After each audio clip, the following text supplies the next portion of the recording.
Pocono was originally built in 1972, and after 23 years last autumn, they decided to repave it. They brought in Special Lasers, a brand new high-tech paving machine, filled it up with a brand new specially formulated aggregate, and they have come up with a glass-smooth, wickedly fast surface. The drivers love it. The fans love it, too. Now, the last time we were here on TBS, a black number 28 won the race here. And just a week ago, that same black number 28, in a moment of high drama, also won the race with a different driver. Now, 2 years later, Ernie Irvan's comeback is complete. His emotional, popular victory at Loudon last weekend had the fans on their feet and his crew celebrating. With his first victory behind him, Irvan can now set his sights on the sport's ultimate reward, a Winston Cup championship. Well, we're here with Ernie Irvan. Ernie, a week ago, not the completion of the comeback, but a big start to that championship for next year, possibly. Well, I tell you, we had a great day last week, and, that was all leading up towards, I think, what the talent of this race team. And, they've shown it. I think that I've shown it, and it's just a matter of putting it together every week. Ernie, I tell you what, from a driver to a driver, I'm thrilled to see you win last week. I'm glad to see you're back healthy, and, man, you proved it all to him. You got this Yates car ready to run good today, and we're going to Steve Burns now. Thanks, Mike. History and tradition mean a lot to Dale Earnhardt, and today he starts his 500th consecutive race. Dale, that's quite a milestone. What does it mean to you? Well, pretty proud of it, Steve. It's it's hard work racing, and to do it 500 times in a row is pretty impressive. Terry Labonte, he's on ahead of us because 79 up here, we wrecked here and was out 4 races. We'd be racing him for that, but still, I'm pretty proud of it. Richard Childerson, the guys have done a great job here with the car and the team, and we've got a good race car for today's race. We make it our 500 and win one. That'd be great. All right, well, he hasn't missed a day of work in 16.5 years. Let's go to Rick Benjamin. Amazing string, 500 straight starts. Terry Labonte makes his 523rd here today. Now, there are a couple of other storylines that we're going to be following throughout the course of the day. This race could well hinge on a couple of things, shifting and fuel mileage, as they fire them up. To tell us more about those stories, the gentleman who'll call the action for us today, Buddy Baker, Chad Little, and our anchor, Ken Squire. Indeed, we're ready for the 23rd annual Miller 500, and Chad Little, 6-time winner in Grand National last year, and the guy that set on the pole for the very first race of this series at Pocono, 144 as opposed to 164 miles an hour this year. Let's talk a little bit about how you get around this place. Buddy, they said you could draft off a paper bag around this 2.5 miles. Tell us about how important that is here. Well, Ken, you keep hearing people talk about downforcing cars, handling this, that, and the other. You have to remember you run 200 miles an hour down the straightaway here, so drafting is very important. Also shifting. So when you go down the straightaway, you're shifting, keeping your car directly behind the car in front of you. The two cars really get down the straightaway much quicker. Drafting's very important. And they continue to talk about mileage and how important it is when they come here to Pocono. And Chad Little, you can fill us in on how important this business of calculating that mileage is. It is, and Ken, just like Buddy said, there's a few tracks on the Winston Cup circuit where fuel mileage becomes very important, and Pocono is one of them. A lot of full throttle racing, and like Buddy said, drafting plays right into the fuel mileage part of it, and we might see the race today be decided by fuel mileage. Gas, it's the way you go here at over 200 miles an hour every lap in this main straightaway. We'll be back with the starting lineup for today's race right after these messages.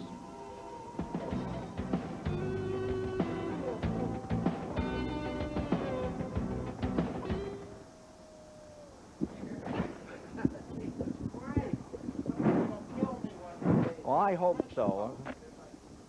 We're all praying. This is Chad's. Yeah, you got yours on your head. I just wanted to get out of the way. I didn't want to get in the way of Buddy's.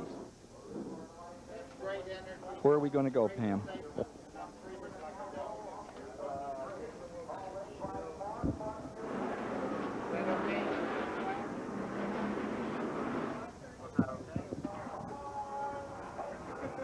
I'll do it fast. Yeah.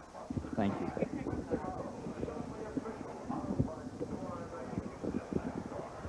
Oh, hi, Pam.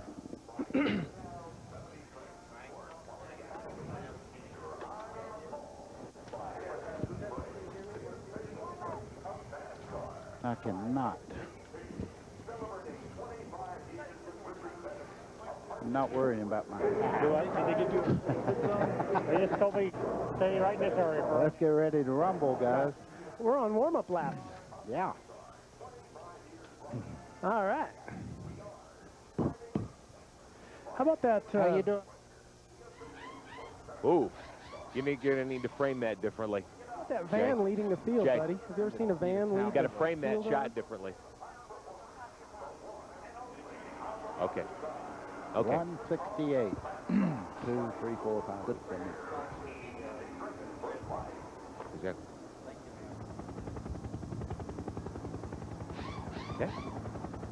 Then he got up. Yeah.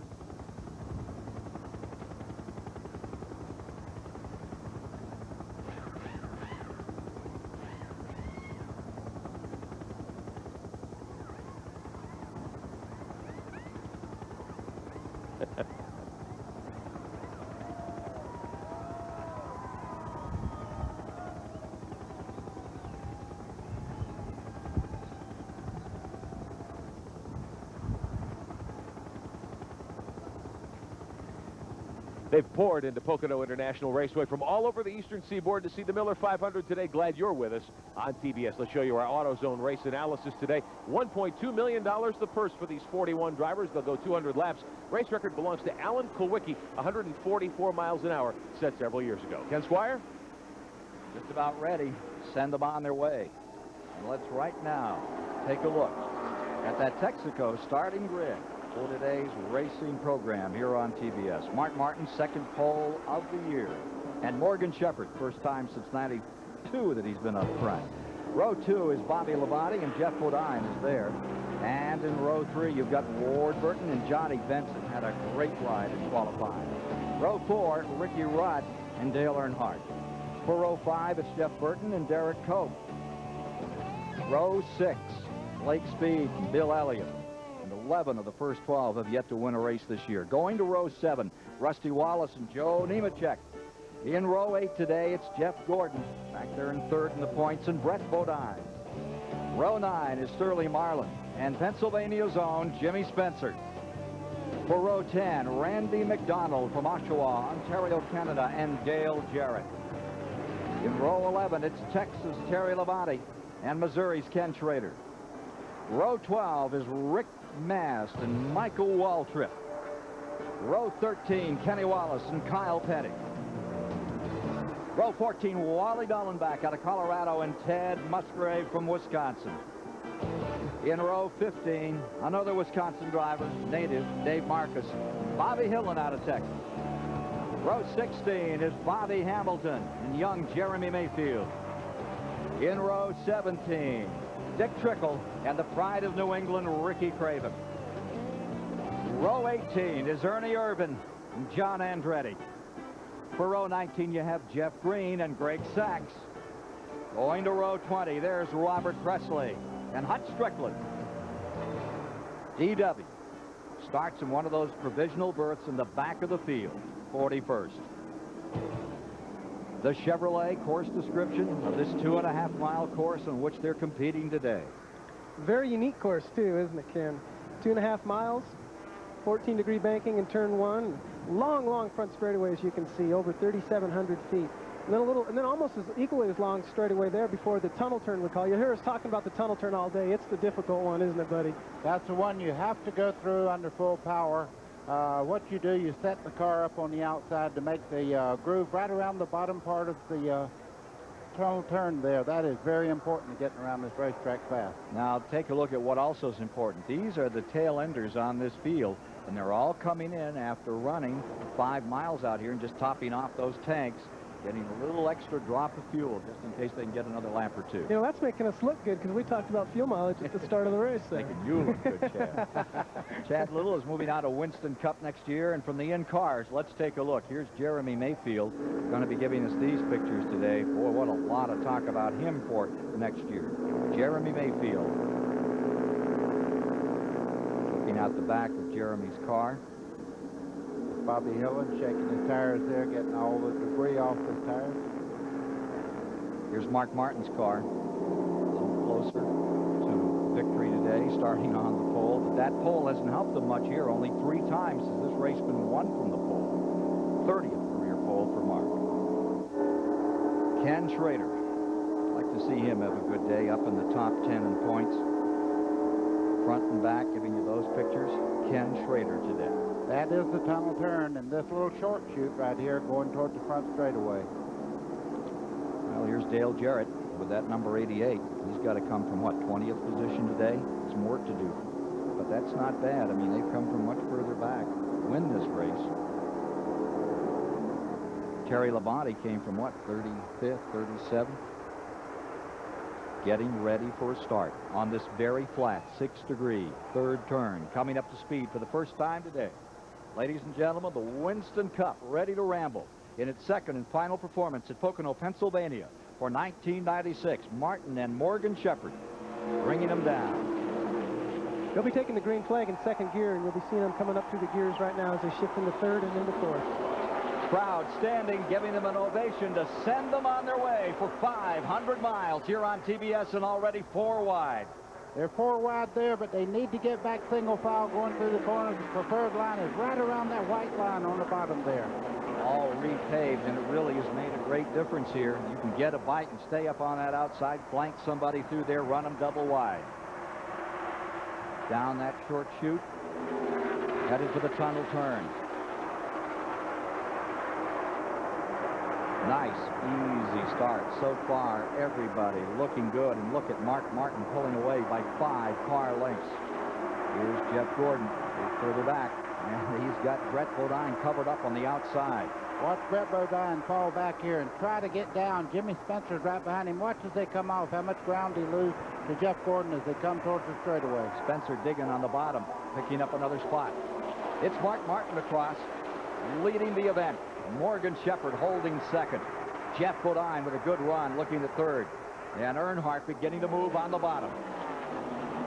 You see a lot of blocking at a track like this, too. As they're going down the front straightaway, they need to block and protect that inside groove. And when somebody gets position going into one, they'll lose a few spots. They've got Johnny Benson pinned high. I was just fixing to say the 30 car there, the yellow one on the outside, was out of the groove, and he lost about 5 spots in that one corner by being high. And probably going through the tunnel turn here, it'll be hard to maintain that spot around Ricky Rudd again, too. Look at Rudd in the number 10 down to the bottom. And Benson, he ratchets it up a little. Garrett Cope, however, drafting with Ricky Rudd, slides back beneath him. And with him comes Lake Speed. Whoa! Further back, there's Spencer out of control, headed for the wall. In it. That was the second lap of the race, too. First caution of the day as Jimmy Spencer loops one. Going to line up behind the 12. It looked to me like they were just running. Oh, and we've got some more people involved here. Bobby Hamilton and the 14 car. Yeah, that's a bad break for that number 14 of Jeff Green. His second career Winston Cup start, I believe, wasn't it, buddy? Yeah, that's an Earnhardt car, but you can see it's moving on its own power. Maybe they can fix it and get him back in the race. It's very early, but Hamilton's not going to be so lucky, I don't think. Hamilton has the nose knocked off the number 43. All ripped up. I think Darrell Waltrip got a piece of that, too. Waltrip's number 17 got crunched some. Caution is out. Mark Martin leading, and there's Green's number 14. Okay, you see Jimmy Spencer underneath Gordon there. Watch the back end. Start around, he corrects. Now watch it come around and start with no banking here. You go right to the outside wall. He didn't hit that hard, Chad, but yeah, he hit pretty hard. I'll take that back. You could see the car jump up in the air a little bit. Second angle. There's Hamilton getting around. Ooh, right in front of Ernie Irvan. This was more of a result of the guys checking up and trying to get slowed down for what they saw and their spotters told them was going on in front. That was John Andretti directly in front of the 43. You see DW sat backwards and he gets right into Hamilton there. Right. Man, can't tell you guys how disappointing this is for guys. This is the start of the race, and they know now all they can do is just fix a car, go out and get positions for their sponsor and think about those points, but they know they're out of contention for the win. Under caution after 3 laps here in the Miller 500 at Pocono. Mark Martin's leading. We'll be back in a moment.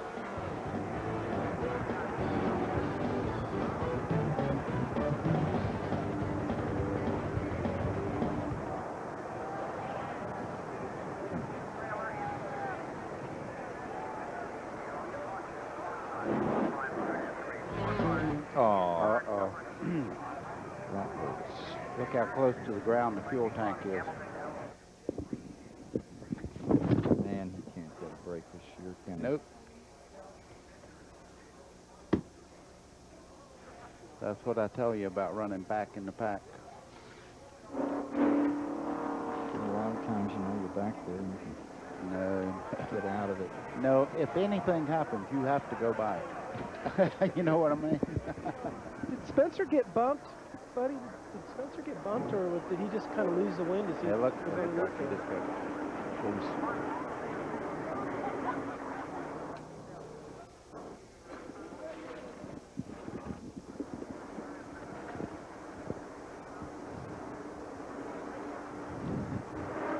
Thank you, Tim.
Promotional fees and consideration have been paid by Plastico and by Amoco and by STP, celebrating 25 years with Richard Petty. A partnership in racing and high performance. STP, drive a better car.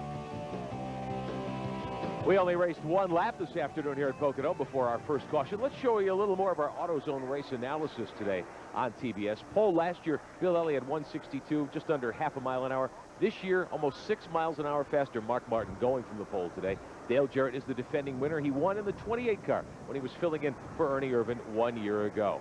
The 43 car behind the wall already after that crash up at 3. Let's go to Dick Berggren. It's even worse than behind the wall. It's in the garage, and it is torn up badly. Bobby Hamilton, what happened out there? I seen the 23 car go around, and we come through the tunnel turn. I seen everything going on, and I mean, I started waving right then. All the way down there, started letting off and everything. And I looked in the mirror, and John Andretti's 5 or 6 car lengths behind me, and he just running there and run plumb over me.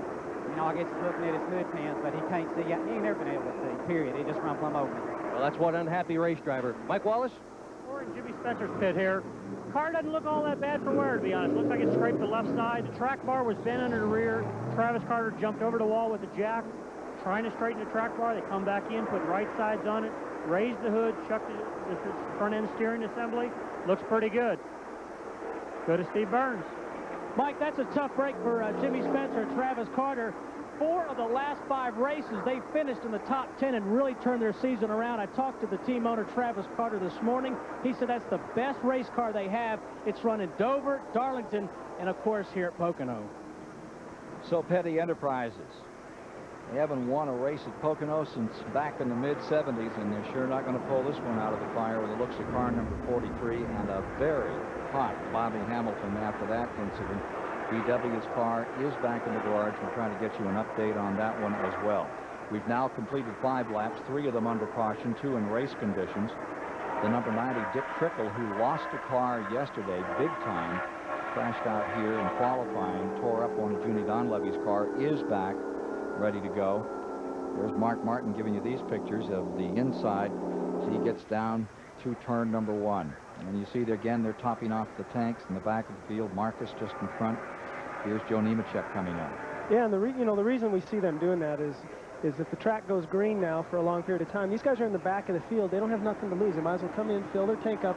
What that might allow them to do if the track does go green is make another 3 or 4 laps. And if it works just out right, they catch a caution, then all of a sudden, where are they? They're in the lead.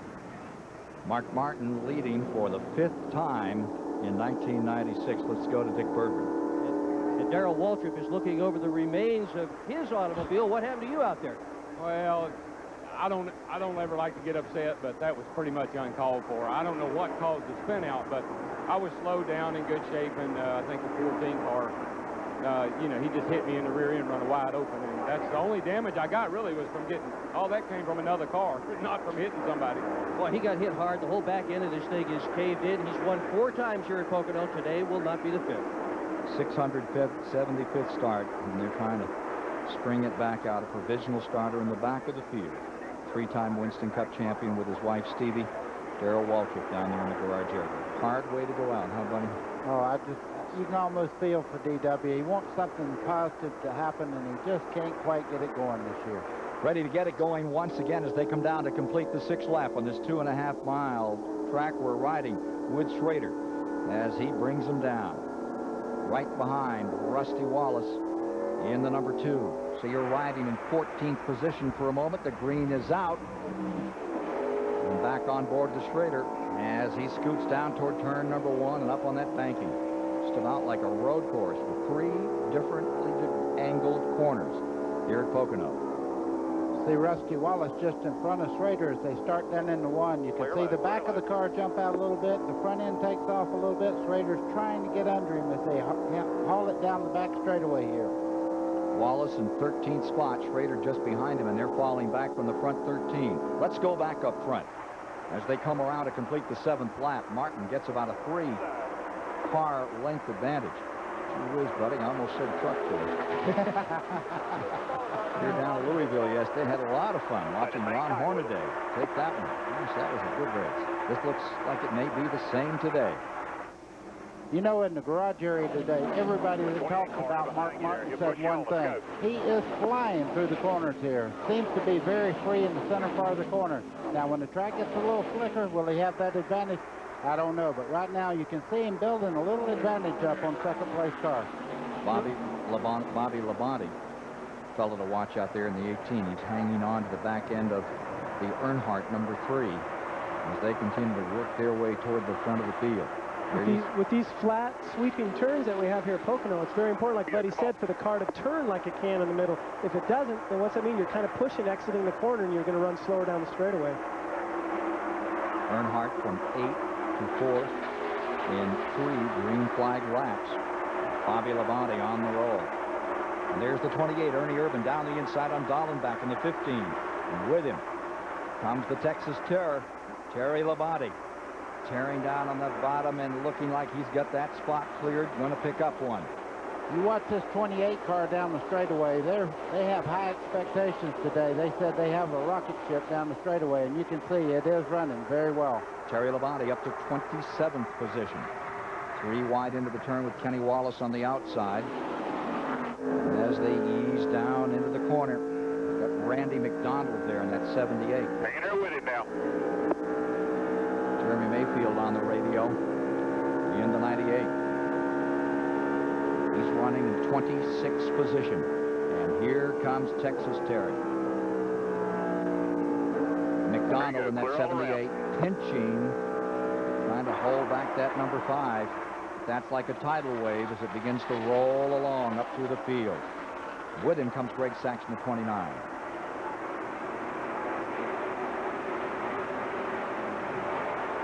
With Wally Dallenbach on the outside there, he's really running quite well down the straightaway, as you can see. Whoa. With Terry Labonte down through there, he's running just as well down the straightaway.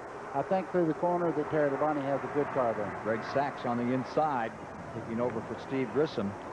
And as he stacked them 3 wide, picked up a spot or 2 there. Mr. Drive for you, buddy. Let me tell you something. You talk about raw courage, right there it goes in that 29. He really will put it down in the corner. He gets in trouble sometimes, but I'll tell you, it's not because of lack of courage going down in the corner. It looks like he's running pretty good today, too. He's made up several positions already.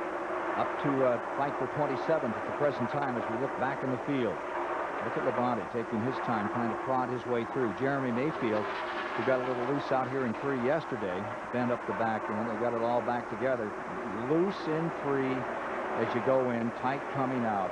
Wow. That's Hutch Strickland in the 8 car there. He tore his primary car up in practice, but they cut the roof and all and dropped it 2 inches to make it what everybody's running here for downforce, and looks like he's done a good job of fixing it up. And that's who I was referring to, was Hutch Strickland, who banged up a car and has gone to a car, and they really remade it this morning to get him out here to go racing. Let's go to Dick Berger. Jeff Green's second career Winston Cup start comes to a premature end here in the garage area, sponsored by a magazine called Racing for Kids. But this was anything but for kids, Jeff. It was, for sure that, Dick. You know, I don't know what happened up in front of us there, but I was right up under Darrell there, and he started checking up, and I couldn't get slowed down. I hate it for him. I hit him, and he's in this deal for the points. We're not, but, you know, I guess it's one of those deals. I hate it for him. But it was. I think it would have been a good day for us. Had the car running off a good. I kind of screwed up qualifying and got us back there in the back, so we'll just have to get them at Michigan. Rough start to this race, Ken Squire. Indeed it is, and rough start for McDonald, too, who has fallen back. McDonald now back to 36th position and try to fend off Rick Mast in the number 1 as he comes down the main straightaway. Meanwhile, here's your leader, Mark Martin in the number 6, drawing away by some 15 to 20 car lengths over second place. And at the present time, that's Jeff Bodine in this sort out. Morgan Shepherd's fallen to 3rd. Jeff Bodine's running a great race. This is right up against the wall. Jeff Bodine going down through there in 2nd spot. He's hauling. There's the 3 of Earnhardt right in front of him. Bobby Labonte has popped around Earnhardt, picked up 4th. Earnhardt falls to 5th. Then you've got Burton in 6th and Benson in the yellow car in 7th, followed by Ricky Rudd back there in 8th as they come down across the line to complete 12 laps. Here's Earnhardt.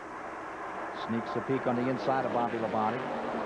Ricky Rudd and Benson still stays in that high line down there in turn 1.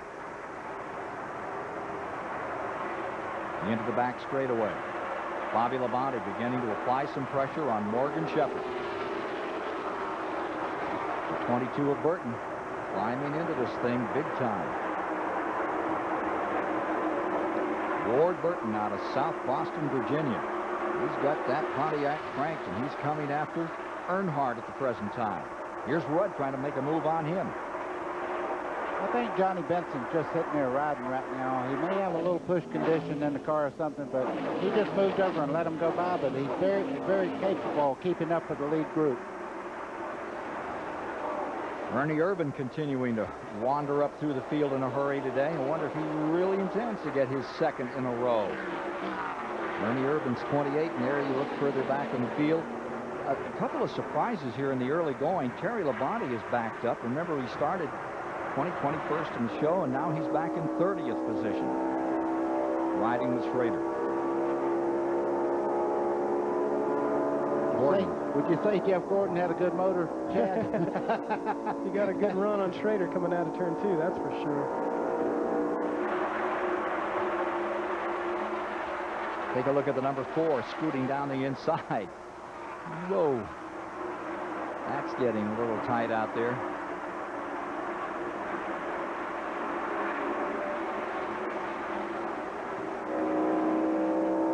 Speaking of horsepower, watch this 4 car, Sterling Marlin, down the straightaway. He's really quick.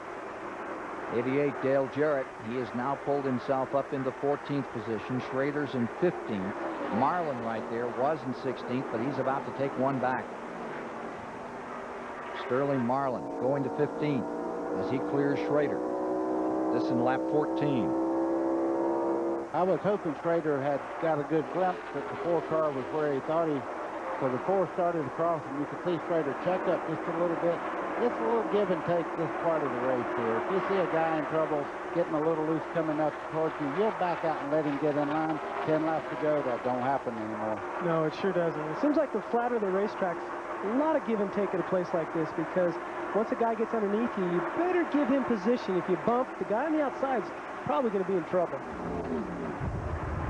And with the speeds they carry on this racetrack, it's big trouble. Gordon's just picked up another spot. He clears to 16th. Now you see Ernie Irvan rocketing up through the field. He's currently in 18th. And we can learn a little bit more about shifting out here, particularly in that Ernie Irvan car. Story from Mike Wallace. Well, the one thing about the 28 and 88 cars, talking to Larry McReynolds who started racing when we were interviewing Ernie, I looked down, there's an additional lever on the side of the shifter. And I said, Larry, what's the deal here? He said, that's what we call a first gear lockout. They're scared that Ernie or Dale would go from fourth gear when they go to third gear with a Jericho transmission, accidentally get it in first gear. So they're racing very cautiously today that they don't have any transmission failure. I can tell you this, if they ever get it in first gear instead of third, they're done. They'll know it big time. Let's go back up front for a moment as we watch Irvan close on Schrader. And there you see the front of the field as Mark Martin continues to dominate over Bodine, Shepard, Labonte, and Earnhardt in the early going.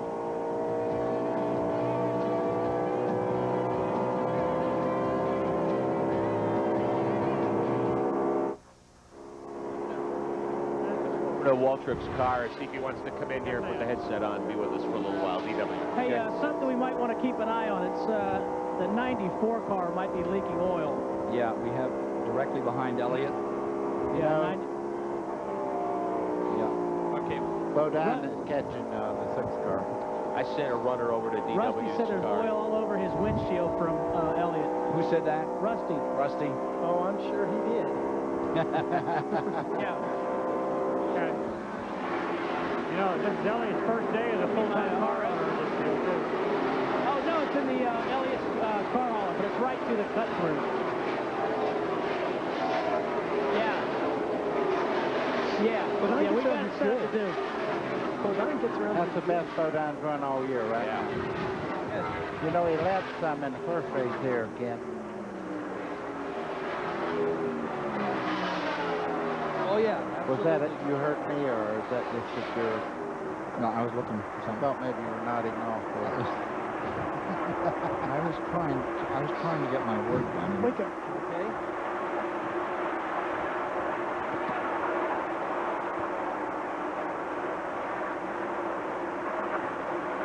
Wallace has passed Elliott. Yeah, if you can, give us a Wallace back to 94 somewhere. That's car 2 and 94. They've swapped around. Yes, ma'am. You may have a race for the lead when you come back. He's closing. What? Yeah, got it. Thank you. Just about to get in the draft now.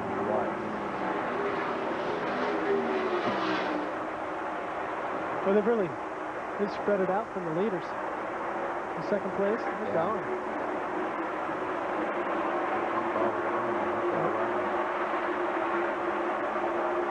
So, got a great run off the tunnel. Yeah.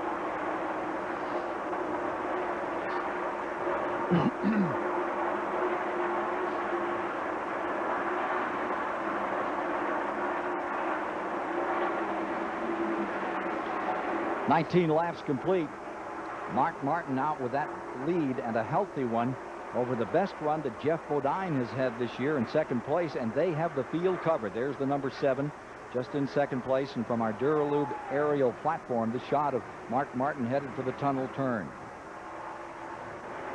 Looking a little bit further back here, you've got the 3 of Earnhardt, and there's Burton in the 22, and he's got Earnhardt pinned on the outside. Benson, who's had that high line through much of the early going, he's picked up a spot. Looks like Earnhardt's backing up a little here, gentlemen. Earnhardt's got some kind of handling problem. He's beginning to drop back. That's Jeff Burton in the 99 there getting by him. You can see Lake Speed in the 9 starting to move up there on the inside, and Derek Cope in the 12 just behind him. And then comes the 88 of Jarrett being shown in 12th position.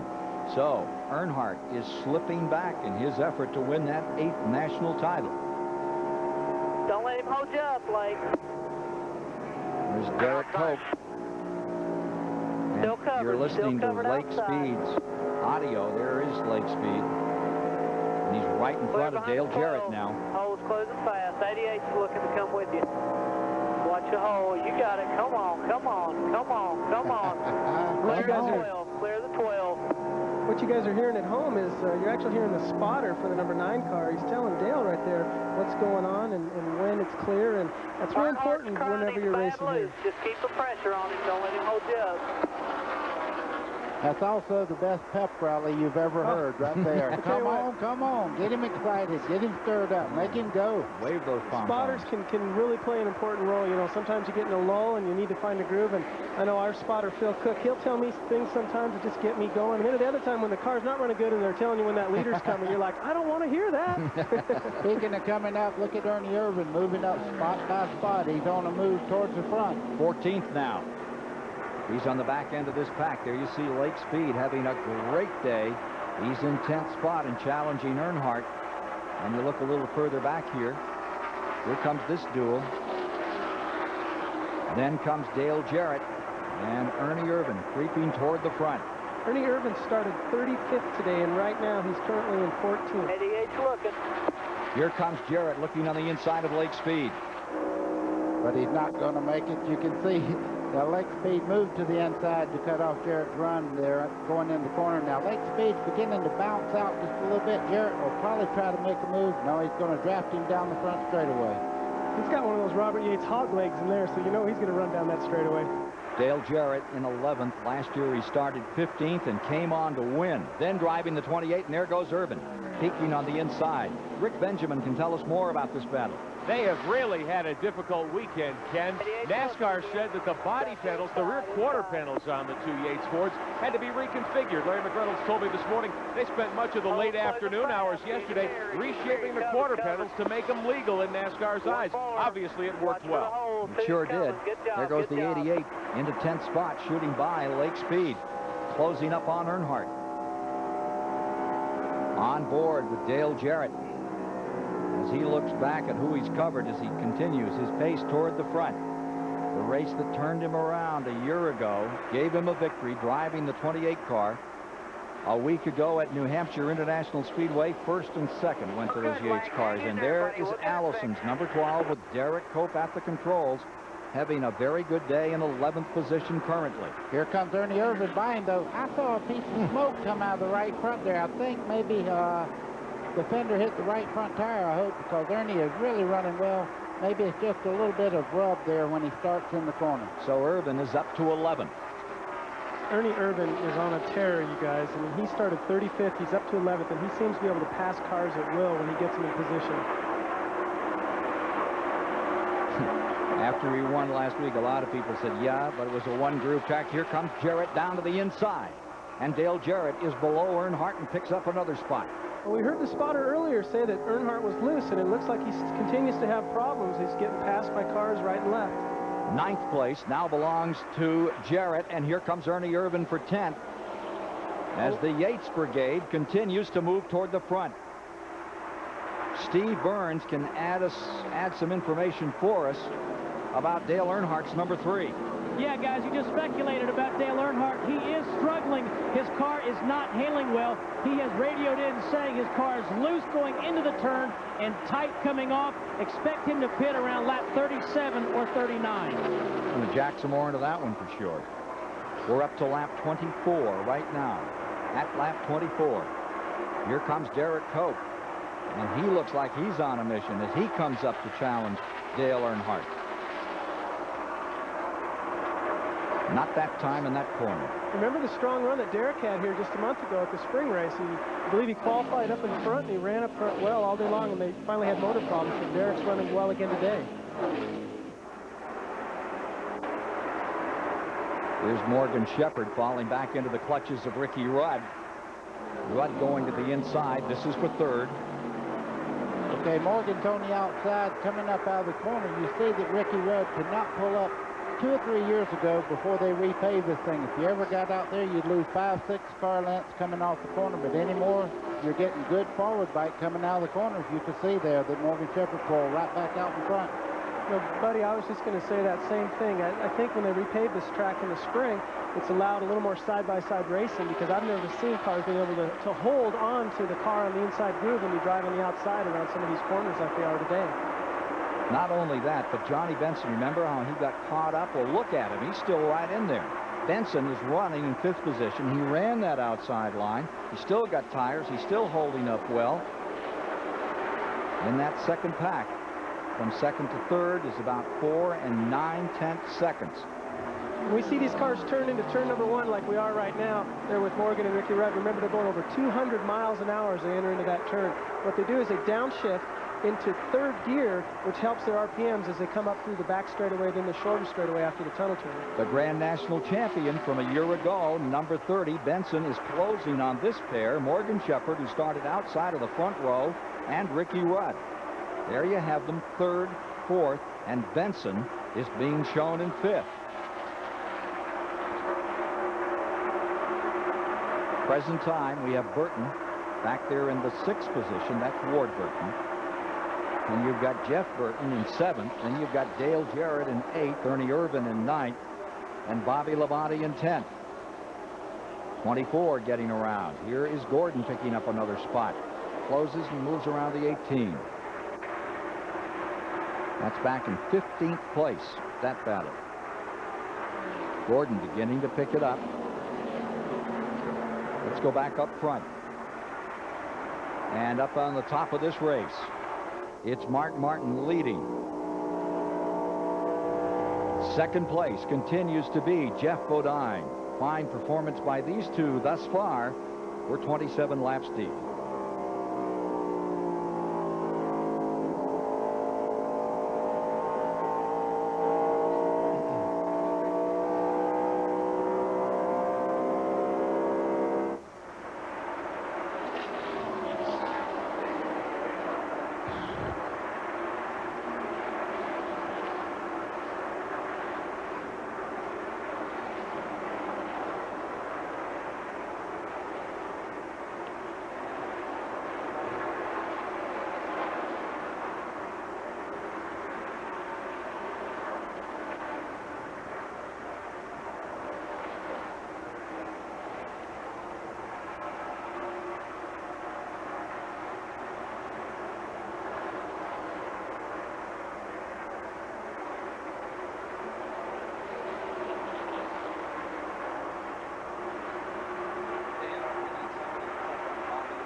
There went Jeff Gordon by Earnhardt also.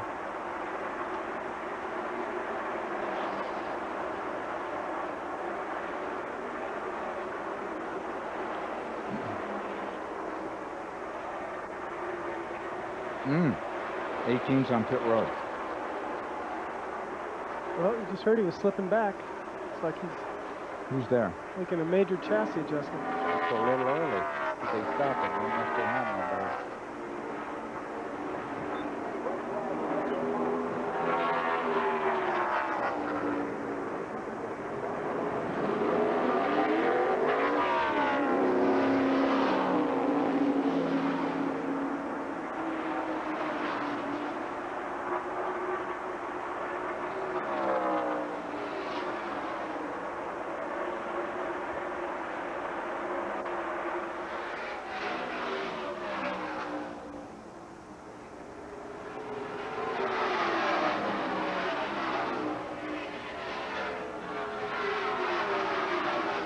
Back at Pocono International Raceway on TBS, enjoying the culinary delights and the Miller 500 Winston Cup event as well.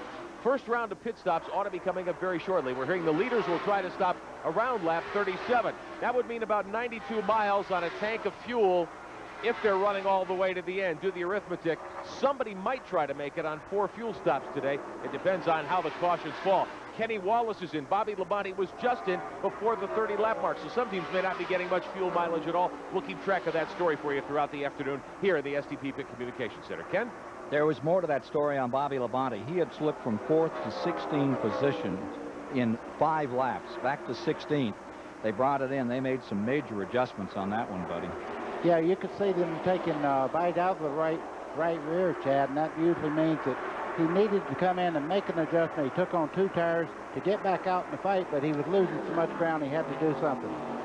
Yeah, I would have guessed, if they took some bite out of the right rear, they probably were a little bit loose. We saw him take 2 rounds out, but it's hard to say for sure if they made an air adjustment. I would assume they did if they the chassis was off enough to come in early. They probably made a major air pressure adjustment on the tires too, as well. So Bobby Labonte is back in 38th position as you watch Morgan Shepherd in third trying to fend off Ricky Rudd and John Benson. These three have been running nose to tail over the past 10 laps. We are at lap 31. Lap 31 is the one being covered right now by the stars of the Winston Cup at Pocono, Pennsylvania, where out of the top dozen in qualifying, only one of that dozen in the top 12 qualifiers has won a race previously this year. Martin's still looking for his win, first win of the season. He's primed from the pole, and that'd be worth over $150,000 additional dollars from the Unocal folks today. You see the 28 car there, he's just making a steady run towards the front. Every time you look at him in the pack of cars, he's moved up 1, 2, 3 cars. Every time you see Ernie Irvan, he's on a direct march to the front. But he's got a long way to go to collect the fifth place car. Benson, he is up to 6th, and there's a lot of distance there. You know, we talk about chemistry and momentum every now and then. I'll tell you what, after winning last weekend, the tear that Ernie's been on, you can see right now, and he hasn't even slowed down, and he's on his way up the field again. And Mike Wallace is with John Andretti right now on pit road. Well, John Andretti's come in. It's a 4-tire stop. We thought we were going to see 2-tire stops today. John's got 4 tires. In between here with the 28 car also. They're getting ready for a 4-tire stop also. Ernie Irvan cutting that distance down very quickly. What an amazing run. I thought he had that guy covered, and he's just cleaned him up. He's right there. You know, we just saw John Andretti take on 4 tires. I'm a little surprised to see him take on 4 tires under green, because I can't imagine the tires are wearing that much. So maybe we can find out a little bit more of why they take on 4 versus 2. Working 34, lap 34 at the present time. Michael Waltrip has just pulled onto pit road. Waltrip in the Wood Brothers, number 21, running in 18th position as he pitted.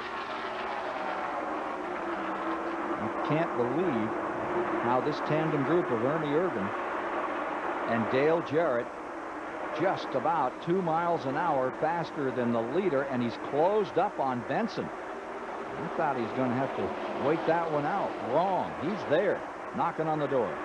You know, Ken, I think we need to say again, Ernie Irvan started 35th, and right now he's making a move to pass Benson for 5th place as they go down into turn 1. Got him, too. Not quite. Benson still hangs it on the outside. You've got a front row seat on your viewing that. That's at 200 miles an hour, you guys. It doesn't look like it right now, but I tell you what, that is a hair-raising experience. Buddy can say for that, you know. Buddy, you won a race here, didn't you? I tell you what, I've been awful close, but the first race that I ever run here, I went, I guess a half a car length back with Richie Petty, and I've been second to the great Neil Bonnet. Never did win here, but I love the racetrack. It was great to run on. I think I had something like 10 top 10s or something like that. I really like this racetrack. Chad, that's a big sore point with Buddy. You can talk about Talladega forever. You talk about Pocono with Baker, and he'll tell you about Talladega, the 4-time winner. All right, front of the field coming in. And we have Benson on pit road. Wallace coming in. Sterling Marlin is there. Lake Speed comes on. And the 99 of Jeff Burton, all on pit road in this one clock. And here comes Ken Schrader as well. This is happening at lap 35. Quickly to work on Wallace's car. Martin, Bodine, and Shepard, the front 3, are staying on the track. One caution early in the going as we just got underway. We had a caution. Bobby Hamilton's car out of the race after a hard crash up in turn 3. Since then, it's been caution-free. I think we're seeing some interesting pit strategy unfold here. You saw Rusty Wallace just take on 4 tires. Johnny Benson pitted right before Rusty, and Benson took on 2 tires. So you're already starting to see the different crew chiefs play out their strategy. Mark Martin and Bodine come on to pit road now. Morgan Shepherd, here he comes. And the 88 is out here as well on pit road, and Ricky Rudd. Let's go to Steve Burns.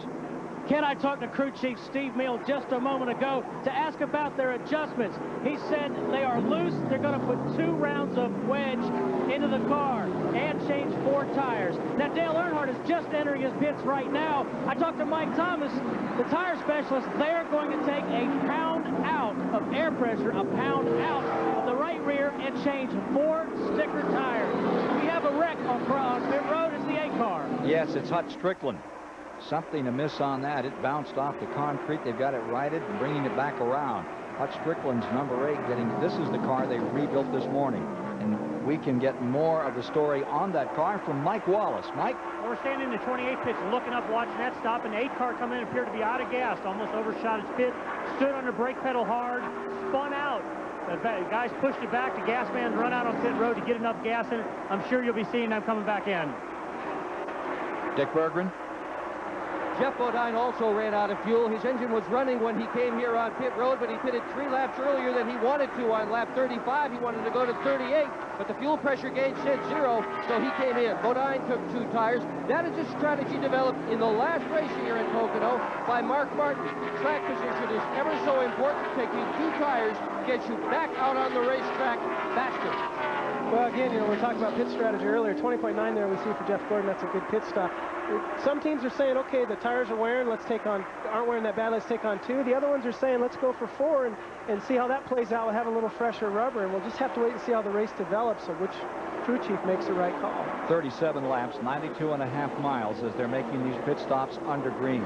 We'll take a break and be back with you. Labonte, he has just pitted and gone back out again. More of the story coming up in a moment.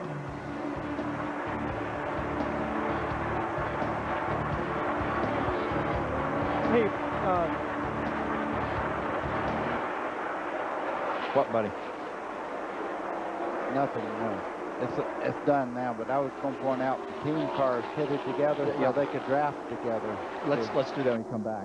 Well, we need the team. Which 2 of these? Now, 88. Well, when they get back out there. No. If they're drafting together. Let's just do that. We'll point it out later. Yep. See right here. Look coming by right now. hey, shouldn't the 8 car, wouldn't that be a stop-and-go penalty for him because they pitted outside their box? Probably not. Yeah. He's had enough happen this week. I wanted to make sure, you know. That little talks just like a lawyer, doesn't he? Where is Ernie in all this, Nick? Going into 3 right now, buddy. Yeah, but he's ahead of Martin. Has he stopped? Yes. Okay, he's ahead of Martin. See right here? Yep. Johnny Benson is 3rd, and these guys lost the position there. I have Spencer. Well, 29 hadn't stopped the 87, or the 23. How about Jimmy Spencer back in the order? Fun did not lose a lap. And fuel, right? Yep.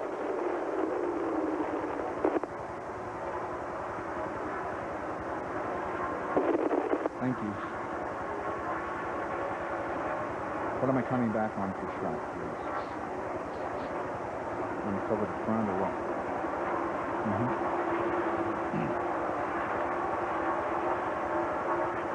What's Sachs? Ooh!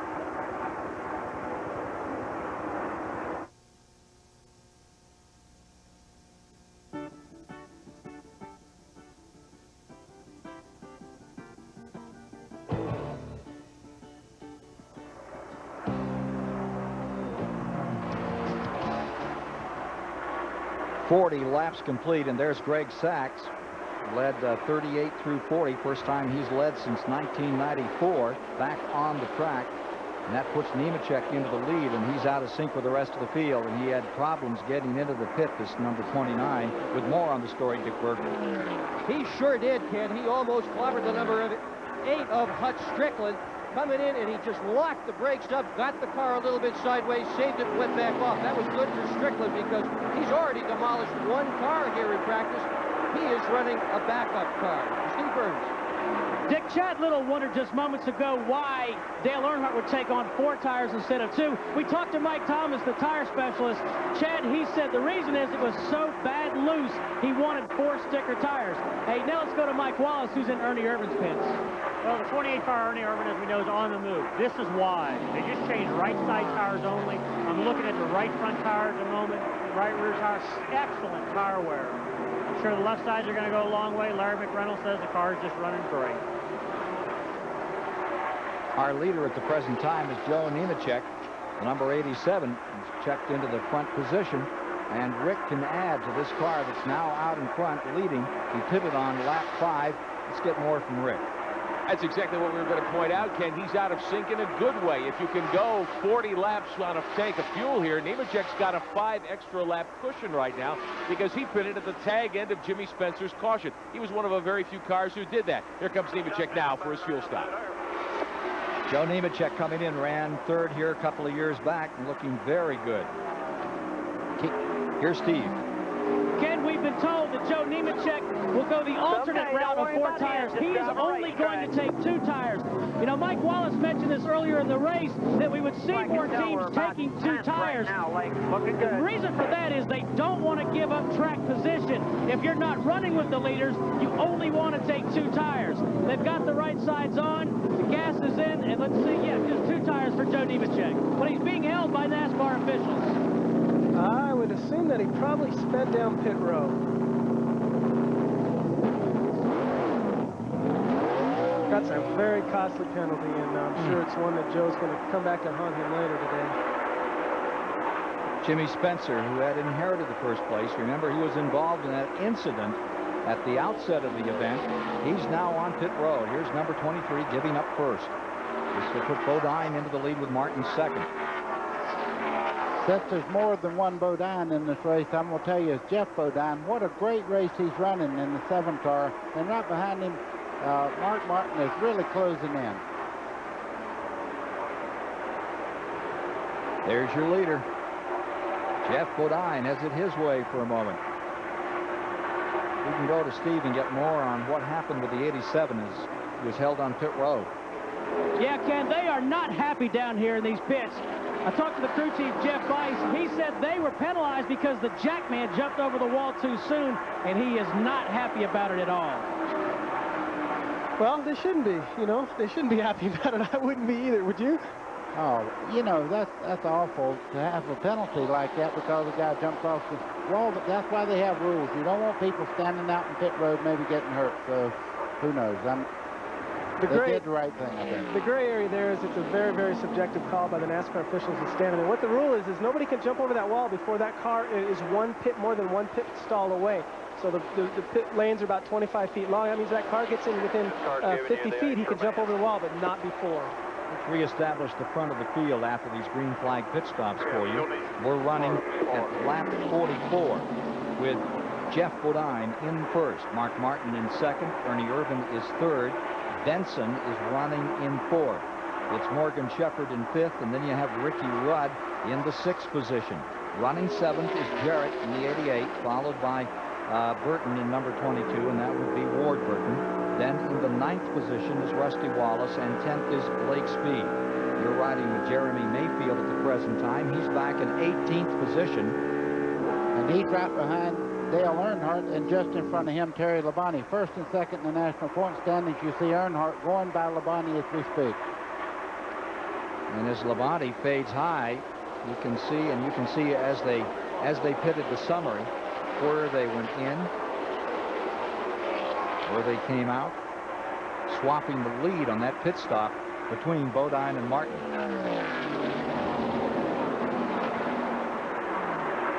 Sterling Marlin continuing to collect positions out here. There goes Martin. That was into the lead. That was for the lead right there. Mark Martin just got underneath Jeff Bodine. Ford's dominating. They hold the top 11 spots. Highest Chevy right now is back there in 12th spot. Jeff Gordon. You know, Jeff Gordon did lead a lap. And Gordon, on this season's had an amazing run. He's led a lap now in 10 straight races. Look at Rudd, right up on the back of Shepherd. That's for 5th spot. Now here's Gordon. He closes in. Keeps his run down the main straightaway on Derek Cope. Derek's in 11th, driving the Allison number 12. And a new sponsor for Bobby Allison here, the Babcock car, and right with him, that's Jeff Gordon. He's been in 3rd in the points since back at, Dover. Just stays there about 5 races. Ken, he has. He's run very consistent. He's fallen out of some races, though, and this is not a typical race for Jeff Gordon here at Pocono. He's usually right out front and setting the pace for everybody. As you can see, he's struggling just a little bit here. I think he's a little bit off on the chassis. got a lot of time to make some adjustments before this one is over today. We've now completed 47 laps. We've gone 117.5 miles. There's 153 laps left in this Miller 500, and here comes Gordon climbing up alongside Derek Cope. Boy, that has got to be some ride. That is some toboggan run down this main straightaway up into turn 1. Well, right about there, you just lag the brake enough to just kind of turn the car. You pick the throttle back up. You can see Jeff Gordon accelerating up out of the corner just a little bit better than Derek Cope. But boy, you talk about really adjusting. When you turn left to get in that corner, you realize you're running 200, whether anybody else can tell it or not, Chad. You know when you're driving down into that corner you're going 200, don't you, buddy? You bet. 5 wins on Gordon, but the interesting stack there was that Ford DNS, and he's still in third. So here is Morgan Shepherd for the moment. That's Morgan Shepherd barely in fifth, and Ricky Rudd trying to slice beneath him or anywhere around him to take that spot. Rudd having a very good run today. And same is very much true for Morgan Shepherd. If you're just joining us, Morgan, for the first time since 1992, started in the front row. He had that Remington loaded, and he started outside of Mark Martin when they came down for the green. Ken, this is a kind of racetrack that you can use a lot of strategy as a driver. You kind of look at the guy in front of you, see how he's running, where he might be tight, where he might be loose, how he's entering and exiting the corners. You can really set up the guy in front of you for the pass. Interesting. Why we've seen so many penalties today. I wonder if Dick Berggren can tell us more. Well, we can tell you a little bit about it, Ken Squire. You know, in Buddy Baker's day, you could get away with a lot of stuff. They didn't have any in-car cameras. There weren't cameras all over the turns, and there were only about a half dozen officials on pit road. Today, we got cameras in cars, we got cameras in helicopters, we got cameras all over the racetrack, and on pit road, 21 officials, one for every other car. These guys almost can't sneeze, but there's an official there to make sure that they don't do anything wrong. And Chad Little, you're going to have to behave yourself when you go run full-time Winston Cup. This is Buddy Baker talking to you, son. I know you were there. You're old enough to remember anything that I might have done. Basically, Buddy's apologizing right now before he gets himself in trouble. He does a lot of that. None of us know why.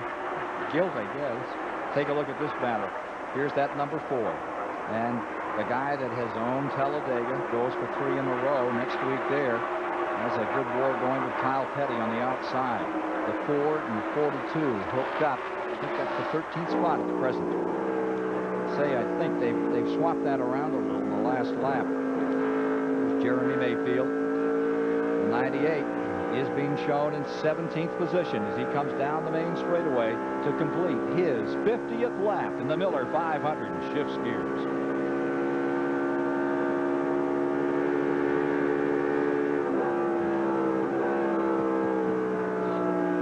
Boy, you get defensive.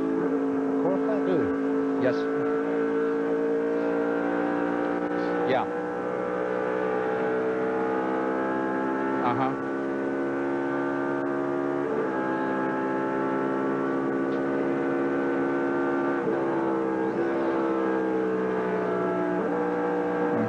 How close is that to this track? Can somebody tell me? 30, 20. Anybody there from Pennsylvania can give us a little more on where that is? The reason I and fought the name back of the town is what? The reason I fought back to Dr. Dick is he's old enough. He uses glue to hold his hat on his road, and he's talking about my time, my age. Buddy, you're old enough. You ought to remember this, he says. I can't believe that. No respect. I would never do that. Buddy Rodney Baker. Rodney. Buddy Dangerfield Baker. Oh, I tell you, say that again, please. House.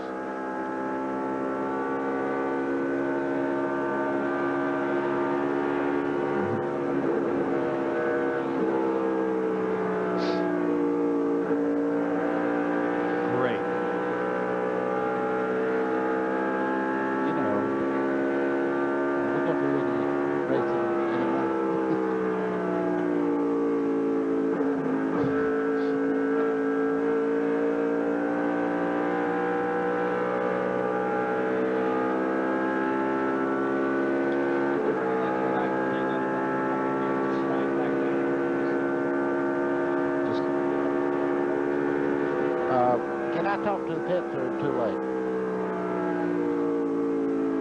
Yeah, What you talking about?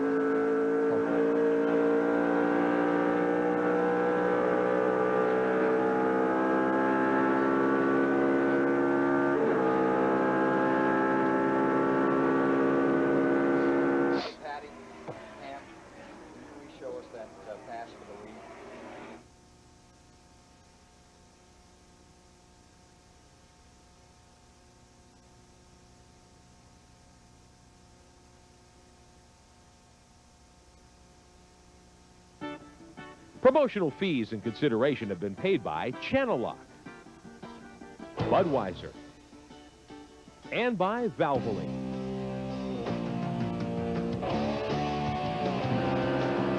.132.5 miles, 53 laps have been completed here in the Miller 500 at Pocono. You're riding with Jeremy Mayfield, number 98, the Cale Yarborough car in 18th position. And there on the dash, you see the colors of Montoursville, Pennsylvania, very close to this Pocono track and very close to everyone's hearts these days, Montoursville. And those ribbons are bedecked on every driver and almost every crewman here today. Rick Benjamin can tell us more. Well, Ken, Brett Bodine and his team are racing also in memory of one of the victims in particular of TWA Flight 800. Dan Bashesky was an employee of the Lowe's Corporation. He was on the plane. He was one of those killed Wednesday when the plane exploded over Long Island Sound, and there's a little sign on the 11 car that says, "In memory of Dan," and the ribbons that we saw on Jeremy Mayfield's car yesterday, if you were with us on TBS, Blaze Alexander, who ran in the race, ran very well, is from Montoursville, so it was a very meaningful weekend for many in this area around Pocono International Raceway. Hearts and condolences, everyone in this racing family. The Winston Cup family certainly go out to those folks, not only from Montoursville, but from across America. Take a look at number 4, making his move, getting himself up another spot. 13th now, Sterling Marlin out of Columbia, Tennessee. Kyle Petty right there behind him. Michael Waltrip next in line, running in 15th, and Earnhardt in the tail end of that group. They trail the leaders by 28 seconds that pack, Tony. They helped Earnhardt's car just a little bit. You can see Terry Labonte fading still. He does not have his car just right yet. Earnhardt is able to move pretty well right now, but he's lost a lot of track position. If a caution comes out, is the only way he's going to catch right back up, I think. Well, there's a change of position. Ricky Rudd turns it up another notch. Ricky Rudd around Morgan Shepherd. That's for 6. Well, Ricky finished second in the race earlier in the year here at Pocono, so he's got a good combination here, and it seems to be working quite well today. You know, Ken, you mentioned that the car's running in about 11th and 12th. They're about 28 seconds behind the leader. This place takes just about 55 seconds to get around, so you're looking at the pace that those leaders are setting. They're about a half a lap ahead of the cars running in 12th and 13th.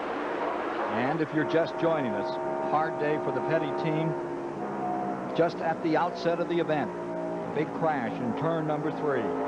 Bobby Hamilton in the 43. The car was thrashed. Darrell Waltrip's car badly battered. He started 41st today. He had the binders on, was just trying to back up. He was drop kicked. Those top runners hurt. Mark Martin led at the outset. Jeff Bodine was in second. They swapped it once. But one of the bigger stories at the moment is Benson.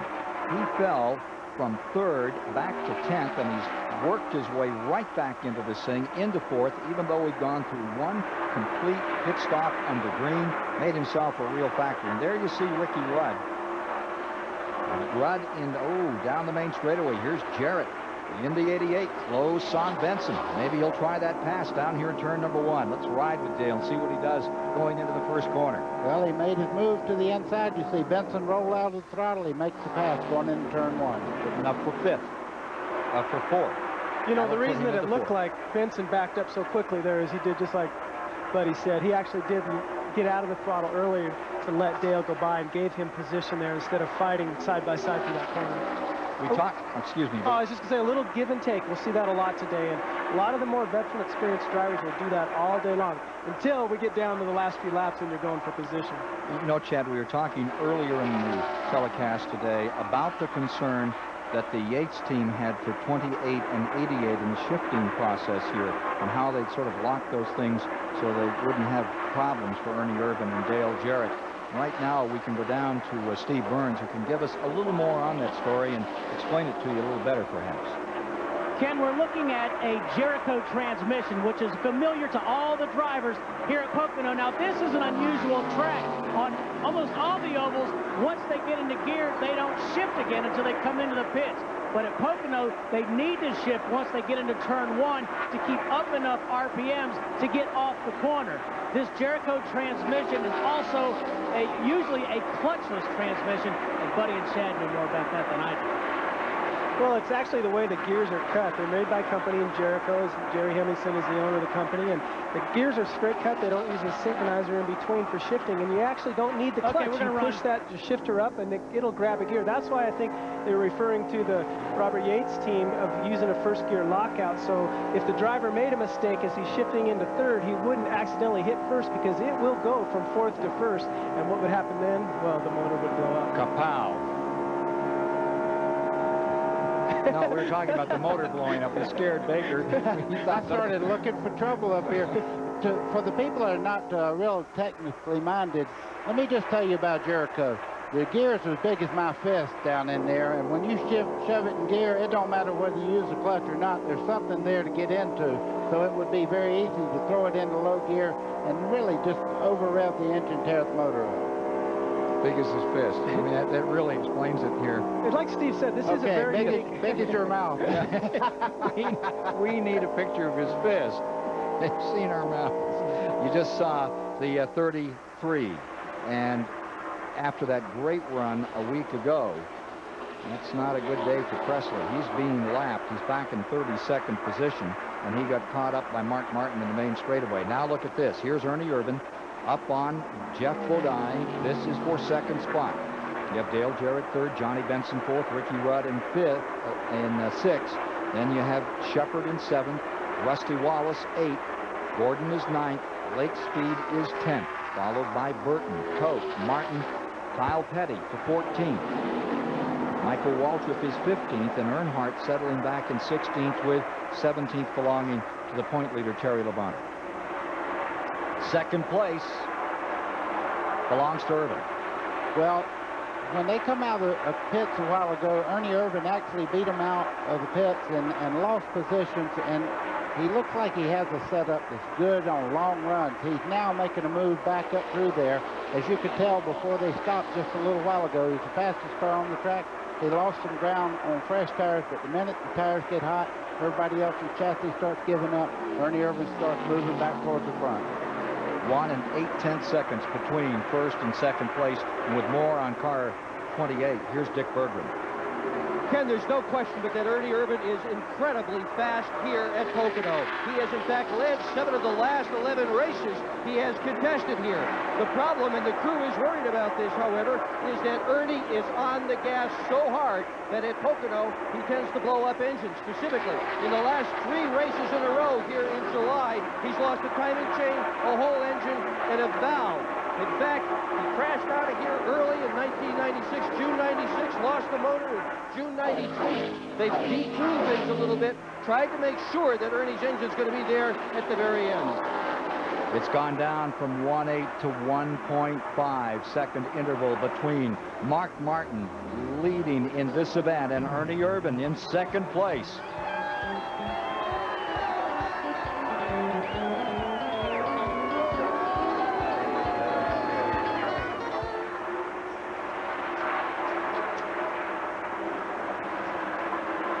Boy, Ernie, look at the gap he's put in. Look at the gap he's put in between himself and Bodine. I mean, he's 20 car lengths. And he's closed. He's got the leader now right there. Yeah.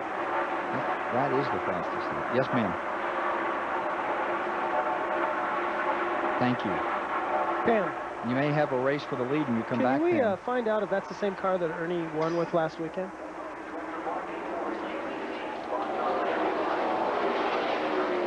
I would think it might be, because this is a similar type of track being flat. He's running so good to a scoreboard, can't even keep up with him. Look over here. I know, that's been that way for 3 laps. The scoreboard's all wrong. Walk over and hit him for me. Go, just get him socket. So get with it, kids. Here comes Musgrave. What is this for? Yabba dabba do. Yabba dabba don't.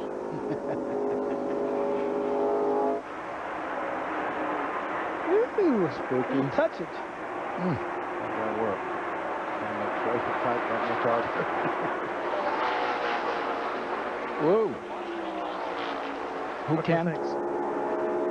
You can throw to him. Why don't you throw it to him on the end of it? Down to Mike Wallace. There's more on that. Okay.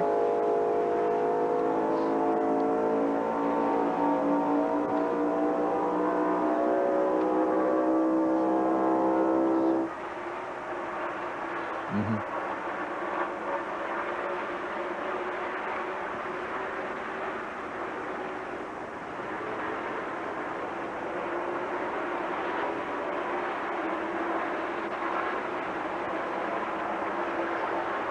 Lap 64, Kenny Wallace is on pit road. Randy McDonald has pulled onto pit road, and the story out on the racetrack is the difference between 6 and 28, and it is Ernie Irvan just crowding onto the back end of car number 6, Mark Martin, lap after lap. The last race, your day ended early here, but what is your assessment of this track after a full race has been run, Ernie Irvan? It's real smooth. I mean, it's smooth down the straightaways, but the corners are, it's got big humps now. It's like riding a roller coaster now instead of just little humps. So that's where I think everybody was having their problems. I mean, that's got me into the problem in turn 3, and you know, we're going to fight that all the time, and it's a matter of getting your shocks right and your chassis right to be able to go over those humps.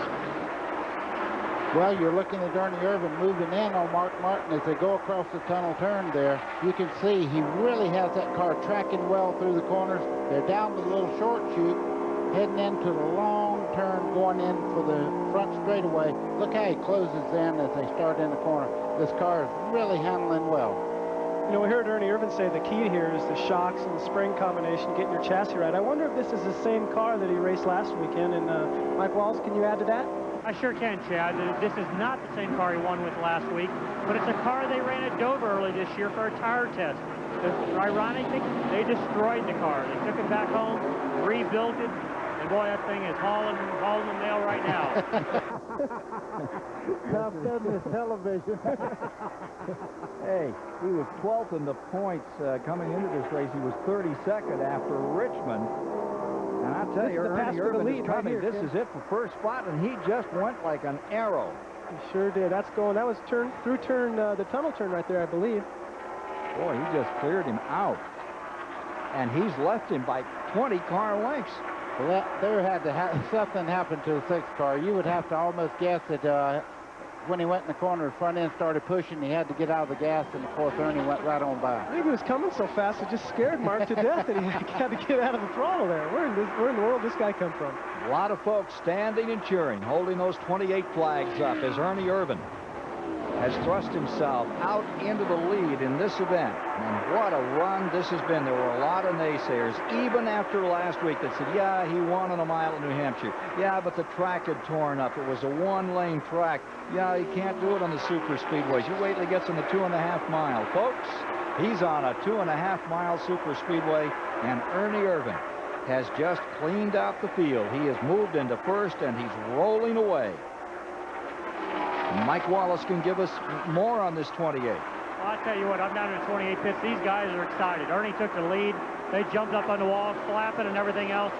And, you know, it was ironic. About 10 laps ago, I was talking to one of the guys down here, and Ernie come across the radio and said, I learned something from the 6th car.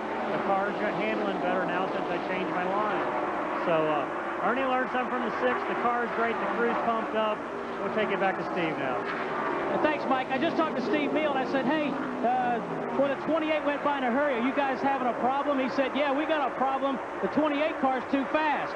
But they're going to pit on lap 71, and Steve Meal says they're going to lower the track bar a ½ inch and take 4 tires. Well, what that would mean, you guys, is if he's going to lower the track bar, the car's probably a little bit too loose. It's going to lower the rear roll center, which will help give the car a little bit more forward bite, tighten the car up so it can get in the gas harder earlier. There's Ricky Rudd that's just gone around Benson for 5th spot, and here you see the 21 complete with a brand new donut that he didn't get for breakfast. Michael Waltrip on pit road in 17th spot. Oh, you're good, man. Just take a look at it. I mean, it's there, Baker. We're on lap 69 right now, and we're going to start seeing the normal routine of gas stops right now. And since we're under green flag again, we'll see the strategy start to play out. Maybe the guys that took on 4 last time will take on 2 this time. I believe the people that took on just 2 last time will probably have to take on 4 this time. The story everyone is talking about, from 35th to 1st in 67 hard-driven laps. This man, Ernie Irvan, out in front today. The 1991 winner back there in Daytona for Morgan McClure back when he drove the car 4. Now he's back in championship form here in 96, the winner at New Hampshire last week, and making this thing percolate around this 2.5 miles with 70 laps complete when he comes by this time. That'll get us 175 miles into the history books. Now take a look at this for 3rd spot. There's the 88 down on the inside of Jeff Bodine. Ken, only last week, 1st and 2nd, the 2 team cars, Ernie Irvan and Dale Jarrett. And you can see Dale Jarrett's on a mission right now as he goes by Bodine as they go down in turn 1. Hey, let me ask you guys about these super teams. You look at the top 10 this year in Winston Cup racing. The 300 cars are all in that top 10. Both of the 8s cars, that's a lot different than what we've seen a lot of other years. Bill Elliott is in pit right now. We'll get back to my question in a moment. Let's go to Steve Burns. Again, Chad Little wondered about the tire strategy. Well, Bill Elliott took right sides only for Bill Elliott, and Mark Martin's on his way down soon. See Robert Presley about to get lapped again by some of the others. He's running 26 on the field. You know, Ken, you alluded to those super teams, and I think it's not only interesting you look at the top 10 and how Hendricks is doing, but out of the top 14, over 50% of all the cars in the top 14 are among multi-car team owners. We'll talk more about what that's going to mean for the future. Mark Martin is on pit road. Here comes Dale Jarrett and Bodine, all on pit road. And if you're keeping track at home, this is lap 71. Ricky Craven is pulling as well. Here's Dick. Jeff Bodine, who won this race in 94 and also in 90 on pit road. It's going to be 4 tires this time. They don't like the way the chassis is handling. They're going to try to tighten it up with 4 tires. To Steve Burns. And indeed, they are making a adjustment to the track car. They took it down a ½ inch on Mark Martin's car. They are making a 4-tire change. The right side was very quick. The left side, all the gas is in, and Mark Martin is down and away. We understand the 3 car must pit. He may be out of gas. 3 car is in the pits right now, Steve. Yeah, we were told that Dale Earnhardt was out of gas. We got to look down here. They've got the right side tires going on right now, cleaning the windshield. And looks like the left side, no chassis adjustment on the 3 car. Again, we don't know how much track position Earnhardt may have lost in running out of gas, but looks like he's down and away. Sterling Marlin's out as well. And now we go to Mike Wallace. We're here in the 28 pit with Ernie Irvan crew. Stop pretty routine right at the moment. A little problem on the right front wheel, but the left front's done. Waiting a little problem on the left rear right now. They're waiting on, now they're down and away. Ernie Irvan giving up that track position, having to. Fuel situation at lap number 72. That would take you down to 180 miles. Here's Jeff Gordon on pit road. Jeff Gordon pulled up into 5th position in this wholesale change of the field in the 2nd green flag condition stop. And it is feeding time for the Elephants this afternoon. They're all on pit road. There you see Lake Speed, Rusty Wallace, Terry Labonte, all in there at this moment as they work lap 73.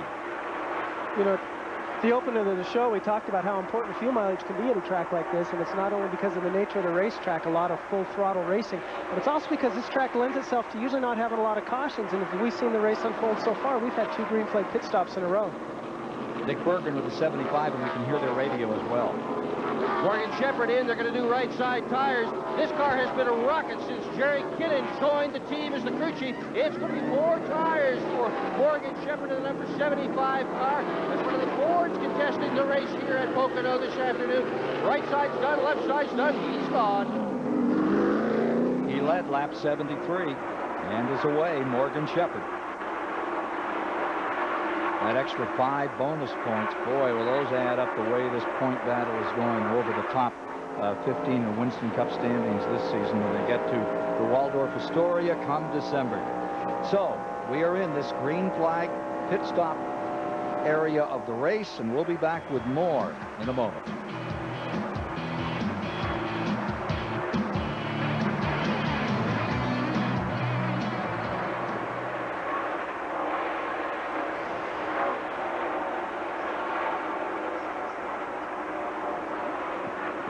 You could say that. That's a good point. Buddy and Chad. I just wanted to follow up, Pam. You guys hear me up top? Earnhardt ran out of gas going into turn 3. And Childers said, come on, Dale, come on, hurry down pit road. And he said, I can't, I'm out of gas. So he did, in fact, run out. Pam, I can add a little to the 28 story, too. I just got a unique little thing on the pit stop. Nothing really that big, but kind of unique. Nice job, Mike. Really doing great. Thank you. Hey, Buddy and Ken, can you guys hear me? Yeah. Yes. Ricky Rudd is doing an interesting strategy. He's taking 2 tires each time. First pit stop, he took rights. This last pit stop, he just took left.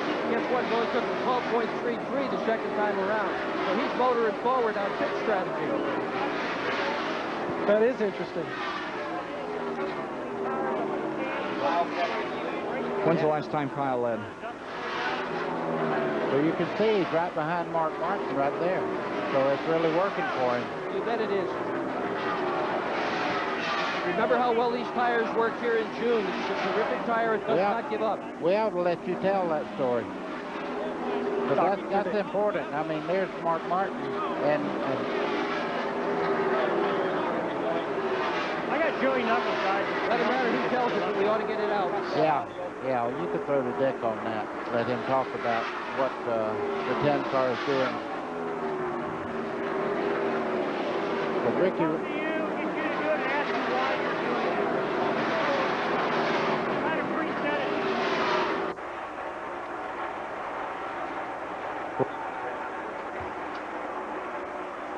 This is the 4th or 3rd?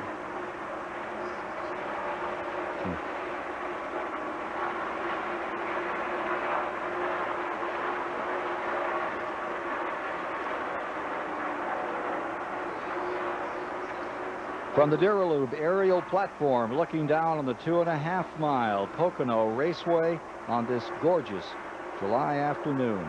77 laps are complete, 192.5 miles. I'm Ken Squire here as we give you live coverage on TBS.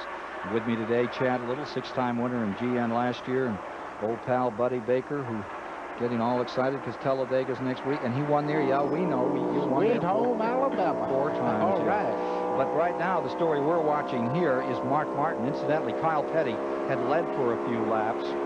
That is the 4th race that he has led this year, and leading any kind of an opportunity to get 5 points out here is critical when you add them up at the end of the year. Well, I tell you, just do a little simple math. If you lead a lap every race, whether you do it by staying out and gambling on a little fuel mileage or whatever, there's 31 races in the season. Five bonus points. That equals about a top 5 finish for the year. Martin's first, Rudd second, Irvin is third, and there they are running in tandem once again, the Yates team, the 28 and the 88, and more on the story from Rick Benjamin in the STP Pit Center. Ken, Ernie Irvin looked like he's had the strongest car by far here today. Want to know some history about this event? Worst starting position for a Pocono winner ever was Terry Labonte last June 27th. Irvin today from 35th to the lead. He isn't there now, but he may be back there soon. Let's find out more. Mike Wallace. Well, I'll tell you what, I'm here in the 28 pits, and I got to look at his toolbox, and there was a can of Pam, and I was thinking they were fixing something up for Buddy Baker up there to eat. And I got talking to Joey Knuckles, and Joey, you're using Pam cooking product. What are you doing that for? Well, I'll tell you what, I about burned the kitchen down the other night. In all seriousness, so this stuff works pretty good because of changing front tires, and we use like 70-30 brake ratio, and the Ray Bastis pads are the best in the world, but they get real dry. So I go over there with the impact, and it acts like an air blower, and it just covers up my face. So I wear these good glasses and all, but it keeps it kind of calmed down. Just something to try. I'll tell you what, if you ever watch a good pit stop, as soon as they hit the impact in there, it blows brake dust everywhere. Joey's figured that up. Doug Yates sitting behind us. Doug's the one that actually builds the motors for this 28 and 88 car. His motor crew and those guys are really pumped up down here.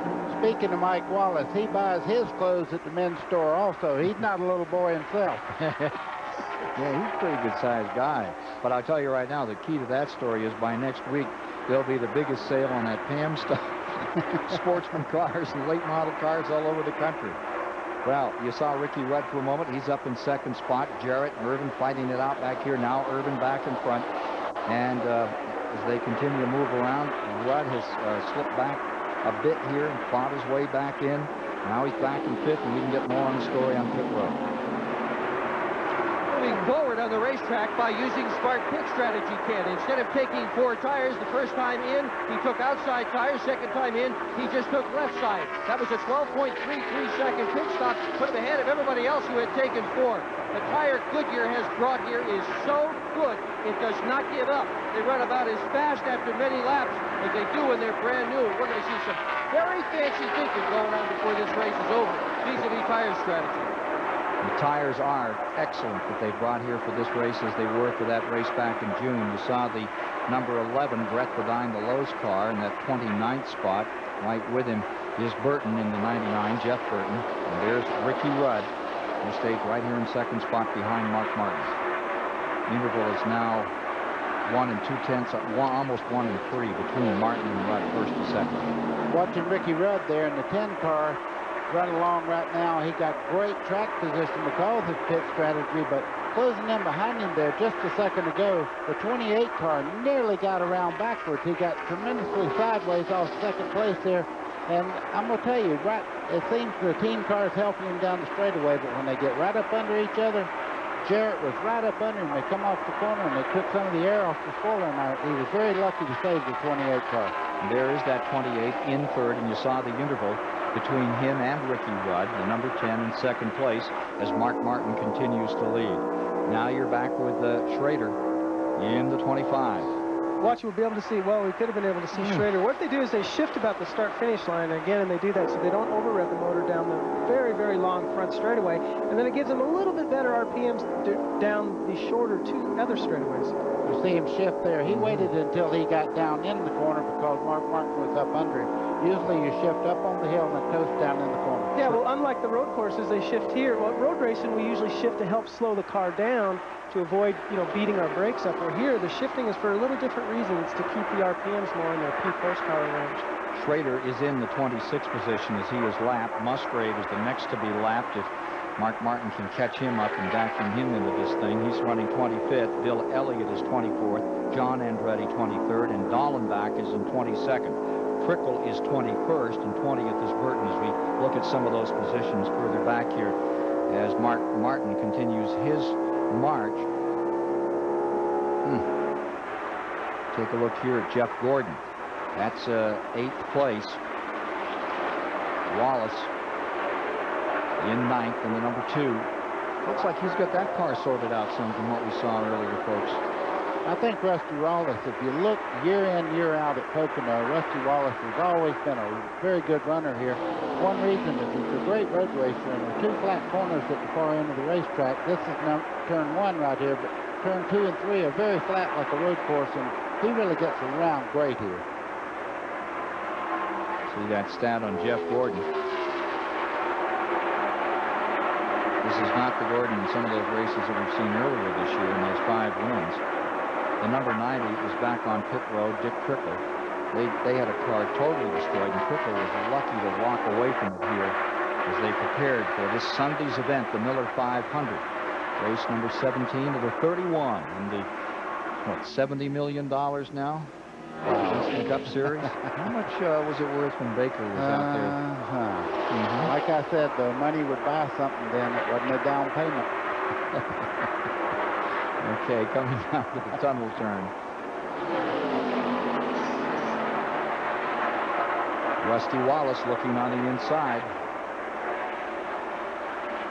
Again, you're looking at 8th and 9th position there.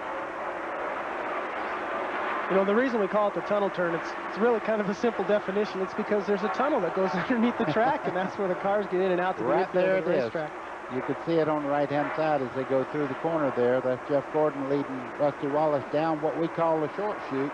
Going into turn 3, you'll see him go right around the bottom part of the racetrack. Now they'll flare out right here towards the outside line and out to the outside wall to get a good run down the front straightaway.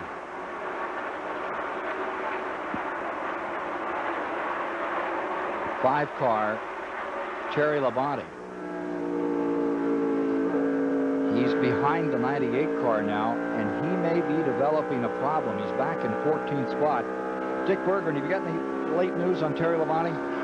Well, yeah, there's a couple of problems. Rick Hendricks says he's a little bit loose, but that's not what they're really worried about down here. Gary Dehart is concerned about the gas pedal. It seems to be flopping around a little bit in the car. It absolutely should not be doing that, so there is concern about Terry Labonte's throttle. And Terry Labonte finds himself well back in this field. He is running in 14th position. It's shown car number 5, the point leader. Mark Martin's out in front.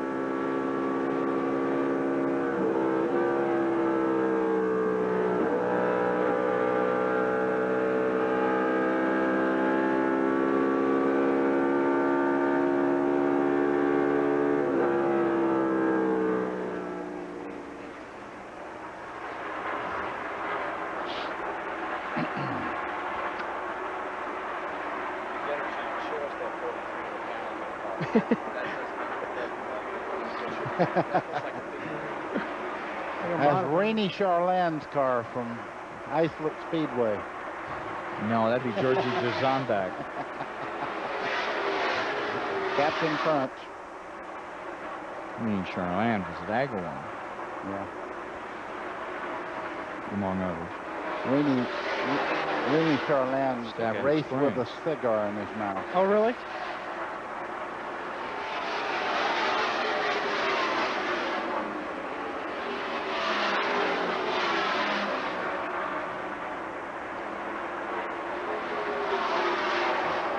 Okay, again, sequence is 1. Okay. Yeah.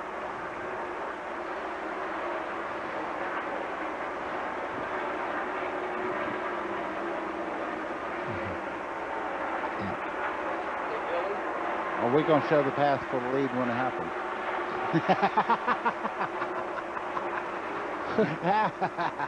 Hey, Greg. Get mean out there. Is there any catch in the 6 car? I haven't been watching the first and second.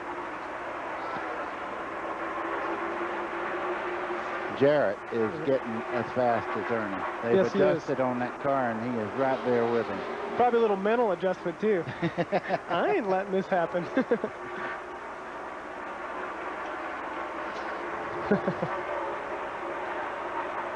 They got to catch Martin. He's hauling. You know, we've been...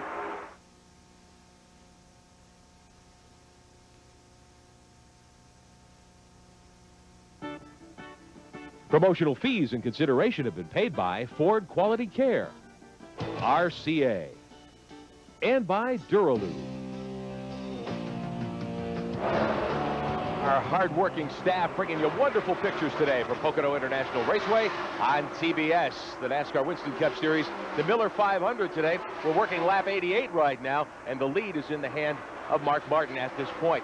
We're worrying about the fuel situation, concerned about it. Many of these teams are when the cars will start coming back in, needing to stop again. We've run green here for an awfully long time. The fuel window should hit around lap 105, 107, somewhere in there. Many of these teams going about 35 laps, which would be about 85, 87 miles on a tank of fuel today. Steve Burns, how are they finding the fuel mileage to actually work out when they start checking the cans after a fuel stop? Well, Rick, this is in fact a fuel mileage track. Now, what these teams do is they weigh the gas cans when they're full. We have a scale right here in the pits, and you'll see when I put my hand down, it starts to read out next to it. Now, when these gas cans are full, they weigh about 80 pounds. When they make the pit stop, they'll bring the gas can back here, set it back on the scale. Then they'll subtract the empty from the fuel, from the full rather, to get the number of pounds of gas that they have used. Now, they also have a mathematical formula. Once they find out how many they've used, they multiply that times 7, and I'm not a mathematics professor, but that relates to the specific gravity of gas. So there you have it. Cage, you got it, Baker? I got it. Okay. Run till they tell you to come in. That was my theory. Mark Martin is in front, but his lead, it's beginning to evaporate. Ernie Irvan has moved to second, and Jarrett has moved to third. And where it was 2.8 between first and second, it's now 2.4. Ricky Rudd is back to fourth, and here you see Jeff Bodine. He's in fifth with Morgan Shepherd, the number 75 car, in sixth. Just behind him is Johnny Benson, followed by Jeff Gordon, Rusty Wallace, and Lake Speed stays 10th here in the Miller 500, the 22nd annual at Pocono International Raceway. Morgan Shepherd making a move on the inside as he closes down. And double wide in the maiden straightaway. He comes with Jeff Gordon high. Morgan Shepherd on the bottom. And he tucks back in again. Just in front of them is Brett Bodine in 27th position, number 11. It looked like Bodine had a tremendous amount of motor down that straightaway. Morgan Shepherd actually had to run on him coming up out of the corner, and Bodine just kind of drove away from him. As they go down the back straightaway, though, it looks to me like the 7 is a little bit off. Maybe he saw him in the mirror and said, hey, I'm going to let him go. Maybe he's got a better line. Let me see what he's doing. Well, we heard earlier, a little discussion about that where Ernie Irvan commented that the line that Mark Martin was taking helped him out a little bit. So, yeah, the drivers do watch the cars in front of them, and they might see a little different line, even if it's a couple feet different. They might see that line, and they're going to say to themselves, let me try this line. If the car feels a little bit better, they're going to keep running that line. Within 10 laps of halfway in the race, the SS Hesperus, captained by Bobby Hamilton, just went out and did 3 or 4 laps and pulled in, and I mean, that thing looks like it is a wreck. That's a wrapper off of a cigar. It is no longer a cigar, you can tell that. Boy, that thing is beat up. Bobby Hamilton, if you just joined the telecast, was in an early wreck just as we started the race, and really wiped out Richard Petty, number 43. Not his fault either. Jimmy Spencer spun, he tried to avoid, he got collected, and away he went into the third turn wall. More on that story as we get down to halftime in the Miller 500. Now here's that 7, Bodine, having to work to keep Benson behind him now in 6th spot. Shepherd's pulled up into 5th. Bodine is in 6th, and here's Johnny Benson with as good a run as he has had in 1996. I think this is probably the best run that he's had in 1996, and it's not by fluke either. He started up there and he stayed up there. Well, he fell back a bit. He went back in a 10th. Now he's come right back up. In fact, he's done it twice after these pit stops and worked his way back into the field. It's a good run for Benson. Now this group right here trailed the leaders by 9 3/10 seconds. And look at this. Here's Irvan. Dale Jarrett. Dale Jarrett made a few corrections on his chassis. Every time he stops, they work on it. He's just as fast as Ernie Irvan now. You see them both going around the racetrack basically equal for the last 20 laps, Chad. I think Dale probably heard us talking about how fast the 28 car was, and he said, now wait a second, you guys, I want equal billing here, and he decided to pick up the pace a little bit. But the front of the field is stabilized here. It stays at 2 3/10 seconds between Martin in first and this Irvan-Jarrett combination just behind them. Stays right about, well, now it's changing a little. This last lap, the report is it's down to 1.9, so maybe they've turned it up a notch on the Yates cars. Traffic can have a lot to do with that. If you run into slower traffic and you get down in the corner and you have to roll out the throttle and maybe take a wide line through the corner, that can be the difference. We'll see in 2 or 3 laps from now when they get out of traffic whether it's really closing in or not on Martin. He looks very fast there. But the last 10 laps has been right in that 2.3, 2.4 area, and traffic certainly does make a big difference, even on a 2.5-mile track like this where you've got some running room. We'll show you that interval between Mark Martin and the number 6, the Jack Roush car in first, the Valvoline Ford. And then you take a look a little further back here. There you have 2nd and 3rd position. Rudd stays 4th, Shepherd 5th. Benson is in 6th, Jeff Bodine 7th, Rusty Wallace 8th. I have a comment. Yes. Traffic has nothing to do with it. The 28 and the 88 right now are closing in on Mark Martin. They're closing maybe 8-10 car lengths a lap right now. Yeah, and now it's down to 1.7. It's gone from 2.4, 2.3, 1.7 now, and they are reducing the distance between the Roush car, still looking for its first win of the season, and Ernie Irvan, who's going for 2 in a row, currently 12th in points. And wouldn't that be sensational if he wins back-to-back here today? There are the 2 points leaders, the 5 and the 3, and they're running nose to tail, 14th and 15th position. Terry Labonte, number 5, and Dale Earnhardt in the 15th position, just behind him. Tailing along there is number 90, and giving that a good shot today, Dick Trickle.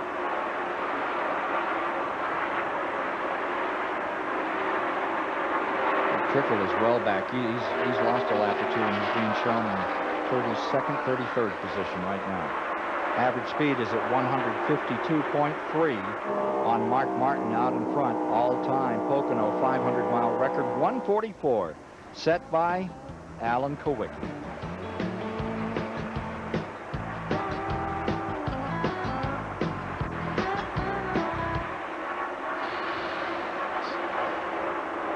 They're on record pace right now, aren't they? Yeah, way up. 8 miles an hour. Oh, we're going to show the pass for the lead.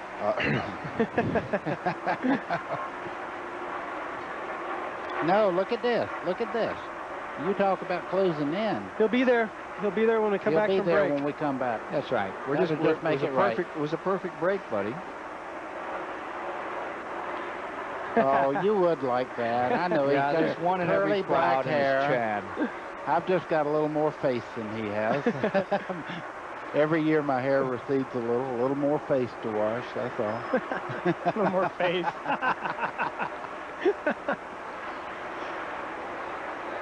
Hey, Baker. Yeah. Don't forget to give me back my time.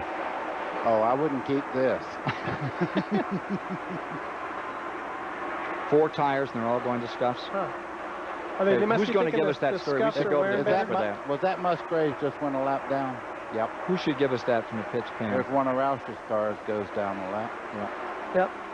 23rd position. Yep. He didn't even get in the way. So there's 22 cars in the lead lap now, huh? Look at that, Ernie. I'm telling you, after about 15, 20 laps, he goes like a wild man. I'll tell you what, that is so neat to see him that strong again, you know? Oh, yeah. 'Cause there was a question in everybody's mind for so long. Look, I mean, what's this eat-up job right here? It'll work out good, huh, Pam? Look at that. Well, I hope so. But get us a pit report about that 4-tire scuff. Thank you.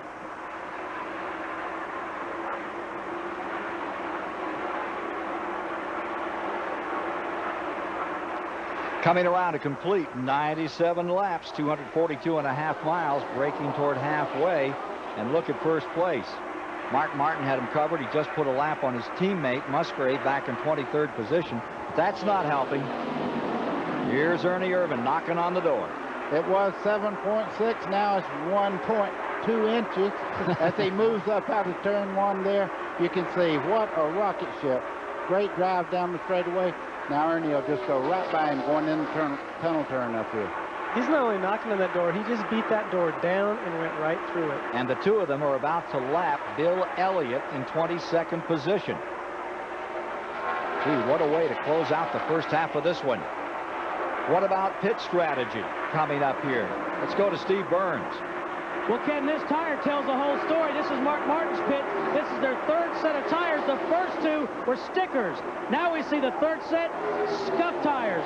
They said that buildup on the stickers is too much, so they want to use scuff tires. Dick Berggren? And now Ricky Rudd is also using They've been putting on sticker tires all day long. 4 scuff tires up here. Just talked to Larry McReynolds. I said, Larry, why are you putting scuff tires on? He says, just testing the waters. They ran awful good in practice. Want to see our car seems to run better on a longer run. We're going to see if it's better for late in the race right now. Thanks, Mike. Now let's try to get Dick Berggren. Dick? Well, down in my area, Morgan Shepherd is currently running 5th, Ken. He's going to be putting on 4 sticker tires next time. 3 wide on the racetrack. Oh, boy, hang on. Meanwhile, Jeff Bodine has been running nothing but scuffs, and that's the same with Ricky Rudd. Rudd doesn't even have a brand new tire in his whole pit area. $10,000 to the leader of this lap, Dick Berggren, and as they come back, Mark Martin had a hole card.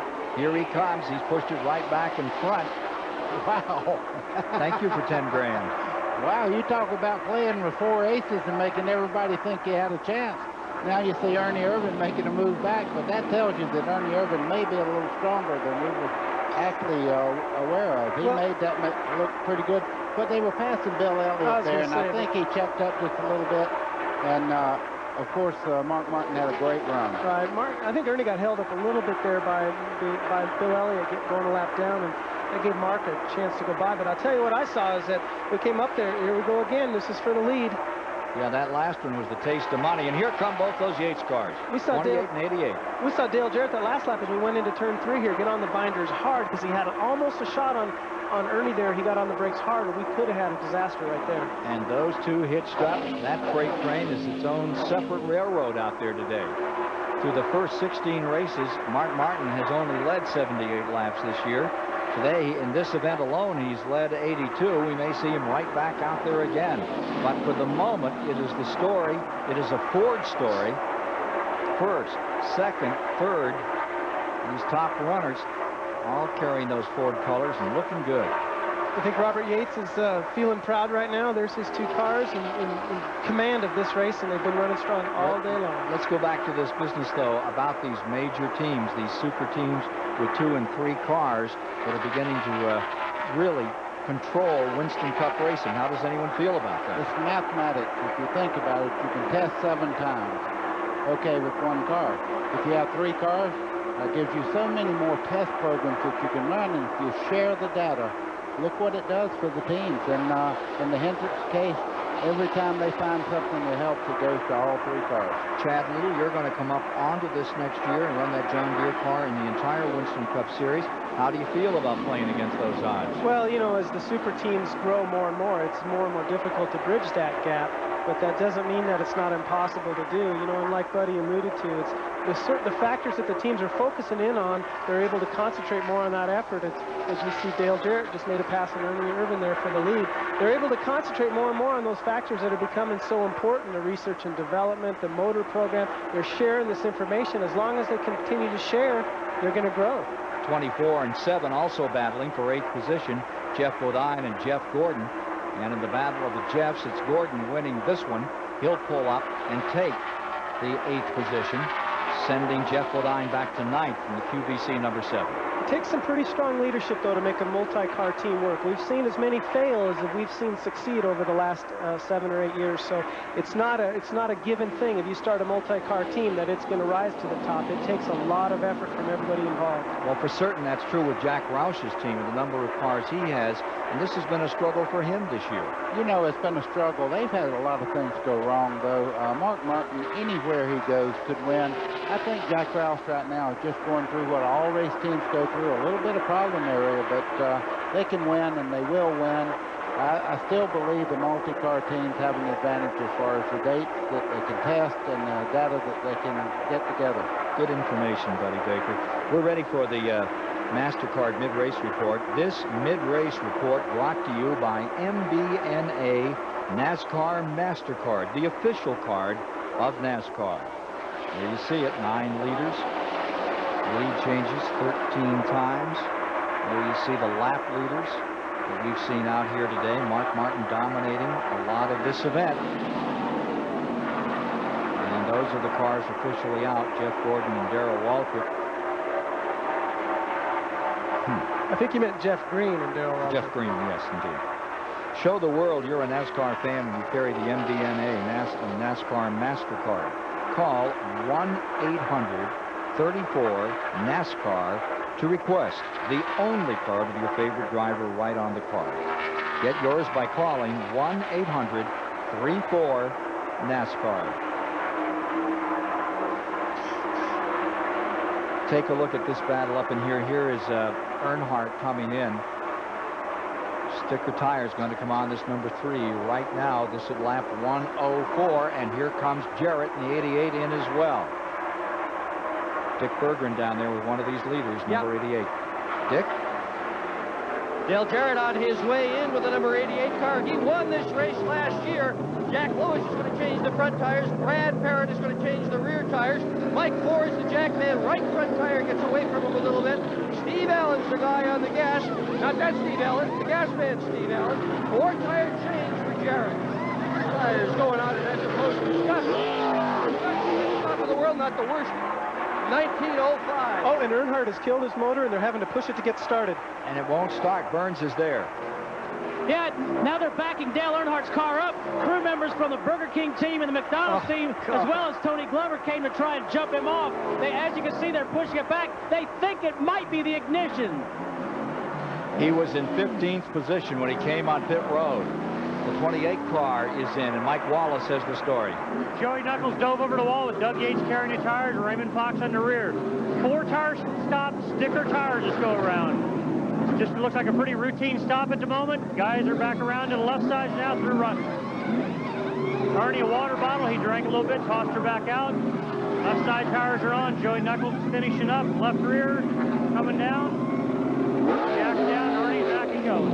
23.6, Mike. That was a good stop. Good call from Mike Wallace. With us today down on pit road, being joined by Dr. Dick Berggren of Stock Car Racing Magazine and our own Steve Burns. Giving a lot of inside story on pit road, and Dick Berggren is down there in Terry Labonte's pit as the 5 rolls in. Terry Labonte in 13th spot, coming to a stop. And Ricky Rudd just went roaring by, Ken, and they changed strategy in Rudd's pit, and they put 4 rather than 2 tires on it. Labonte's going to leave the hood down. Apparently, they're not going to try to fool with that throttle at all. Apparently, that problem has pretty well gone away. Meanwhile, Mark Martin has just gone down pit road, and he's headed to Steve Burns. Take it, Steve. Dick Berggren, here he comes as Sterling Marlin heads out. Now, we might take a look. They might make a spoiler adjustment. We heard to give him some more. Yeah, they're pushing the spoiler up right now to give him more downforce. They're changing the right side tires, and again, these are scuffs tires that have already been used, not stickers. Now they're going to the left side. 1 can of gas is already in, about to put the second one in. It takes the tape off the front. Now, what we want to do is find out from Steve Meal why they decided to use scuffed tires. Let's see if we can get a word with him.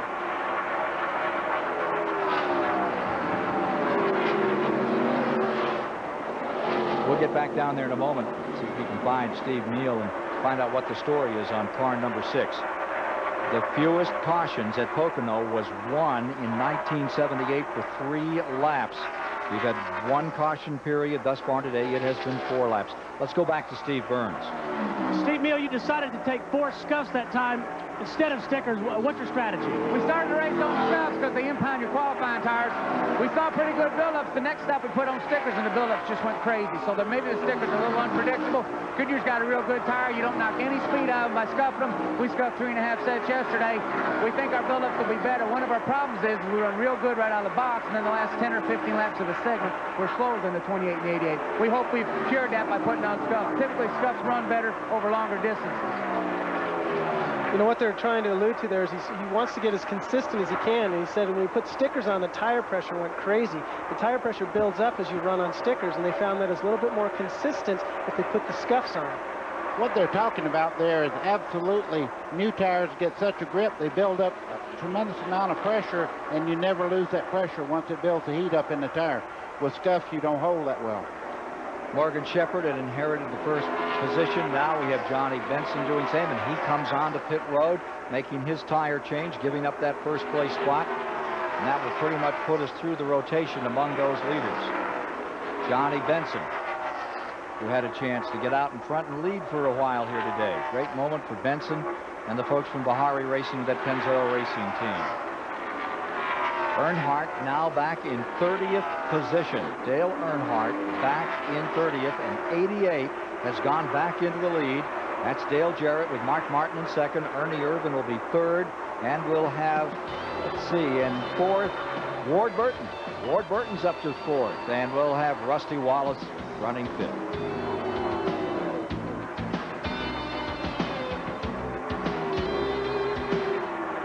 Good section now. That's fun. Isn't that fun? Yeah.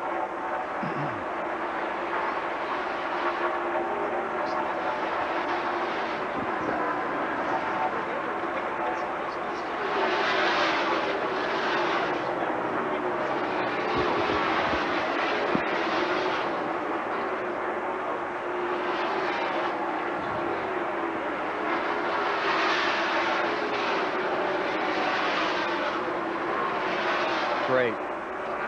Great. 99's gone back behind the wall.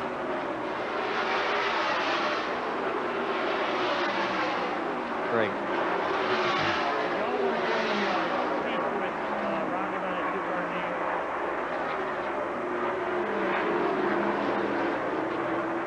That's... Okay, do you know if the 88 is 2 cars or 4 cars? Yes, that's... They're yeah. asking me down here in the 28. Ah, okay.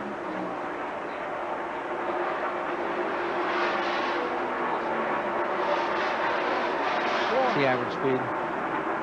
fast. Okay. Coming up. Thank you. Hey, Pam. Hey, Steve. Yeah. Okay. All right. Steve. You might want to check and just comment again on Earnhardt killing his motor there. You know, they not only had to push it forwards, it wouldn't start, they had to then push it backwards, and he lost a lot of positions from that. Yeah. Steve Burns, this is Rick. Can you hear me? Okay, Yeah, you're fine, Rick. You hear me? Okay.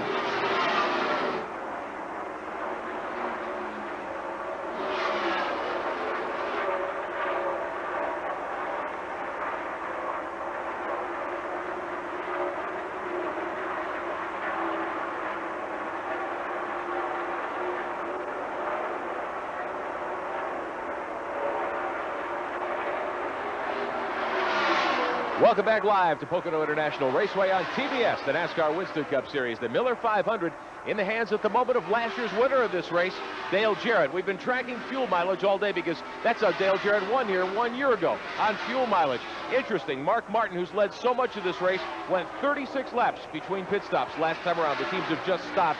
Ernie Irvan, who's been so strong today, went only 33 laps. Dale Jarrett, we had him at 34 laps. Will Mark Martin have an advantage? Probably not, because if you do the arithmetic, all three of those teams can get by with just 2 more fuel stops. Now, Dale Earnhardt had problems during his pit stop. Killed the motor. Steve Burns is in the 3 pit. Guys, initially they thought Dale had flooded the motor. You saw guys from other teams trying to push him off. They then switched ignition boxes, and Dale said the car's running fine, but Chad Little, you know he lost a lot of track position when he had this problem. Well, not only they lost a ton of track position from the motor dive, but remember, Earnhardt gets first pick as being the Winston Cup champion. They usually pick their pit furthest down pit road. They tried to push the car forward, it wouldn't start. They can't push it past the last pit stall. That's a NASCAR rule. So what they have to do, they have to push it then backwards to get it to start. It took a lot of extra time, and Dale lost a lap. 30th position. Here's Blake Speed going underneath that car, number 3. And it's a hold on and hang on for Dale Earnhardt this afternoon. Blake Speed in 10th spot. And up in that lead lap, the average speed staying at 153 miles an hour. They're just blasting that old record to pieces here. 142.5 for this July race. Darrell Waltrip set that, what? Way back, 78 set that one? And the average, the fastest race ever run here was 144. That was in the spring race, Alan Kawicki's final win, 1992. 13 cars remain in the lead lap at the present time as you watch Lake Speed having a terrific day, staying up there in 10th spot. And the big story at the moment, Ford's continuing to dominate this race. You have Jarrett, Martin, Irvin, Wallace in the front 4. Then you've got the Chevrolet of Gordon in 5th. There's Dale Jarrett out in front. Then you've got in 7th, Jeff Bodine, the Ford of Morgan Shepherd in 8th. The Pontiac of Benson is having a great run in that 9th position. And Lake Speed, who continues to stay up here in 10th. It's Ford, Mark, on another slot in the top 10. You see Mark Martin there in 2nd spot. He's moving up on Jarrett just a little bit as we go along here. You see him coming right into the frame there. He passed Wally Dallenbach going down in the tunnel turn. I think right now Mark Martin is doing what he's done every time after a restart. He's very, very fast after he makes a stop. Then Ernie Irvan in the 88 car gets stronger later on in the run. See John Andretti just in front of him there. He's running 18th on the field. And he's in danger of going down a lap as well. Only one caution thus far. It came early, and it was a big caution. Big number down here in turn number 3. Maybe we'll get a chance to show it to you again if you joined us late today. Look at Dale Jarrett's stats here as far as this race is concerned. Right up in front. And remember that Martin is right there in 2nd. Well, he's gaining a tremendous amount each lap right now. I think what Jarrett has, he has a very, very tight setup on that car, and as he goes along, the racetrack actually comes to him, where Mark Martin's car is a little freer through the corner, and he's very fast on new tires.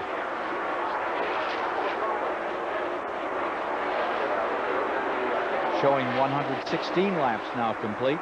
290 miles are down. Record pace they're running it at. Jarrett gets a bit of a breather here in that traffic. As we mentioned earlier, there was one caution. And let's take another look at what happened as we just got this race underway today. You see Jimmy Spencer in the yellow car here, just under Jeff Gordon as they start in the corner. And I don't know whether they touched or not. You could see the 24 go a little sideways. There goes Spencer backwards into the wall. Then there's a chain reaction just behind them.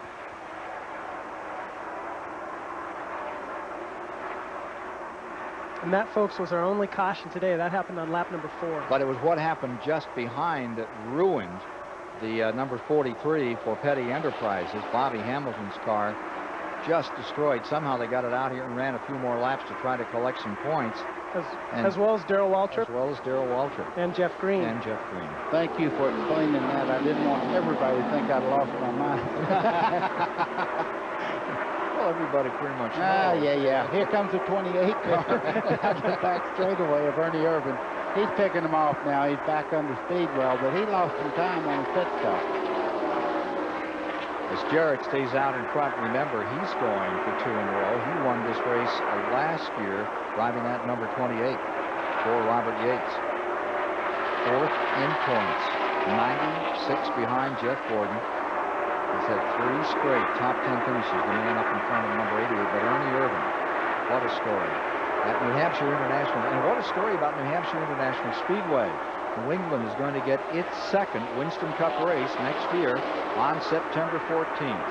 And of course, the new Texas Speedway is going to open next April 5th and 6th. Baker, that's where you're supposed to say the ticket office is open today. Absolutely, it's open today. Get your tickets now, because if you don't, you'll miss that event. Yes, sir. It's going to be a great one, that 1.5 miles in Texas. Here comes Ernie Irvan scooting down to the inside, putting a lap on Andretti and Musgrave. We'll take another break here at lap 118 and then be back with more of the 23rd annual Miller 500 at Poconos. Race fans, Budweiser asks who won. February 24th, 1991, Richmond International Raceway. Davey Allison in car 28 started on the pole, but the unsponsored 7 of Alan Kulwicki showed he had the early muscle. Knocking the competition out of his way was the number 3 of Dale Earnhardt, starting from the 19th position. Ricky Rudd ran strong in his Hendrick Motorsports Chevrolet. Quick pit work also kept Harry Gant at the front of the pack.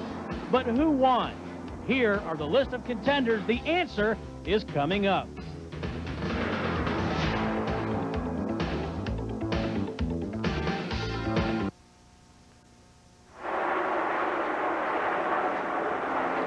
Pam, when we come back, could we show 13th, 14th, show some of the other cars, show Mayfield, Hillen, Michael Waltrip, back to Ricky Craven and Dallenbach.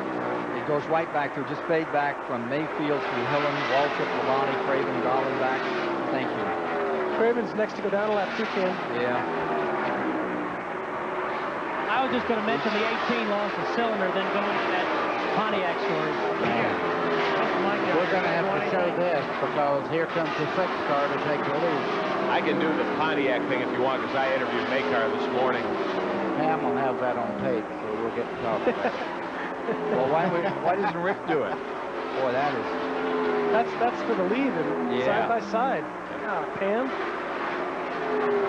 Don't make her start.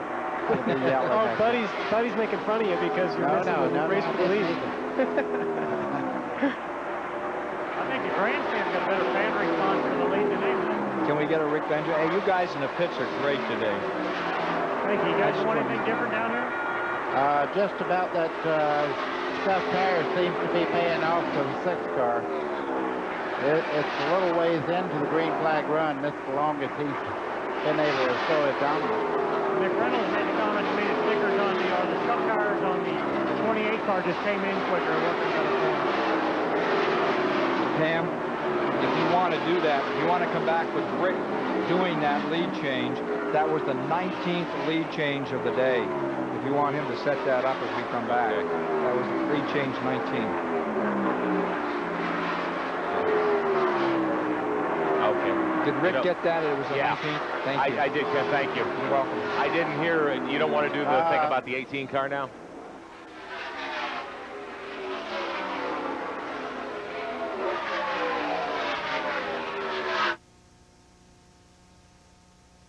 Richmond's 400-lap classic was won on this day by Dale Earnhardt. Alan Kulwicki led 7 times during the first 104 laps, but a pit road penalty spoiled his fine run. Also racing with the leaders all day long was Harry Gant. But the battle was between Earnhardt and Rudd, and in the end, the legendary number 3 held on for a 1.5 car length victory.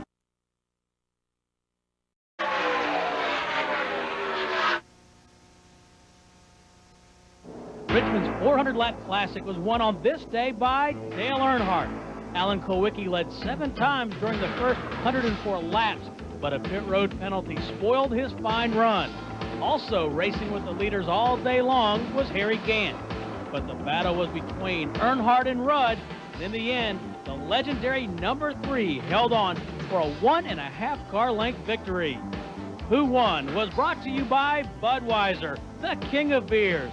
For that clean, crisp, cold taste, nothing beats a Bud. 122 laps complete at Pocono, and we've had another lead change, our 19th of the day. Mark Martin has taken over. Let's show you how he made the move to get to the point just a few moments ago. This is coming through the tunnel turn. Martin to the inside of Dale Jarrett down the straightaway, and Martin showing just how strong that Roush Thunderbird is. Ken Squire, he told me the same thing yesterday. I know he told you that's the best race car he's ever saddled up here at Pocono. Funny this morning, Jack Roush was saying, yeah, he said it was one of the 2 best cars that he's had out of the shop. But boy, is he a rocket in this thing. Look at Mark Martin. Just pull away, gets himself about 2 car lengths. Dale Earnhardt is up in 25th position. He's running 1 lap down. Earnhardt might have been a winner there in that Bud report, but he's sure having his problems today. Jimmy Spencer about to go another lap down. We haven't talked about Jeff Gordon for a while. He was running back in about 12th to 15th place. He's now up to 5th. They really figured something out on that last fuel stop. He's closing on Rudd in 4th. Hey, if the race was to end right now, you got those points figured up, buddy? I love that. Those points if the race was to end now, you'd have a riot. Well, it's more than halfway. Didn't really start home. Who would want to miss the end of this one, the way it's developing? There's how the points would be if it concluded at this moment. Terry Labonte would hold on to 1st and increase his lead over Earnhardt. Gordon would stay in 3rd and Jarrett in 4th. Ricky Rudd would be 5th, 338 back. Still trying to make a run on those points. Top, 7 positions easily. Kind of things that happen out here in Winston Cup racing. Gordon creeping ever closer. Almost perched on the rear deck of number 10, Ricky Rudd in 4th spot. Back up front, there's Ricky Craven about to go a lap down. He's in 17th. Ricky Craven in 17th, feeling the heat from Mark Martin and Dale Jarrett. Speaking of heat, ready for a burger, buddy?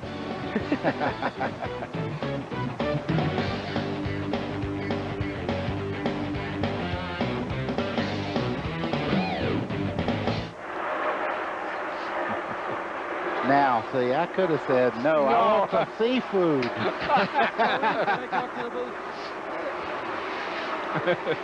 Hello, Ken and Buddy. Yeah. I'm in the 10 pit, and right now there's a lot of activity going on here. I can't sort out facts from fiction because they're all telling me everything's fine. One of the reports we've got is he's got a tire rubbing on the right front fender. Another is he's leaking fluid. Richard Broom says, we're all right, we're all right. Yeah. Watch the 10, watch him. Okay. I'm not sure. I mean, I don't know whether he is or not. But there's another NASCAR conversation going on right now. I can let you know in a second about the right front when he comes by. He's in the tunnel turn right now. We're going to stay here, keep an eye on it. Good. Wasn't somebody in Gordon's pit complaining about oil, was it? Hey, you got a good story. That Terry Labonte is only about 1.5 seconds from going a lap down. He's in 16th. Right front. Look at the right front wheel just behind it, all the way back on the door is black mark. On which car? The 10. I want you to see it, young eyes. I don't want to say that now.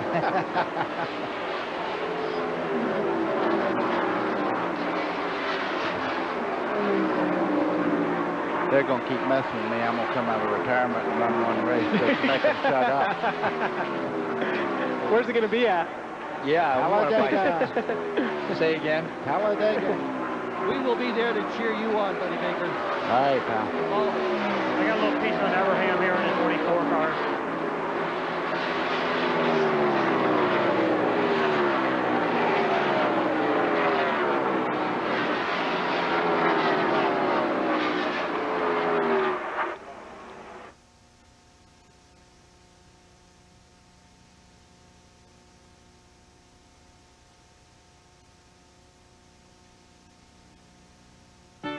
Brought to you by Gladiator and Universal Luxury Bands, the official bands of tracks, teams, and drivers throughout the NASCAR world. Call 1-800-445-2825 for a dealer near you. Sold out house 2 days after that race 5 weeks ago.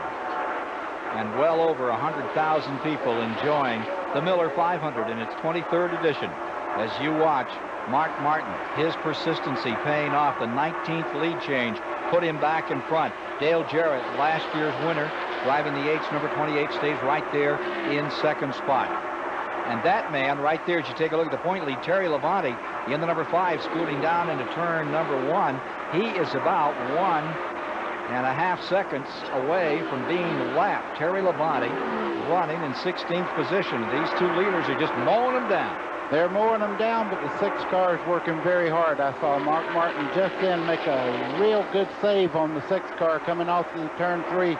Got very loose. You see Jarrett right on his back bumper. That's not helping matters. On the pole at 168.4 was Mark Martin. The record here, 169.7, belongs to Jeff Gordon. That Ford, all of those Fords have been undeniable since the outset of this event. We're 128 laps into the Miller 500 this afternoon. That would mark it at 320 miles and only 1 caution so far. And Terry Labonte has fallen back into the same lap with Earnhardt. Okay, Marcus going to lap down. They say there's a little smoke creeping out of the back of car number 10 here. Ricky Rudd going down into turn number 1 with Gordon after him. They are in 4th and 5th position. Whatever it is minimal. I tell you, you cannot see it from the camera angle. Dick Berggren can tell us more, buddy. Well, no, but I'm going to ask the question of Richard Broom. He's the crew chief. Richard, what's the smoke from? Well, we got a little fender rub on the right front. It's got everybody all nervous. Nothing to worry about. Well, they're not nervous down here. NASCAR's been down here, and there have been a couple of radio reports, but you say the car's all right. Yeah, the car's fine. It's 5-year time right now. Okay, they're very calm in the 10 pit.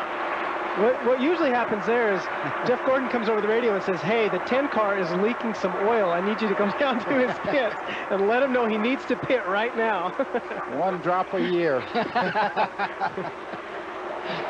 what they used to call him, buddy. 1 drop a year, baby. That's it. You got it.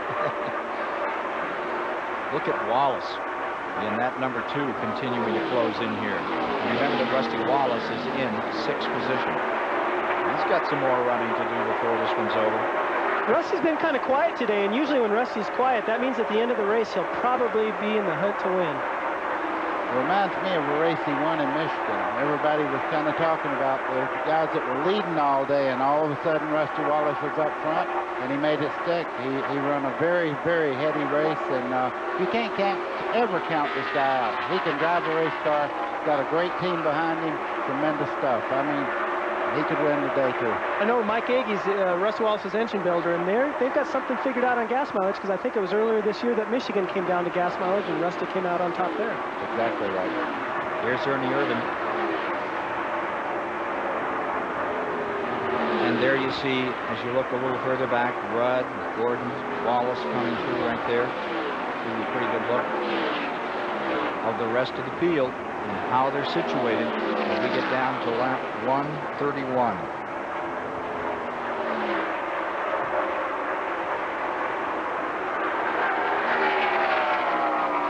Let's get another fuel check right now. Dr. Berggren?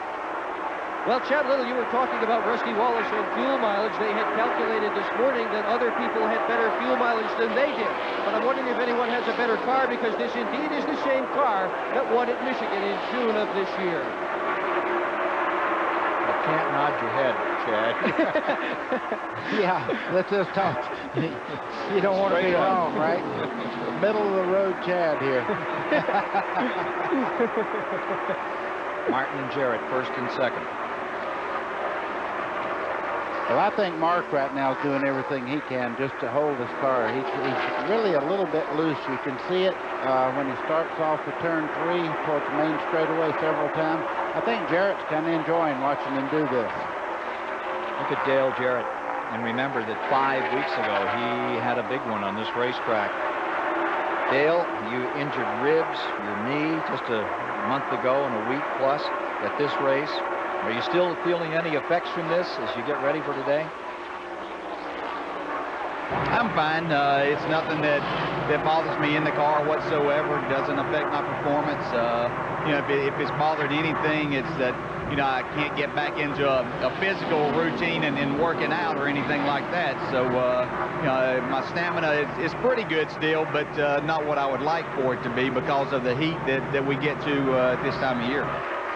Dale Jarrett continuing to hold on out here in second spot. Ernie Irvins in third, and Mark Martin, Mr. Persistency, staying in front in the 23rd annual Miller 500. Stay with us.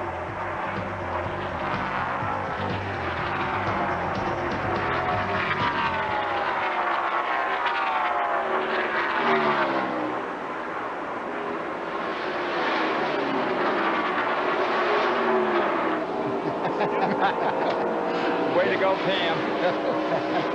Yeah, think them up. Are we going to show this pass for the lead when we come back? Yeah.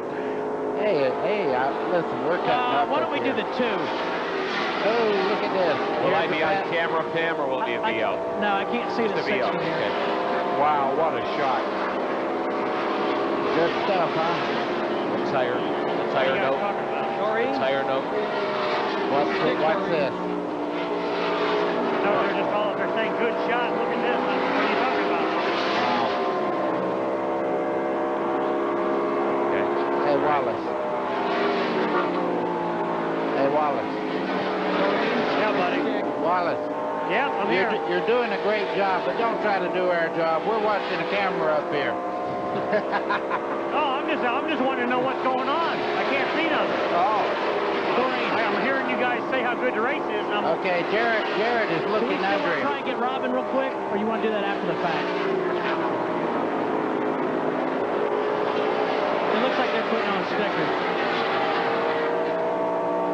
Okay.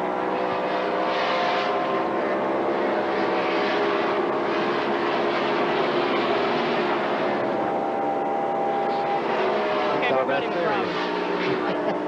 I did for a second. The leader's red. The leader's red. Real nice, guys. Making fun of a rookie. Nah, we like you, man. You're doing a good job, I swear. Fred wants to see you right after. Yeah. I just got a pink slip. I don't know what that means. Just can't see nothing down here. You don't know what's going on. Yeah, I just got a pink slip. I don't know what that means.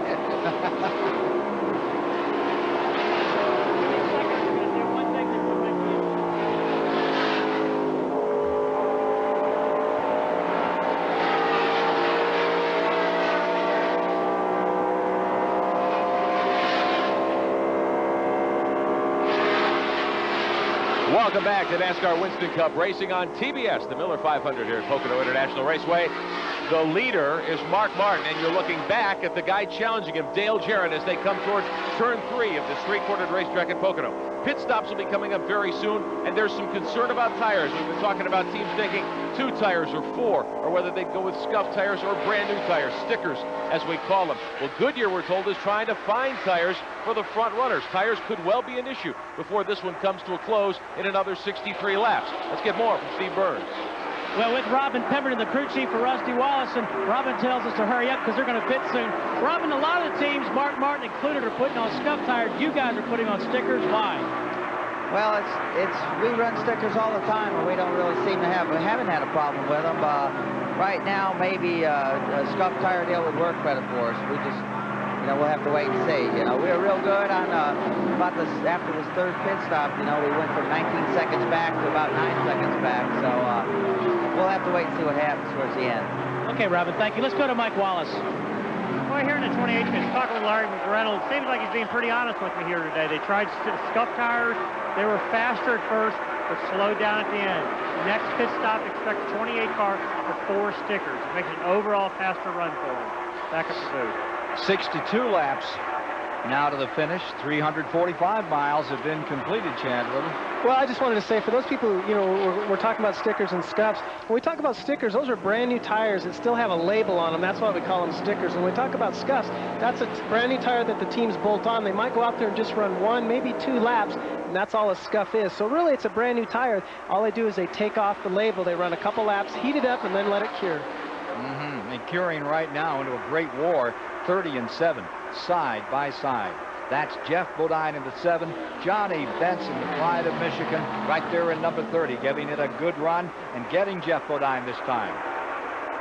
So Benson picks himself up another slot. That'll put him into 8th, drop Jeff Bodine to 9th, and you saw Morgan Shepherd having a dandy day with a Remington number 75 in 7th. But isn't it great to see Morgan Shepherd have such an excellent run as he is here at Pocono? What a grand race. They're 10 miles an hour over the record. Only 1 caution so far. And here comes Benson looking for Morgan Shepherd.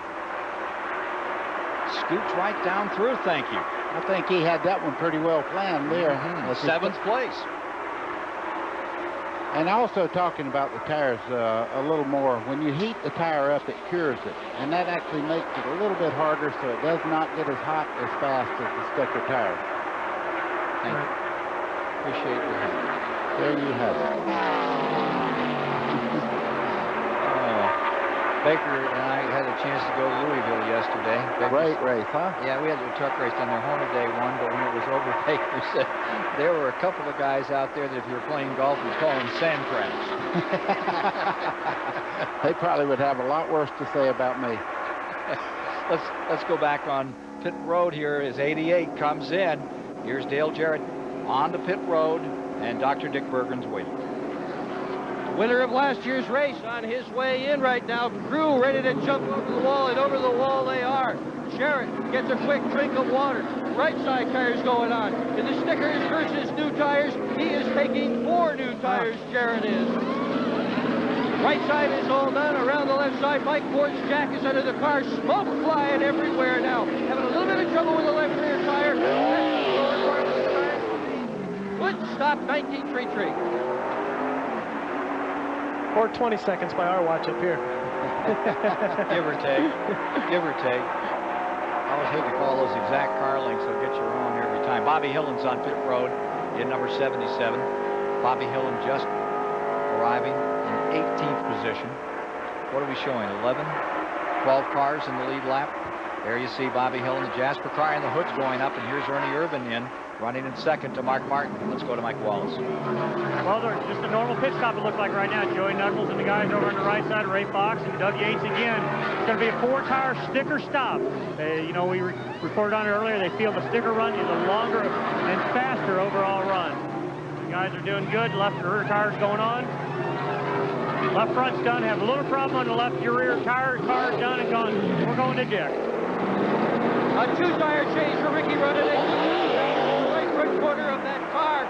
Rudd in and out in 13.71 seconds. NASCAR was right there looking at the right front. He's out, and here is Irvin just behind him as they come back onto pit road. And Mark Martin, your leader, is on pit road. Steve Burns is waiting for him.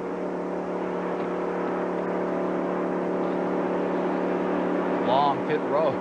Here he is, just about there. They have a speed limit they have to run down pit road. For those of you that are just first time ever watching a race here, they have like a 45-mile-an-hour speed limit down pit road, and that's for the safety of these guys you see over the wall there. Steve? Yeah, they're going to make a 4-tire change and put on scuff tires again that Chad Little just talked about. You know, one thing we haven't mentioned, all these teams have performed these pit stops almost flawlessly. There's so much pressure under green to nail a pit stop, and Mark Martin down and away, again, an excellent pit stop. That's the difference in this form of racing than almost any other stock car race, almost any other Remember, pit stops under green, time-wise, are even more important, too, because when the cars out on the racetrack are averaging 165 miles an hour plus, a second can be as much as 250 feet. So you can see the difference. If you have a pit stop a couple seconds quicker, you're a couple football fields ahead. Yeah, and you flounder in all that frenzied action down there, and it can cost you the national title at the end of the year. Just a couple of a second, 300 feet, that's all it takes. Look at Benson now in the number 30. As those leaders have pitted, he's got himself back into the lead another time. We saw Shepard and Bodine both on pit road at the same time. They have been running 5th and 6th position. They have both pitted. In fact, almost all the leaders now have taken the opportunity to come in. Benson slightly out of sync, running just a little longer here in the Bahari Pennzoil number 30. Puts that Pontiac back in front. That's the second time this afternoon, third time that Johnny Benson's had a crack at first place.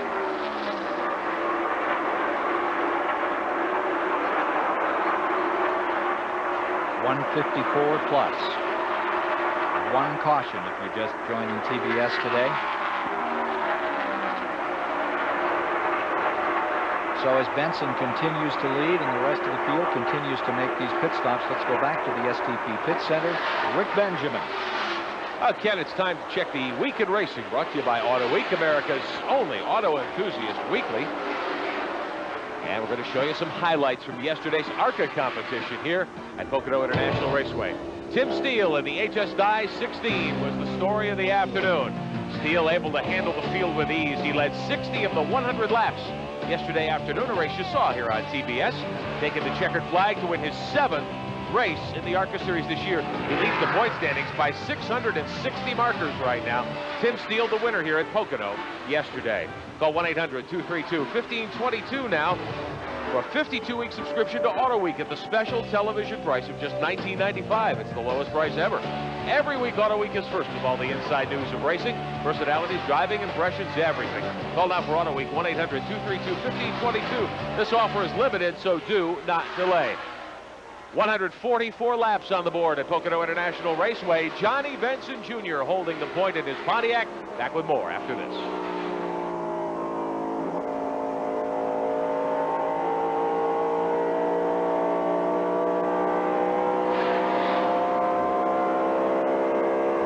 They're telling us in the 35th they're going to make a track bar adjustment, 4 sticker tires, or I'm sorry, 4 scuff tires.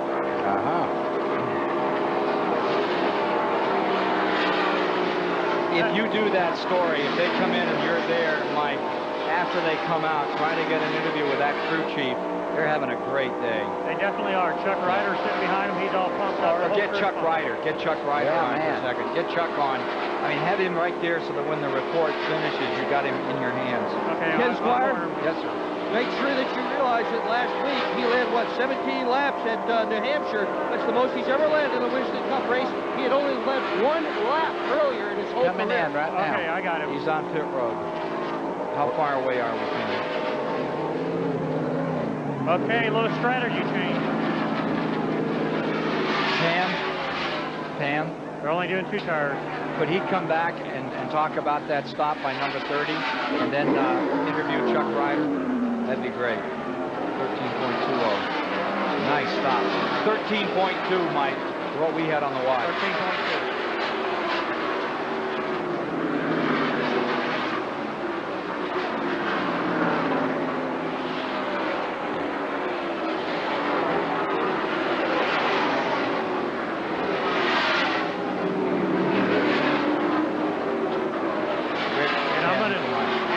Chuck, though, too, right after they're talking about the 30 stop. And what am I doing? I'm going to Rick to Ken the mic. Okay. Hey. Yeah. Hey, Doreen. Look at that 6 car when he changes tires. He just goes. Doreen, this is Dick. Look at how clever the 2014 is. They've got an insulating blanket over their fuel to keep it cool.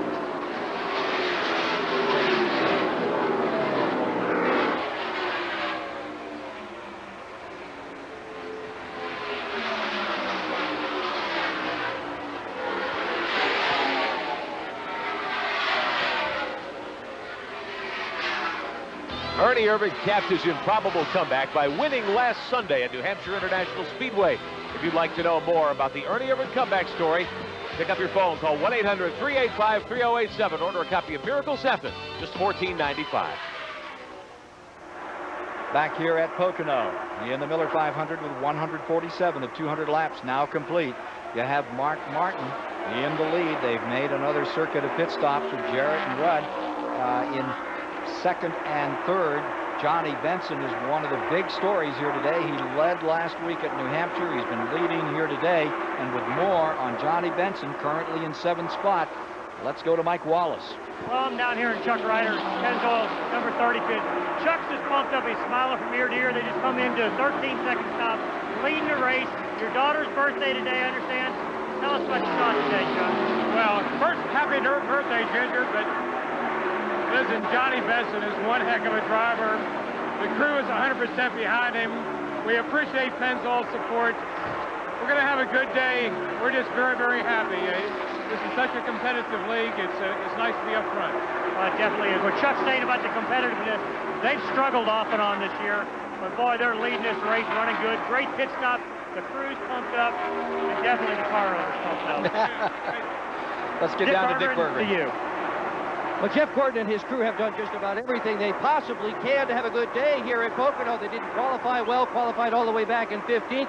This morning in the garage, they had that whole car torn apart, changed the rear end, transmission. Look at this, in the pits, they've covered their fuel with this insulating blanket to try to keep it cool. And that's probably worth, what, about 1,000th of a horsepower. They're doing everything they can to help Jeff Gordon get to the front, Ken. Jeff Gordon is doing everything in his power to get it there, but in 5th place, right, there's time for him to get up there. Meanwhile, look at this. Here's Irvan in 4th spot, and Jeff Gordon, or rather, and Ricky Rudd in the 10. That's been a swap around for a while. Irvan in front of Rudd for the moment, and you see Morgan Shepherd's Ford on pit road. Let's go back down to Dick. Now Morgan here, he has outside tires. That's all. Jerry Kinnan, was that a scheduled stop? Well, the right rear was vibrating a little bit. We didn't know if it was equalized or the wheel was left loose, so we, instead of taking a chance and tearing the car up, we decided to come on in. Oh boy, Morgan Shepherd had been running right up front all day, Ken Squire, until that. Yep, and that was 7 laps since the last stop. That was certainly unscheduled. That's going to hurt Morgan today after such a fine performance. Morgan Shepherd falling back some. And you're riding again with the Budweiser car and Schrader, who's up to 14th. Remember, he's not in that lead lap. We have 12 machines left in the lead lap. Buddy? This is what it looks like coming into pit road. You see the white line there. You stay on the outside until you get close to your pit. Now you see it comes into the inside lane. When is his luck going to change? Such a good driver. Boy, those windshields are taking the pounding today, aren't they? You can see they cleaned off 2/3 of that one. The real important part of that windshield is directly in front of the driver, though. That right side being a little messed up there does not hurt a thing. It's what they took out of there. Getting ready to take a break. Our thoughts today are for Fred Miller. Motorcycle accident. It's cost us a great respected motor builder for folks like Tommy Houston.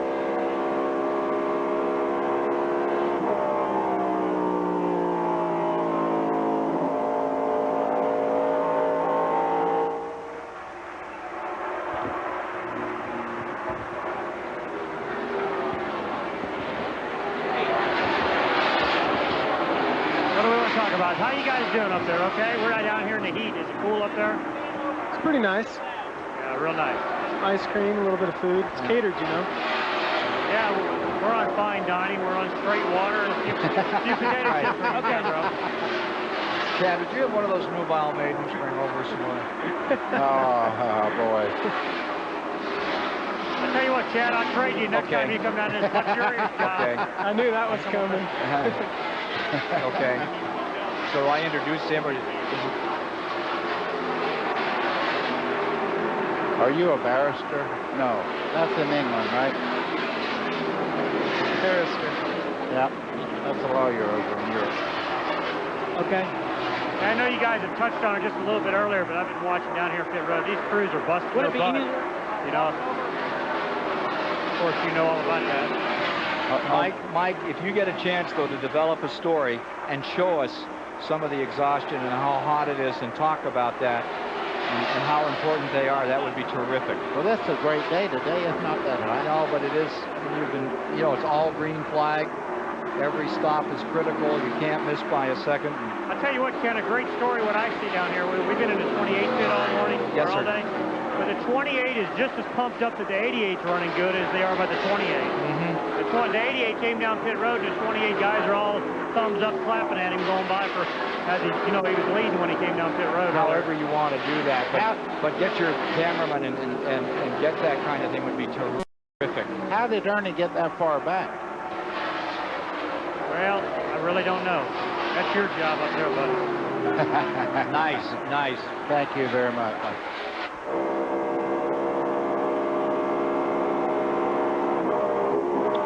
Ride with a leader here at Pocono. This is Mark Martin trying to secure his first victory of 1996 in Winston Cup racing, number 17 of the season, for $1.2 at Pocono, Pennsylvania. Martin has the Jack Roush Ford in front. He has a 1 4/10 second advantage once again over Dale Jarrett in second, and a healthy advantage over Ernie Irvan. Now, how did that happen, buddy? He's about 10 seconds up. I really don't know. I was just asking some of our pit guys how Ernie got that far back, because on the racetrack he's just as fast as the leaders, but he is just a little bit back in the pack right now. But I tell you, Steve Neal has worked on this car of Mark Martin's every time they stop. They have that thing dialed in. He was real quick on restarts a while back, but now he seems to be going from wire to wire in between stops, running well. 9th and 10th are on the screen for a moment there with Bodine and Derek Cope and Allison's Babcock car. And here again, you'll see some making up to be done with 155 of the 200 laps now complete. Ernie Irvan's got to get his shoe hot one more time. He's made up a lot of distance, been as much as 2 miles per hour quicker than anybody on the track. Can he do it still another time? Rally the forces and bring that car back to the front. That's the car, or the numbers and so forth, that won a year ago with Dale Jarrett at the controls. And Rudd, having a terrific run, stays right there in 4th spot. John Benson, we saw him on pit road. The Grand Rapids, Michigan racer is now being shown in 7th spot. His best finish for a rider team, or the best finish, more properly put, for a rider team, was Michael Waltrip's second back in 1988 on this track. Well, they just lapped Mayfield. Leader just lapped Mayfield, and look at this move. As the 10 tightens up on Irvan. Look at this, side by side, and it's going to be number 10. That's Ricky Rudd right there for 3rd. Irvan drops to 4th. Ricky Rudd took on 2 tires, and it seems to be working for him. I think that could play out towards the end of the race, especially if it goes green the whole way. Mike Wallace can update us more on this story. Well, we're in the 28th pit of Ernie Irvan. I was talking with Larry McReynolds. Asked him what had happened, why the car seemed to be backed up a little bit. He's not really sure. He says the car is just not gripping quite as well as what it was. They put sticker tires on the last time. They believe they're going to go back to scuff tires. Seem to run a little bit better. They got 19 guys in this pit area right here working hard to make that thing run better. How many over the wall these days, folks? 7. Here you see Ernie Irvan back around Ricky Rudd. That's for 3rd. In 5th is Gordon. 6th is Rusty Wallace. 7th is Benson. Lake Speed is in 8th. 9th is Jeff Bodine. Derek Cope is in 10th. And then you have Sterling Marlin in the tail end of this lead lap in 11th slot. This 24 car, Jeff Gordon, now we've talked about him being off all day today, but if you notice, he's moving right in on the third and fourth place car right now. Jeff Gordon is really making a move. He's right behind the 21 car there, Michael Waltrip, as they head into the tunnel turn. I think Jeff Gordon is the fastest leader right now. He just has bad track position. Caution could really change things in that front bunch right now. Martin stays first, Jarrett second, Irvan, Rudd, Gordon. That covers your front 5. Try to keep you up to date with our graphics here. We're about a lap behind, but we're as close as we can get them when you've got 2 or 3 laps among the leaders. Got 11 cars in that lead lap. Boy, when I get tongue wobble, everybody gets it. No. We had a great, we were on each other yesterday about that truck there. By the way, Jack Roush tomorrow is going to do some open testing here. Joe Gibbs is going to try a new Pontiac. I'm trying to put a lap on Michael Waltrip right now with Jeff Gordon. And Roush is testing trucks out at IRP. He's taking 2 trucks out there. So they're really beginning to dig into 1997 in that truck series, which is going to open down at Disney next year. $450,000 race in mid-January for the NASCAR Craftsman trucks. Take a look here at the leader. Number 6, Martin. Pit strategy, 1 more stop to make. Let's check in with Steve Burns as to what the strategy may be here. Oh, Ken, I think we know what's going to play out. We heard Steve Meal, the crew chief, say, Martin, come in with 20 laps to go. We're going to take right sides only and take 12 gallons of gasoline. You can see they have the right side tires ready to go. But look over here, just in case some cautions come, they have gotten the tires from Jeff Burton. You can see 99 here, it's upside down, but these tires came off Jeff Burton's car. Of course, you know, he's in the garage area. Again, an example of a multi-car team working together. Mark Martin had a 2nd place finish at Sonoma. That's his best, and there is a caution on the track. Yellow is out. There's debris over on the tunnel turn. We'll be back in a moment.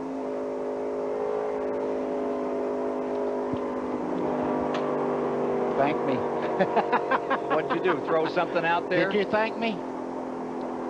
I just said a few moments ago, if a caution come out, this would be a whole different race. It's wonderful working with a seer like you, Baker. You know, I'm gonna straighten everybody up. I'm the only guy on the broadcast here that's won a Winston Cup race, so don't give me any crap. Yeah, but buddy, it won't be long. I know. Way to go, Mike. Yeah. Way to go, Mike. All the birds sing in the forest.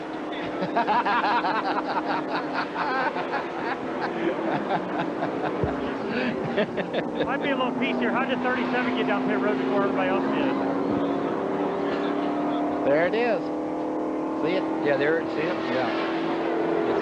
What is it? Yes, ma'am. Yeah, go ahead. He's not supposed to pit till the 2nd time by. It's a hedgehog. I don't know. Let me see if I can get somebody not to throw nothing at me. I'll ask.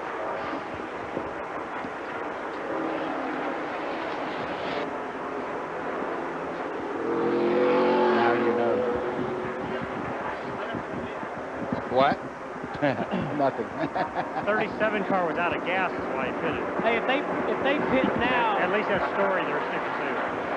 it's going to be close on gas the rest of the way. They aren't going to make it on gas. You bet it is. No way. That's what we're going to do here.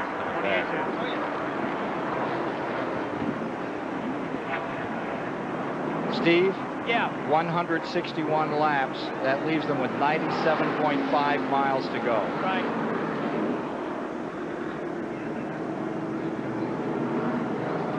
Mark's in now. Hey, Ken, what was the stat? How many more miles? 97 and a half. Thank you. That's with 161 complete. Got it. 39 to go. 97 and a half miles.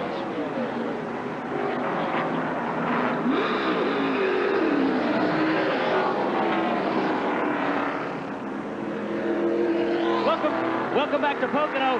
Mark Martin has just finished his pit stop. He took 2 tires, but the gun went bad on the right rear tire, so that slowed down his stop. 161 laps are down, 97 and a half miles to go. Hey, let's go to Dick Berggren. Well, Dale Jarrett took 4 tires. They were brand new tires. The question here is whether they can go all the way. It is doubtful. They're going to have to go, what, a long, long way on a tank of gas. They were not happy here when that yellow flag came out. Mike Wallace. Well, we're in the 28 pits with Ernie Irvin's team. Just a typical pit stop. 4 sticker tires, though, this time. And, you know, the guys had a great stop. As soon as Ernie left, it was a great stop. Robert Yates was high-fiving all those guys. And, you know, down to Steve Burns in the 6 pits. Thanks, Mike. It looks like Mark Martin is going to come back in again. Steve Meal is over talking to Jack Roush atop the pit wagons. I think they're going to put left side tires on. We'll let you know as soon as he comes back in, but I believe he's on his way back. Well, if that is the case, then they really do think it's going to be a fuel run to the end. As we said at the outset of today, so many times, because the fuel consumption rate is so high on this track, it is the final story. So now we come around and we'll complete the 162nd lap. That'll get us down to 95 miles if he tops the tank, huh? Get you a little closer. I still think you'd be in the gray area. Walking on the edge of the cliff. Another view of the 6 car's pit stop. They seem to be having some problem. You heard Steve say he might come back in for left side tires. We've heard maybe the wrench in the back where they made a chassis adjustment might have got stuck in the car. And yep, Mark Martin is coming down pit road again, so they must have left the wrench in the back window. Well, Chad, we just found out they actually need more gasoline to be able to finish this race, to go 39 more laps. So here comes Mark Martin right now around the car of Bill Elliott. Let's see what he does. They're going to the left side, so they will change those left side tires. Evidently, the right side is secure enough. But they'll get all the gasoline if they can, and with the left side tires. Now, I should say this. We heard Mark Martin say on the radio, I want to stay out. I don't think I can make up the position if we go that far back. But they just played their hand. 2 left side tires and enough gasoline to finish. Chad, they held that gas can up there quite a while, I thought. It looked like they might not have got him full, and they had to come back in. Yeah, I mean, we'll have to find out some more what happened exactly, but maybe a mistake happened the first time. All the gas might not have gone in. Well, you've heard from the Baker Little jury up here as to the Mark Martin situation. We'll see how it plays out, and it will play out shortly here at Pocono in the Miller 500. A lot of track position. Now they got to get to fill around those pipes like you used to. I want to sell that story on the 10 hard and come back to the 88. That if it fell right, time to calculate, they think they're going to make it on fuel. Benson might be in good shape, but that's gone by the boards, and we've already said that 35, 37 laps is the most we've seen. So Doreen, they've got to go 38. They can go the rest of the way. 6 can make it, he says. Steve Neal. Can now for sure. 28 car can make it also. Doreen, they're going to change my battery. So it's going to be a... Oh, yes, ma'am, we're ready. It's going to be a race now. No more economy run. We can say that if you want. What's the speed? Oh, he's gone. Hey, Mike. Yes. Everything looked good for the 28 and for the 88. Stop one good on this end. I don't know what 88 is. 24 is coming in right now to top off as well. So is the 7. Oh. No, I mean gas mileage wise. Very, very interesting. What you say? Yeah. Here comes Gordon. Yeah, we'll do it right now. Gordon's changing left side. They're doing something to the track car. Wait a minute, Doreen, hang on. Putting a spring rubber in or something. Yeah. Yes. I'm looking down from this end. It just appears that they're changing the track car location to me. Yeah. I mean, they're pretty far down. Like. They're too far under the car just to put a spring rubber in. Hey, Doreen, I've got an update on the 6 car. It was the air gun hanging up, and that caused that may have cost him the race. What happened, the wheel Steve? was left loose? No. Hey, Steve. Steve. Okay. Yeah, buddy. They held that gas can up for a long time. I don't think they got him full. Steve Neal said they can go the rest of the way.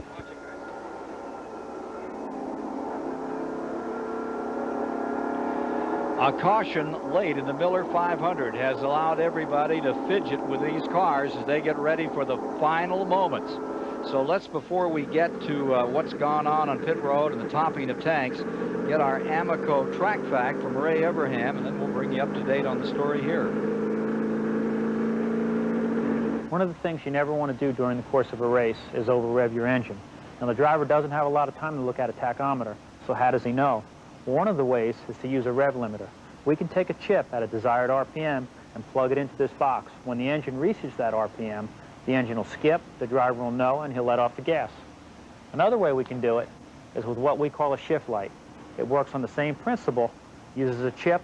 When the engine hits a desired RPM, a bright light comes on, the driver lifts off the gas pedal. How do we limit Jeff during qualifying? We don't. We just throw the chip away. You bet. All right, we're getting ready to throw all the stuff away and just get down for the finish. And let's go to Steve Burns to update how the leader, Mark Martin, had been doing. He's going to find himself well back on this start. Steve? Ken, we need to capsulize what's just happened here to Mark Martin. It was, in fact, a problem with the air gun on the right side. They, in fact, were going to change 4 tires. As it turns out, they could not and had to send him back out. Now, it looks like if the leaders stay out, and it looks like they are, as we see him come down the front stretch. Martin is there. That, again, that air wrench did hurt Mark Martin. Now let's go to Dick Berggren. Well, if you talk to the guys at the 88 team, you talk to the crew chief, Todd Parrott, and ask him if they've got enough gas to go all the way. He says, oh, yeah, no problem. I decided to go for a second opinion. I asked his brother. He shrugged his shoulders. He's not quite so sure. On the other hand, you go down to the 10 car, Ricky Rudd, he did it again. He took just 2 tires, and he thinks that they are going to be all right. Meanwhile, Jeff Gordon has a problem with gear oil. They took a long pit stop here, not only topped off the tank, but they do have a gear oil problem. Let's go to Mike Wallace. Down in the 28 pits with Ernie Irvin, Robert Yates crew. Talked to Larry McReynolds, no problem on fuel. They're ready to race to the end now. They think they got the chassis set up in it, enough fuel. You're going to see those guys. We're going to have one heck of a race here. There's no more strategy. I think everybody's got enough fuel mileage. They're going to go for it now. And Steve Burns, we saw that Mark Martin car come in that final time. It looked like he got just a pint of fuel. Looks like they're really playing their cards close. Boy, well, Ken, their strategy was if the leaders stayed out, they would come in and take gas. You know, if the leaders could then not make it the rest of the way, then they'll be able to go ahead and take a shot at the win. That's why they topped off. When you give the top 5 rundown, look where the number 2 is settled into. He's now in 2nd place. In fact, as they get ready on this restart, you have Ricky Rudd first, Rusty Wallace second, Derek Cope third, Jarrett is 4th, then Ernie Irvin comes around in 5th. In 6th, as they come to the line, will be Benson, followed by Mark Martin in 7th. An interesting one. They're showing Dick Trickle late. Huh? He's run well all day. Boy, that's a good one. You know, it sounds like all the crew chiefs are pretty confident that they can go the distance, but I just wanted to make a note that right now they've been pitting at 34 to 5 laps. There's 36 laps left in the race, so it will be close. Give a call to Dick Trickle for Junie Donlevy, who wiped out a car here a day ago. Right back in the thick of it today and being shown up in the top 10 for the first time. On the break, this comes at lap 165 of 200 to be run. Mileage will be important in a little while, but right now, getting on the gas is important. You got to get away from these guys to win the race. Rusty Wallace, as Buddy pointed out, has a way of being up there when you get things sorted out, and for the moment, he is in 2nd place. Lap car in between them. Looks like Morgan's up in there. There's Johnny Benson in the yellow car. This is the tunnel turn that we talk so much about. As he starts across here, he starts down the short chute toward the front straightaway. You see him making a move here on Kenny Schrader on the inside. Schrader a lap car, Benson in 5th. 28 sliding underneath his teammate, 88. Wow, Benson's showing a lot of muscle here. He's all over the back of Dale Jarrett as they start down the front straightaway. Pontiac looking good, number 30. It's nice to see the Pontiacs having such a good run today. Great to see the Pontiacs having a good run today. And some of the testing that's going on tomorrow here. New sheet metal Joe Gibbs is trying, and I wonder what Joe Gibbs is looking towards Pontiac. Ricky Rudd stays first, Wallace in 2nd. Here's Irvin, followed by Jarrett and Benson, the top 5. In comes Marlin, Gordon, Martin, now in 8th. And that number 90 actually led a lap during all of those stops. So Dick Trickle has done more than his day's work today. After a hit hard enough yesterday, made you wonder if he was going to come out and play today. Not these guys. You can be pretty darn sure. They can get into that seat. They're going to go out and run these cars at 200 miles an hour down this straightaway, just feather-footed into turn number 1 and gas it down that straightaway to the tunnel turn. Best motorsports competition you'll see is right here in Winston Cup racing, and the Miller 500 now has completed 167 laps. See Ricky Rudd out in the lead right now. He didn't come in those last couple cautions to top off, so he ran 2 extra laps under caution than the guys that came in to top their tanks off. With 33 laps to go, Mark Martin has been the story much of the day. He's set on the pole. He fought his way up from about 8. He's now back toward the tail end of this. There was one incident crash early in the going, and Bobby Hamilton's car was eliminated up here in turn 3. Now, the 10 may have a problem, and Dick Berggren can give us more on that story. Well, Ken, when they first got the restart, the 10 came through here with a pretty good puff of smoke behind it. That smoke seems to have very much dissipated at this point, but the team has confirmed that they have a very tiny oil leak. And you can barely see the tiniest wisp of smoke coming out, but it does bear watching. Meanwhile, Jeff Gordon's crew has confirmed that they have their gear oil leak problem solved. They patched it up with silicone. They say they're okay, ready to go the whole way. No problem on fuel either. Mark Martin closing on the Chevrolet of Jeff Gordon. You see Mark there giving hand signals. What that means, he wants them to stay in line and draft down the straightaway and try to catch up to the cars they're trying to overpass there. As you see the 6th car there, he's working very hard to stay with Jeff Gordon. They're trying to make a move on Sterling Marlin as we speak. Lake Speed's number 9 factor in this game as he tries to keep him straight. Lake is back there in the 9th spot with number 9, and just behind him, Derek Cope. Boy, we have some tight racing going on right there. It's been a beautiful race all day. One incident other than that, it's been all strategy and great racing. Here's Rudd in first, Wallace deployed second, and then the always persistent Ernie Irvan right there in third. You can see Jeremy catching third gear there to start up this long straightaway down the back straightaway. That's Kenny Schrader there with the stripes, the new paint job on the Budweiser car. And Jeff Gordon, his teammate, on the outside trying to move to the front. 14th place lap down, Jeremy Mayfield.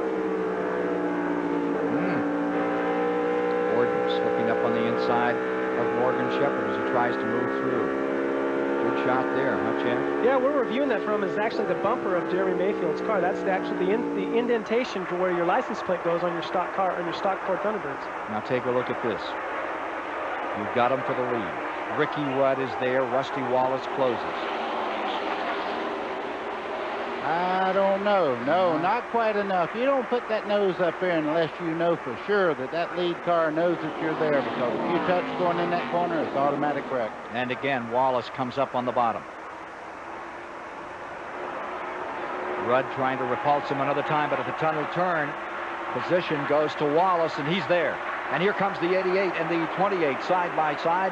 That's going to be Jarrett flying and getting a spot on Ernie Irvan. That'll put Jarrett up into third. 23rd lead change of the race puts Rusty Wallace into first place. Rudd now deployed in second. You have Jarrett in third, and perched on his rear bumper is Ernie Irvan. Following him, it's Johnny Benson, then Gordon. And Martin trying to get himself sorted out to charge back for the lead. Look at Johnny Benson's Pontiac, number 30, the yellow car down on the inside, giving his all against Ernie Irvan. What a run by Benson. You know, we have to remember, Ernie got real high. And got out of it. He had to lift all the way. Oh, he lost some valuable spots there, but he did the only thing you can do. That's check up, get the car back straight. If he had touched the throttle, around it would have gone. What happened there is we got Benson that was real close to him, and he got a position on it. I'm not sure that Ernie knew he was there or that close. As he started to come down, Ernie realized he was there, and he wasn't in position to make the turn. So Wallace stays first. Rudd into second. You have the 88, Jarrett running third. Benson moves up into fourth. Gordon picks up a spot. Martin comes to sixth.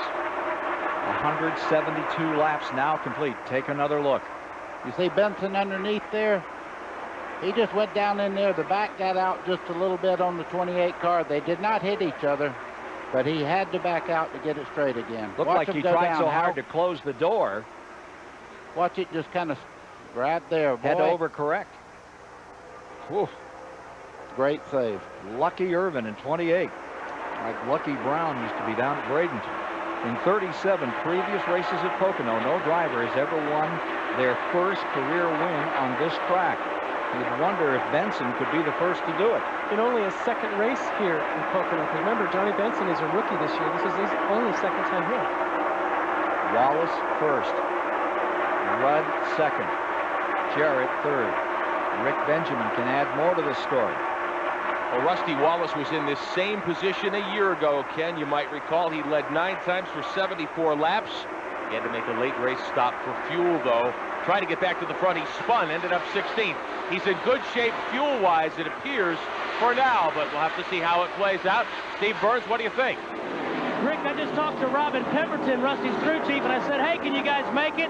Robin said, I'm just not sure. If we run out of gas, it's going to be on the last lap. Ford, and Pontiac up there in front. Like he said, if we run out, it'll be on the last lap, not in the pits. So he's going to try to make it. But he read right into that one, didn't he? One thing these crew chiefs won't do, though, they won't tell you a great deal about what they plan to do either. I feel that they feel they can make the distance, or they would have come in and topped off with a lap to go before the restart. To win the race, they will definitely take the gamble for 2 laps to go if it finishes under green. See Jeff Gordon just coming into the frame there, and the red nose on that 24 car. Mark Martin was trying to get by him and down the straightaway. Mark moved to the inside, the 24 moved to the inside. Drafting is very important here, but Mark was trying to get by him down the front straightaway, couldn't make it stick. Not only drafting, but protecting the inside as you drive down into turn 1. Maybe a little blocking going on there. Well, you don't think so, do you? No. No. Mark Martin in that 6th position, working on Gordon in 5th. That yellow earlier, a few laps back, has helped Earnhardt. He can close on Terry Labonte on the track. And in the point race before the yellow, Earnhardt was 5 positions behind Labonte. Now, thanks to that caution, he's 5 positions up on Terry Labonte.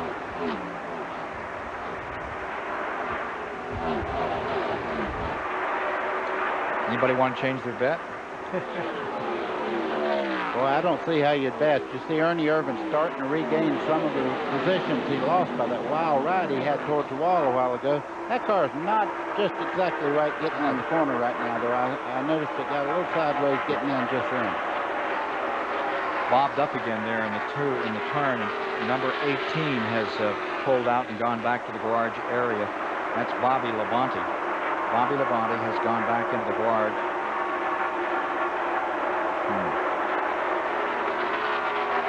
Derek Hilton at number 12, 9th position.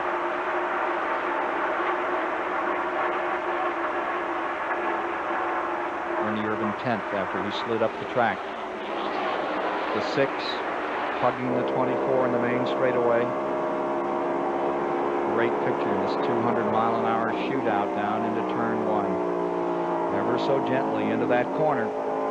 Travels young Jeff Gordon, defending Winston Cup champion, and Mark Martin having such a great day today, all chasing the 1991 winner here, Rusty Wallace, and there goes Kenny Wallace up in smoke. TIC car, and there is no sign of a caution at this moment as number 81, the Martozzi car, that Thunderbird looks like it's thundered for the last time today. Kenny Wallace coming out. Yellow's coming out. Caution is out. Well, this changes the complexity of the whole race now, you guys, because now we have a caution at lap 176. Everyone will come in for tires and fuel, and the gas mileage won't be an issue now. 25th place Wallace brings out the 3rd caution of the day. It comes down on lap 177. Buddy? Do you take a splash of gas if you're back trying to get track position? This can change everything, as Chad said. This is going to be very important. I'm glad I'm not down in the pits right now. Well, you were a car owner. What would you do out there if you had a guy back there and on the tail end of this lead lap? I'd be smart enough to have somebody like Larry McReynolds or those kind of people down there to make that decision. Oh, that's nice. See, pass the buck. Steve Burns can tell us what the 2 car is going to do. We just heard Robin Pemberton tell Rusty to stay out, but you know, as Buddy said, they'll wait to see what some of these other crew chiefs do before they tip their hand. But right now, Rusty's going to stay out. There he is in that front position, 177 on the board. 177 on the board. Wallace being shown as the leader. Jarrett 2nd, Rudd 3rd, Benson to 4th. Benson looked like he had more, too. He looked like he could flex a little more. This car, this number 30 car, has run 2nd here with Michael Waltrip a few years back. So this Pontiac, for some reason, really gets around here. But they run good a lot of places. They're just a little snake bit right now, but this is going to change around because they have the man there, Johnny Benson, that can do the job, I think. They're not so snake bit as they were, however. I mean, they're 29th in points, and they moved up a bunch. They moved up from 34th or 5th in the last couple of races. Now we see Ernie Irvan on pit road. Let's go down there. Hey, Doreen. Tire change. The left side, they took a look at that right on the right front, and they go around to the left side. Okay, we're staying looking at Ernie Irvan's pit. He got a little out of the groove earlier and got behind. They come in, took advantage of this. All the leaders stayed out. 4 tires on the 28 car, so he's got fresh tires, plenty of fuel to run wide open. Comment on that, he had a problem, so he had to come in. He made an adjustment on that race car that'll probably give him what he has to have to win. He was not going to the front the way the car was handling. He did the only thing he could do. So with 178 laps complete, don't forget, he still has 55 miles in which to accomplish it. That's plenty of time to pull it off. You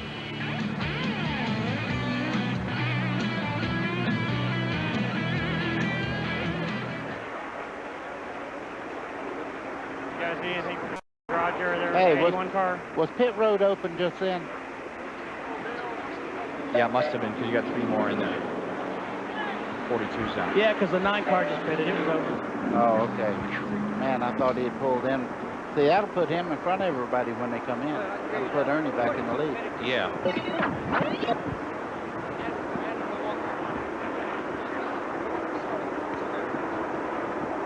Good point.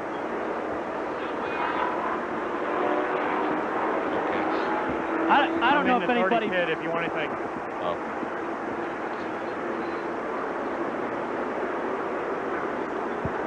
Okay. Track position there.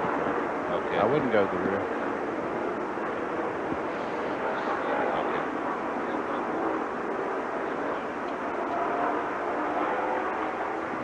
Are the mics open? Yes.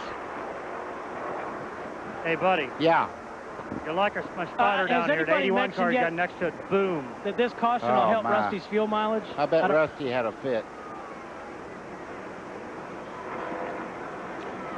Hey, Mike. Yes. What did you didn't hear what Rusty had to say about that, did you? Okay. Do we need to put the STP logo on the bottom, or are you going to put the graphic? I just think Rusty's one of the fastest cars. He can't come in and go to the back of the field. Do you think? No, I don't think so. I mean, no. He told me today early in the trailer he had plenty of fuel to go a lot farther than they've been going. So yeah. Well, this takes all the guesswork out. All these laps under caution. Yep. They can make it now. Yeah. No, go ahead. Come back.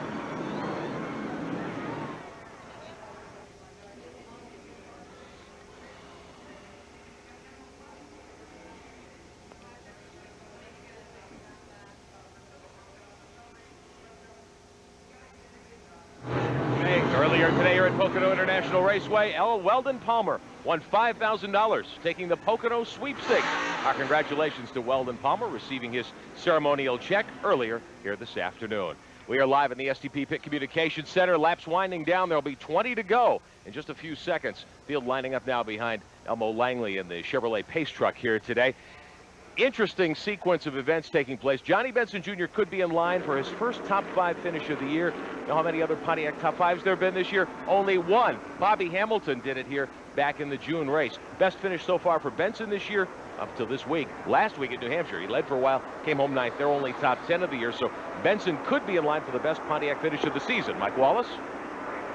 Well, I'll tell you what, I'm in the 30 pits of Johnny Benson and the Pennzoil team, and these guys are all looking awful confident. Gas is not an issue. They got plenty of fuel to go to distance. You know, they ran awful well at Loudon last week. It was probably one of the first good runs of the year, real stable runs. They're back up with a top 5 run right now. Who knows, they might be in victory lane. Take a look at Johnny Benson as we get set to settle this one.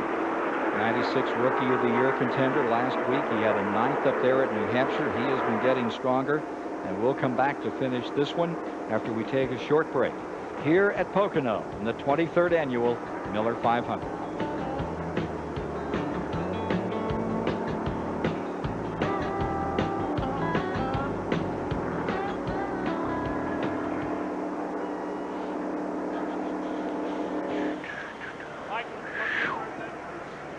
What happened to that soundtrack that goes. Hey, Ken, can you talk to these guys? Boy, question is, Radio, we better not mess with anybody right now. I wouldn't want to mess with them Oh, it'd be a good time. Yeah? Find out what the heck they're going to do. The 30 cars up here, the guy's telling Benson if he gets down to the end, think to turn the motor a little bit harder down the front straightaway. Okay, Don't thank shift, you. just go for it. Oh, yeah, absolutely. Yes.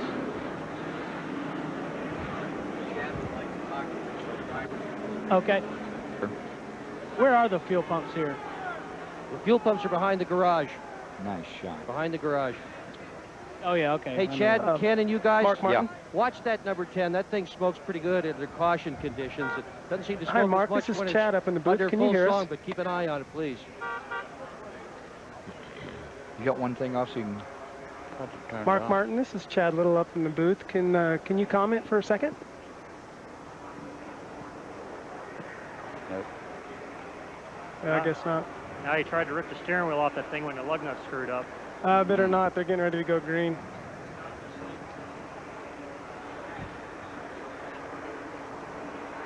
Oh, they haven't gotten one to go yet? Have they gotten one to go yet? That's Ernie. No. Ernie. How's the 2-car on tires, Steve? Ernie Irvin, this is Chad Little fine. up in the booth. Can you hear us?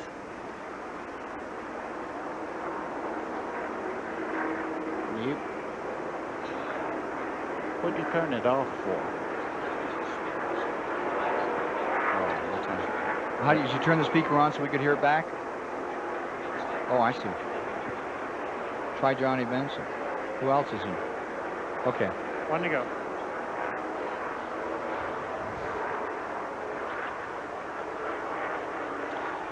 The Darrellou Burial Platform, giving you these beautiful pictures of the Pocono Raceway, where twice a year the Winston Cup folks come in and perform. And here's a racer that's got a little problem. Two tires on this pit stop. Yeah. Yeah. He got a little loose and landed in the pond, in the drink. One lap and they're going to be racing. And when they do, we'll have 11 cars in the lead lap. Wallace, Jarrett, Rudd, Benson, Gordon, the top 5. Mark Martin is in 6th. Sterling Marlin is in 7th. Lake Speed will be 8th. Then you'll have Irvin 9th, and Cope is in 10th. Where are the point leaders running? That's where they are at this point. Terry Labonte back in the 18th position. Dale Earnhardt 15th. Jeff Gordon is 5th. Jarrett right up there at the top of the heap. And Sterling Marlin in 7th. Now on the tail end of that lead lap, you have Cope, and he came in, topped the tank a moment ago, as well as Bodine. 11 cars in the lead lap. The first car down is Mayfield in 12th, followed by Schrader 13th, Michael Waltrip 14th. Looking down turn number 1, out across that short chute that takes you up to the tunnel turn. What would the points be if they didn't have to run 20 laps, buddy? Mr. Magic? Still be a riot. Yeah, there you see him. Terry Labonte with the advantage over Earnhardt, Gordon, Dale Jarrett, Ricky Rudd by those numbers. That's still very, very close for the top 5 there. And Johnny Benson, who has been moving up in the points. I'll tell you, the guy that took the big tailspin was Ricky Craven over the last several. It was in 4th earlier, back to 15th, 17th now. Yeah, that It's been a hard accident one. in Talladega really set him back, but One in he's a Charlotte, good driver. too. He'll be back up front. Let's see what happens on this restart. Get ready, folks. We're going to go racing with 19 laps remaining to decide this event. Actually, when they come to the line, they will have completed 182. That'll mean 18 laps to go and 45 miles to decide the race. Boy, the restart's so important now, Chad. It really is important, especially because getting position as they go down into turn 1. You can't afford to lose any positions now. There's not enough laps left in the race. On board with Schrader. Remember, he's a lap down in 13th on the inside, but you can watch the outside of those leaders as they take green. And they go down into that first turn. And immediately the 88 looks for a hole and tries to make them 3 wide going into the turn. As they hit that first turn, Wallace holds them up. Jarrett's right there in 2nd spot. Ricky Rudd coming to speed, stays in 3rd. Back straightaway, Benson is in 4th. Got to get sorted out a little here to be the next lap. And here's Ricky. Oh, we've got one loose. That's Brett Bodine. We've got another one in the wall. Looks like Joe Nemechek up against the outside wall there. And his luck continues to be bad. That's the exit of turn number 1 there, so obviously it happened on a restart. Racing back to the line. Could be critical. Track position, everything here. And as they race to the line, Wallace extends the number 2 by 5, 6 car lengths. Here they come, down the stretch, headed for the caution flag. Stacking them 3 wide. Staying in second spot is Rudd. Jarrett stays third. Everybody gave that one a shot. Now let's go back and take a look here at the outside of turn 1, where the incident took place that put Brett Bodine's car to the inside and another car into the wall. Nemechek sliding across the track, slams into it out there on the outside. What a hard time for Joe Nemechek these days. Just can't seem. Got another angle of this too. Joe Nemechek was running in 30th place as Brett Bodine was in 27th place. And oh, excuse me, Chad. I didn't mean to talk, but Marcus just did get by him there. As Bodine was spinning off the racetrack. The car you noticed that was so close to hitting him was Dave Marcus. Well, Buddy, you can attest, restarts are the most opportune time for accidents to happen, and it seems like late in the race is when it's going to happen more than any other time because people aren't willing to give and take them. Dick Berggren is down there in Brett Bodine's pit. Yeah, the car's pretty badly damaged, Ken Squire. He's still got the engine running. It's going to be a 4-tire change. The left side of the car is well caved in, as you can see, behind the left front wheel. It's not what Brett Bodine needed. He has lost his sponsor for next year and is trying desperately to show that he's got the right stuff for the next sponsor. He does. Not today, though. You know, for a wreck into turn number 1, actually, both of those guys got away pretty good because I've seen some wrecks down there in turn 1 at this track where they're going close to 200 miles an hour that are hair-raising. I mean, you can tear some cars up here. We'll take a break and be back as they pick up Joe Nemechek's car out of turn number 1 and get set for a Pocono shootout.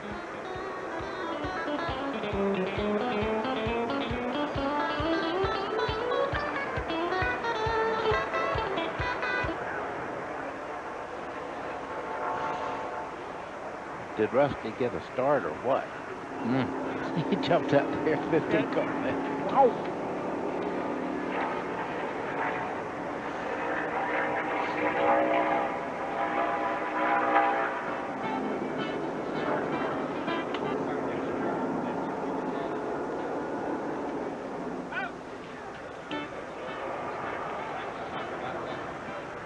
He's coming back in to work on that 11.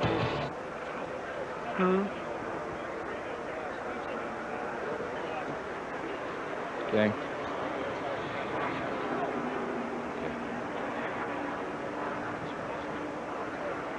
I think.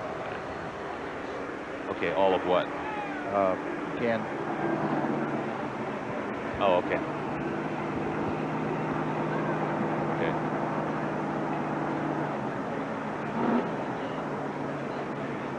Okay. Okay, great.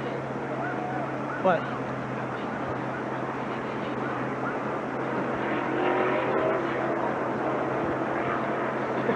Very good excuse, buddy. Please. Mike, I knew you were going to get me before I got off here. I had my headset off and everything. Mike said not a very good excuse. Still the mellow yellow 500. Charlotte. He's one of the boys now. I know it. Yeah. Oh, okay. You have to admit, I take it well. Don't I take it well, though? Huh? UAW. Oh, it's a tough house up here, I tell you. I get no respect.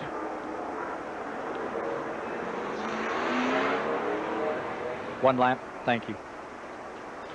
Well, still under caution at Pocono International Raceway. Welcome back to NASCAR Winston Cup racing on TBS on a beautiful afternoon. 15 laps to go, and Rusty Wallace will set the pace as we see the field come down the main straightaway from our Duralube aerial platform here this afternoon.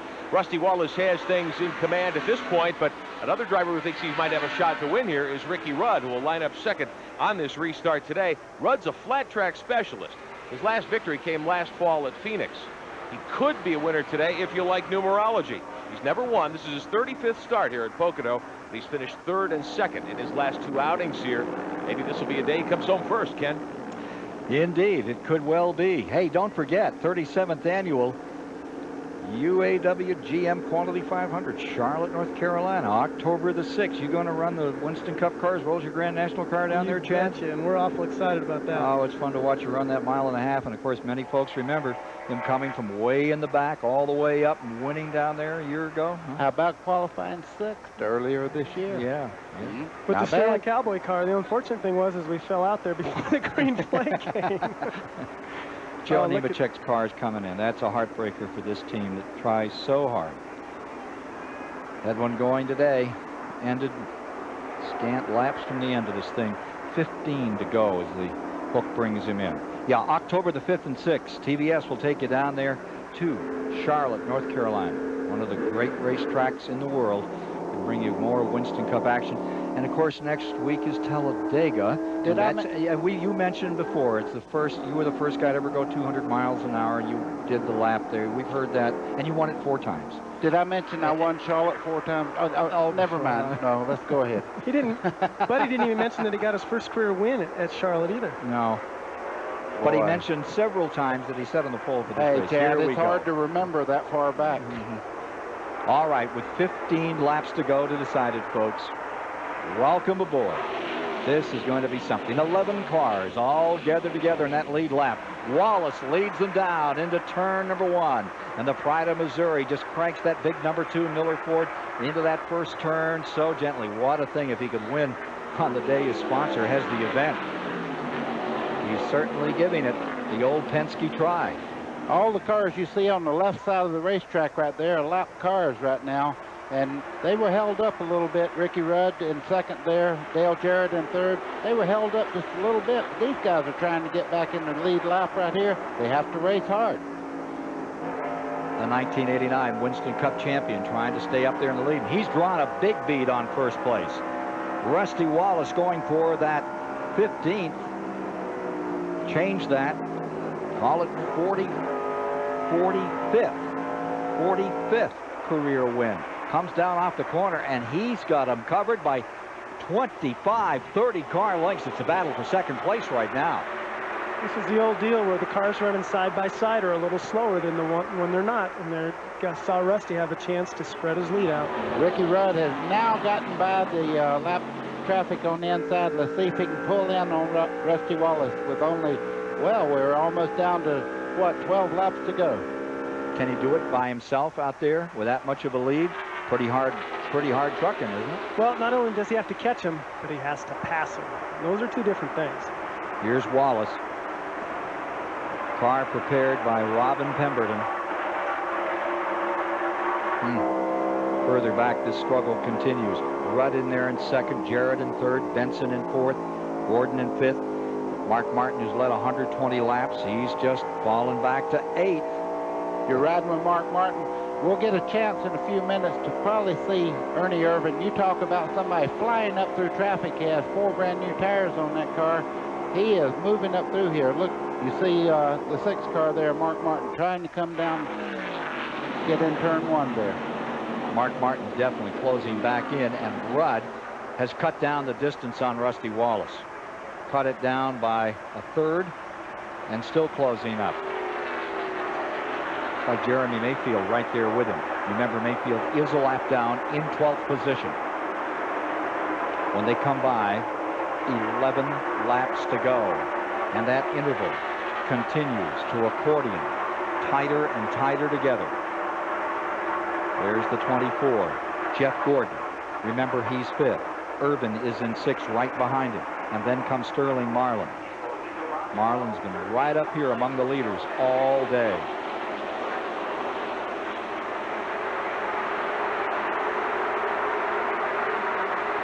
Boy, what a scramble. Here comes Ernie looking to the inside. Not quite. You see Jeff Gordon get down in the corner very fast there. Sterling Marlin right behind there in the 4 car. I don't know whether Ernie's going to have time. I don't believe he's going to be able to close in on the lead car by the end of the race. Best place to pass on this track? Probably down, getting into the corners, or getting your car to turn in the middle of the corner and then drag racing them down the straightaway. Ricky Rudd looking to get a win. Knock it to 14th consecutive season if he pulls it off. There's that interval, and it has shrunk. Ricky Rudd is flying around this racetrack. The 3rd car there is not the 3rd place car. It's Jeremy Mayfield, but Ricky Rudd's closing in. Trying to repulse Ricky Rudd at Chesapeake, Virginia. Missouri's Rusty Wallace and the St. Louis Flyer still in front at 200 miles an hour. They peel off into turn number 1. Dale Jarrett, winner of this race a year ago, stays in 3rd in the number 88, and Johnny Benson from Grand Rapids, Michigan. I bet Michigan's going wild this afternoon. What a great run for Johnny Benson. Folks up there are so proud of the accomplishments he did in the ASA and then in the Grand National ranks. And he's got that number 30 really in gear today. That's a beautiful shot. You can see him coming down into the flat corner towards the front straightaway there. That's Johnny Benson there in the yellow car. Just behind him, Ernie Irvin, who has got by Jeff Gordon, who is going backwards right at the moment. So Irvin picks up a spot. That'll put him in 5th. Drop Gordon to 6th. And there you see in front of this capacity house, the interval between 1st and 2nd as it closes. And the freight train is moving in on the lone bandit out in front, Rusty Wallace. Congo line coming down the front straightaway there.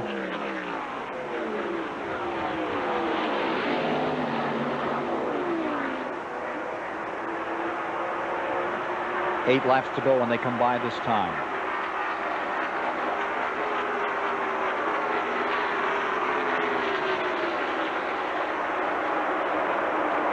Boy, Wallace using up some racecraft.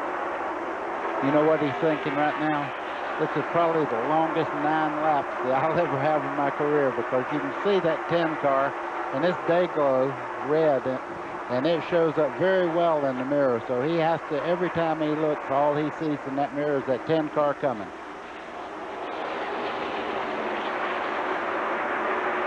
Remember what Steve Burns told us.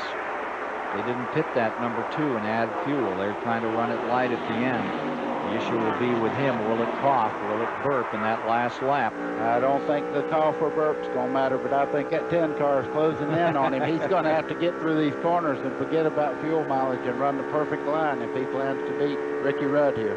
Yeah, I agree, buddy. I don't think fuel mileage will become an issue anymore. We had too many caution flag laps.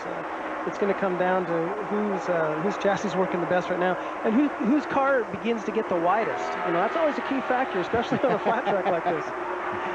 Well, Rusty's very good at making that thing wide. But Rudd is definitely there. And just behind Jeremy Mayfield there, Dale Jarrett is moving in also. So this is not over by a long shot, Ken. Rusty Wallace and the Penske team, they've got the PC1's record spotless entering this race. That's the car he's running today. They enter the weekend race looking to exonerate themselves in their first roundup race car for what happened in their debut back in June. We feel this car is ready to win this race. Rudd looking to take it away right now.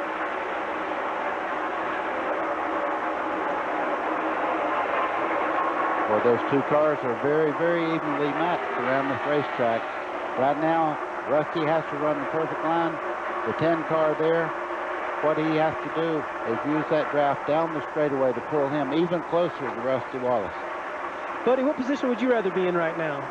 With evenly matched cars, would you rather be first or would you rather be second? I like the problem to be the man that wants to get by. I like to be in the lead. I like to be the guy that if I move to the inside, I'm just protecting the lead. This is the car that ran here back in June that's out in front, that number 2. It qualified 19th. It finished 31st. That doesn't sound impressive, but it was one of the fastest cars here all during that race. It can run with anyone. They played a patient game in that one, got up into the top 10 after about 50 laps and were looking good. then it just didn't go their way. They burned out the clutch. Today, that's not the situation at all. He may not burn out a clutch. He may be burned up with Ricky Rudd if he gets up there beside him. You can't blame this one on equipment. This is a great driver shootout. And there will be 5 laps remaining as they come to the line, with Wallace first, Rudd in second, Jarrett in third, Irvin in fourth, and in fifth, Benson out of Michigan in that yellow Pontiac. Ernie's made up a lot of ground from that slide he had a long time ago. He put new tires on that car. He's really moving towards the lead car. He's going to run out of laps, I'm afraid, though. Anybody that bought a ticket for this race is going to go home satisfied. To see him charge through this field the way he did, to watch Benson's performance all day, just marvelous. And to see this kind of a finish as Wallace and Rudd continue to get ready to duke it out. The third place car, Dale Jarrett called his crew a while ago. He has a lot of fumes in the car. He's asked for oxygen after this race is over. But he's driving his heart out right now as you see him in third spot going through the flat corner towards the front straightaway. And remember, what is it, 130, 135 degrees in there all afternoon. The only stops they've had was brief stops on pit road, and then get with it and get on it. Here's Dale Jarrett in third place.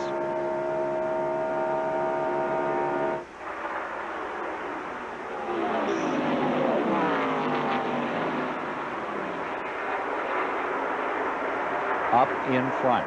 The interval a little tighter as Ricky Rudd continues to roll toward Rusty Wallace.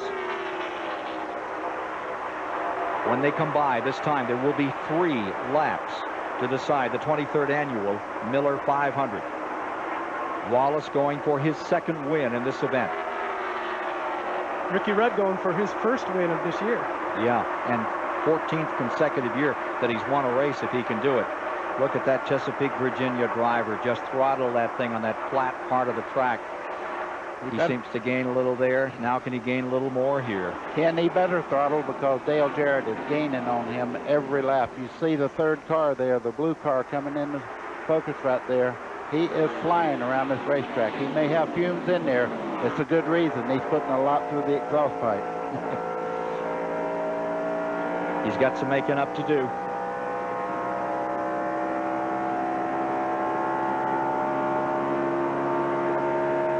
Well, that's a pretty sound, isn't it? I have that when I go to sleep on a headset.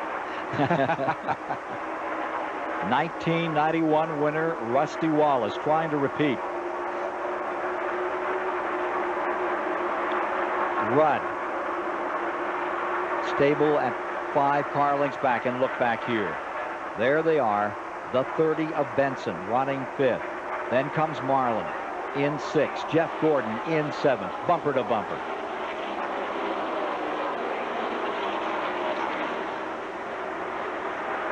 And to the inside comes Sterling Marlin. Marlin trying to give it a shot down on the bottom side. He's got Benson high. In turn 1, nobody letting up. Jeff Gordon just touches the back of number 4. Let's not forget that Lake Speed is right there at well. The Mississippi driver, Lake Speed, is having just a grand day in that number 9. He goes to the outside on Gordon, and he stayed with him over the last 20 miles. Benson, Marlin, Gordon, Speed. 5th, 6th, 7th, and 8th. Back up front. Look at Dale Jarrett coming in 3rd place there. He has caught Ricky Rudd. The white flag is coming out, Ken. Final lap. And will that 2-car draft overtake the leader? They've got enough between them. Maybe, maybe not. We'll see. Wallace in front. Scoots into the first turn for the final lap. Dale Jarrett closes up on Ricky Rudd. They shuffle a little out of turn number 2. Take it to the outside all the way. Anything left, give it all now. See Rusty pulled it inside there to cut off the draft to Ricky Rudd going down the back straight there. It also helped him gain just a little bit on Jarrett down that back straightaway. At the end of 500 miles here today, you've got 3 Thunderbirds thundering toward the finish line into turn 3 for the final time. Coming into the main straightaway and down the stretch. Here comes Jarrett to the inside on Rudd as they come to the stripe. For the 45th time, Rusty Wallace has won Ricky Rudd is going to get second spot by about 3 feet. Wallace winning for the 3rd time at Pocono, the 2nd time in this race, and that is his 4th win of 1996. So Ford has won 3 of the last 4 races of the 1996 campaign, and Rusty Wallace pulls it off today here in the Miller 500 at Pocono for his sponsor. And that wasn't gas mileage. That was horsepower and driving there, folks. Yeah, that's for sure. The gas mileage was a factor all day long until that caution came out with about 35 laps to go. In the end here, it was pure driving and whose car was handling the best. Terry Labonte now leads Earnhardt by 12 points. We'll tell you more about the standings in a moment. And you'll meet the winner of this afternoon's Miller 500 here on TBS after we pause for these messages.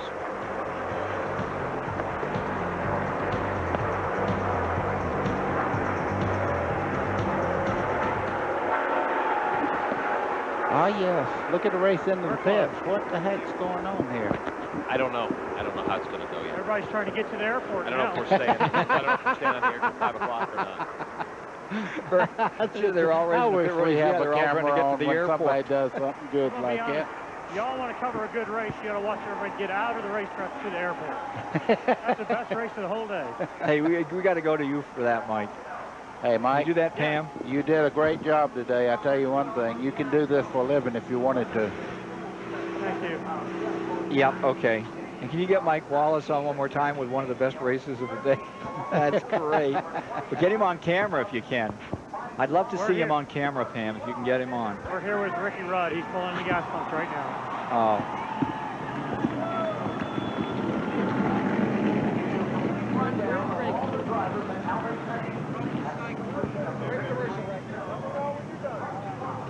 I'm going to do Ricky, then we want to do the airport thing.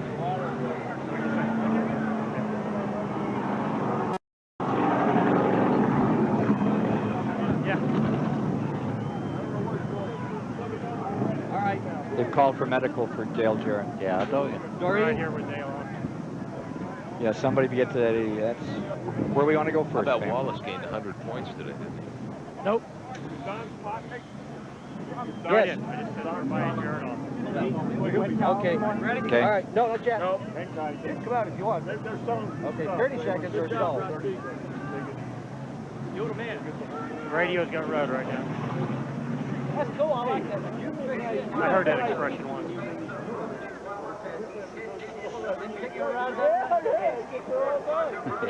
Get out. Yeah, you're going to go up. Yeah. Tell Wallace. Give Russ a good one. You want to let him out, guys? No. No. No. They said no. No. No. Here we go.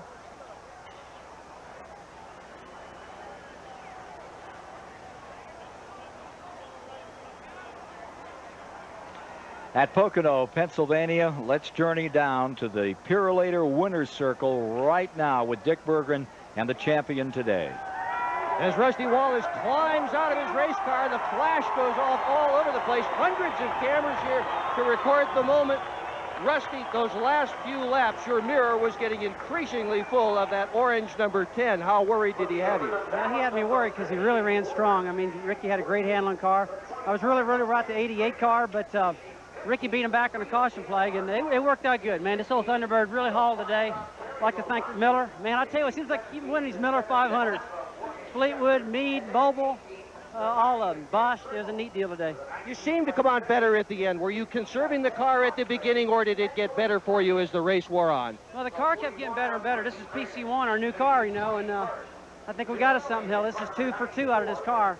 This is the car I thought I had this race won with last time. I took it to Michigan and won. Now we brought it back to Pocono and won. So it's running. I'm happy with it. Close it all on fuel? No, Robin and Tom Hoke and his entourage had it figured pretty good. We had some stuff left. All those caution flags really helped us. Hey, Rusty, we're going to go to your brother. Mike Wallace, pick it up. Well, I'm here with Ricky Rudd, high driver. Number 10 car runs second to Rusty.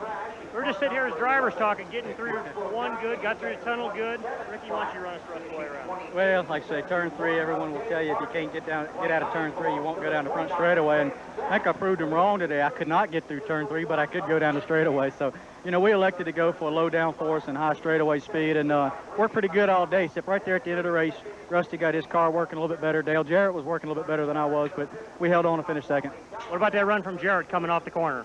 Well, I'm just glad he didn't have one more lap because he'd have had me. He definitely was hooked up in the corner. There you go. You got it from Ricky Rudd. Run second. Back to you, Steve. Well, Dale Jarrett, first of all, Dale, we heard that you're not feeling well. How are you?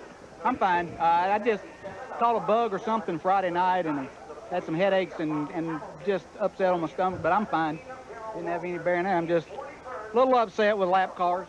Think we could have won the race, but these guys with the Ford Quality Care Ford Credit team did a terrific job. We had a car that went to the front and stayed there all day, and I'm really happy for them. We gained some points on everybody. Well, yeah, I was just about to say, you didn't win the race, but another top 5 finish, and that's what it takes to win championships. Yeah, exactly. That's what we needed to do, and it's just a shame. I felt like that we could win this race, but, you know, at least the Ford won it. Congratulate Rusty. Ricky ran a good race, and, you know, we'll take third and go next week to Talladega and see if we can gain some more. Okay, thanks, Dale. So there you have it. There's the one that won, or a near likeness, just floating over the place. On number 2, Ford Thunderbird of Rusty Wallace. What a great ride today. Can we get a word with Ernie Irvan? Well, let's go do that right now. The gas pumps, Ernie, phenomenal run all day. Got a little behind. Looks like you and Benson kind of got close down there and won, but hell of a run at the end.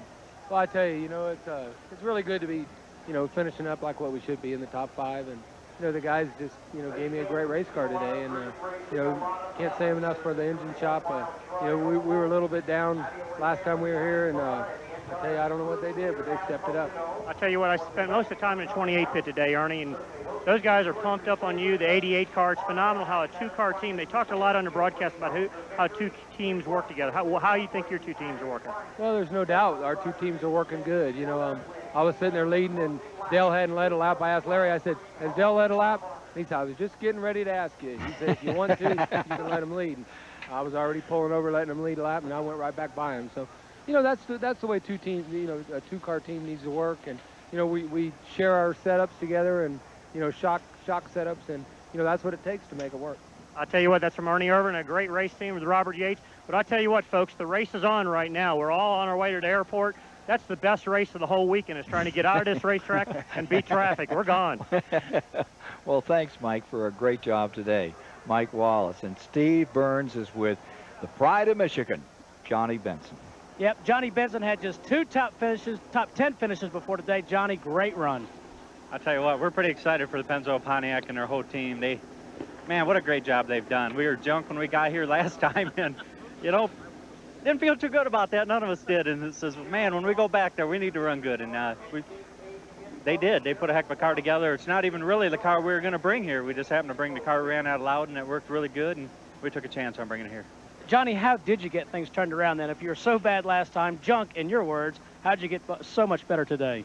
Well, the team's always done a great job, so hopefully the driver just get around here a little bit better. But we were just, I don't know. I don't know on that first one. We're just, nothing seemed to go our way, and we just had a bad day. So we're hoping definitely coming back and to improving on that run, and it looks like we did that today. Okay, thanks, Johnny. Great qualifying and a great finish. Let's go now to Rick Benjamin. Well, Steve, it's time now for the Plasticoat Winning Finish Award. Plasticoat is the official spray paint of NASCAR, and they're proud to sponsor the Winning Finish Award. It goes to the winning crew chief. That's Robin Pemberton of the Penske South Group. Plasticoat presenting $2,000 to Robin today, the highest finishing Winston Cup team participating in Plasticoat's award program. Now, at the end of the year, the crew chief with the best average finish wins $25,000. We'll see how it plays out. Congratulations to Robin Pemberton and the entire Penske South Racing Group. A big win today in the Miller 500 here at Pocono. Rusty Wallace enjoying the accolades in victory lane. We'll come back, find out a little more about today's event on TBS right after this.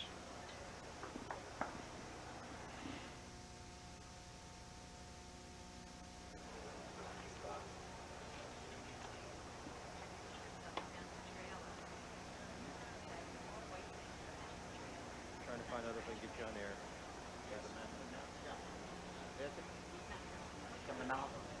What'd Jeff finish? Okay.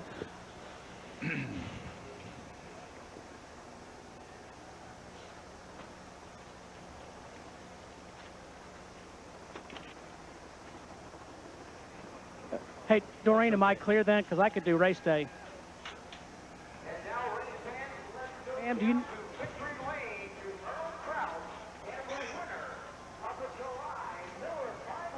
Okay, I don't have Jeff at the moment. He's working his way. He's not out yet.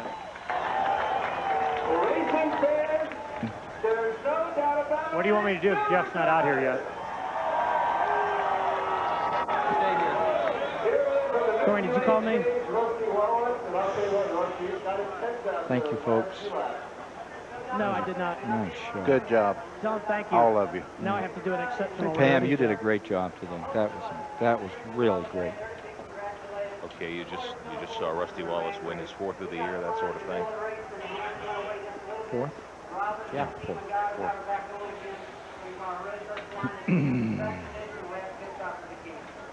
I still don't have Gordon. Green flag here, Rusty. How did that affect you and your team? It wasn't bad. I like rolling on green flag races. It gets done quicker. Rusty, good to have you here in Dixieland on a very That was a fun race. I don't know that he is. I mean, he said he's coming, but hasn't walked out the door yet. Here comes my bus. Let's do something here.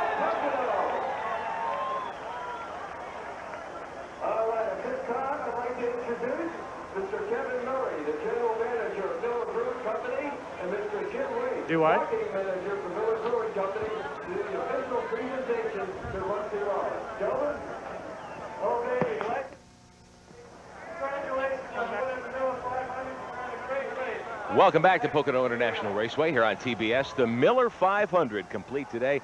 Rusty Wallace gaining his 4th Winston Cup win of the 1996 season. Picked up a lot, 65 points Rusty gained. He was 9th in the Winston Cup standings coming in today.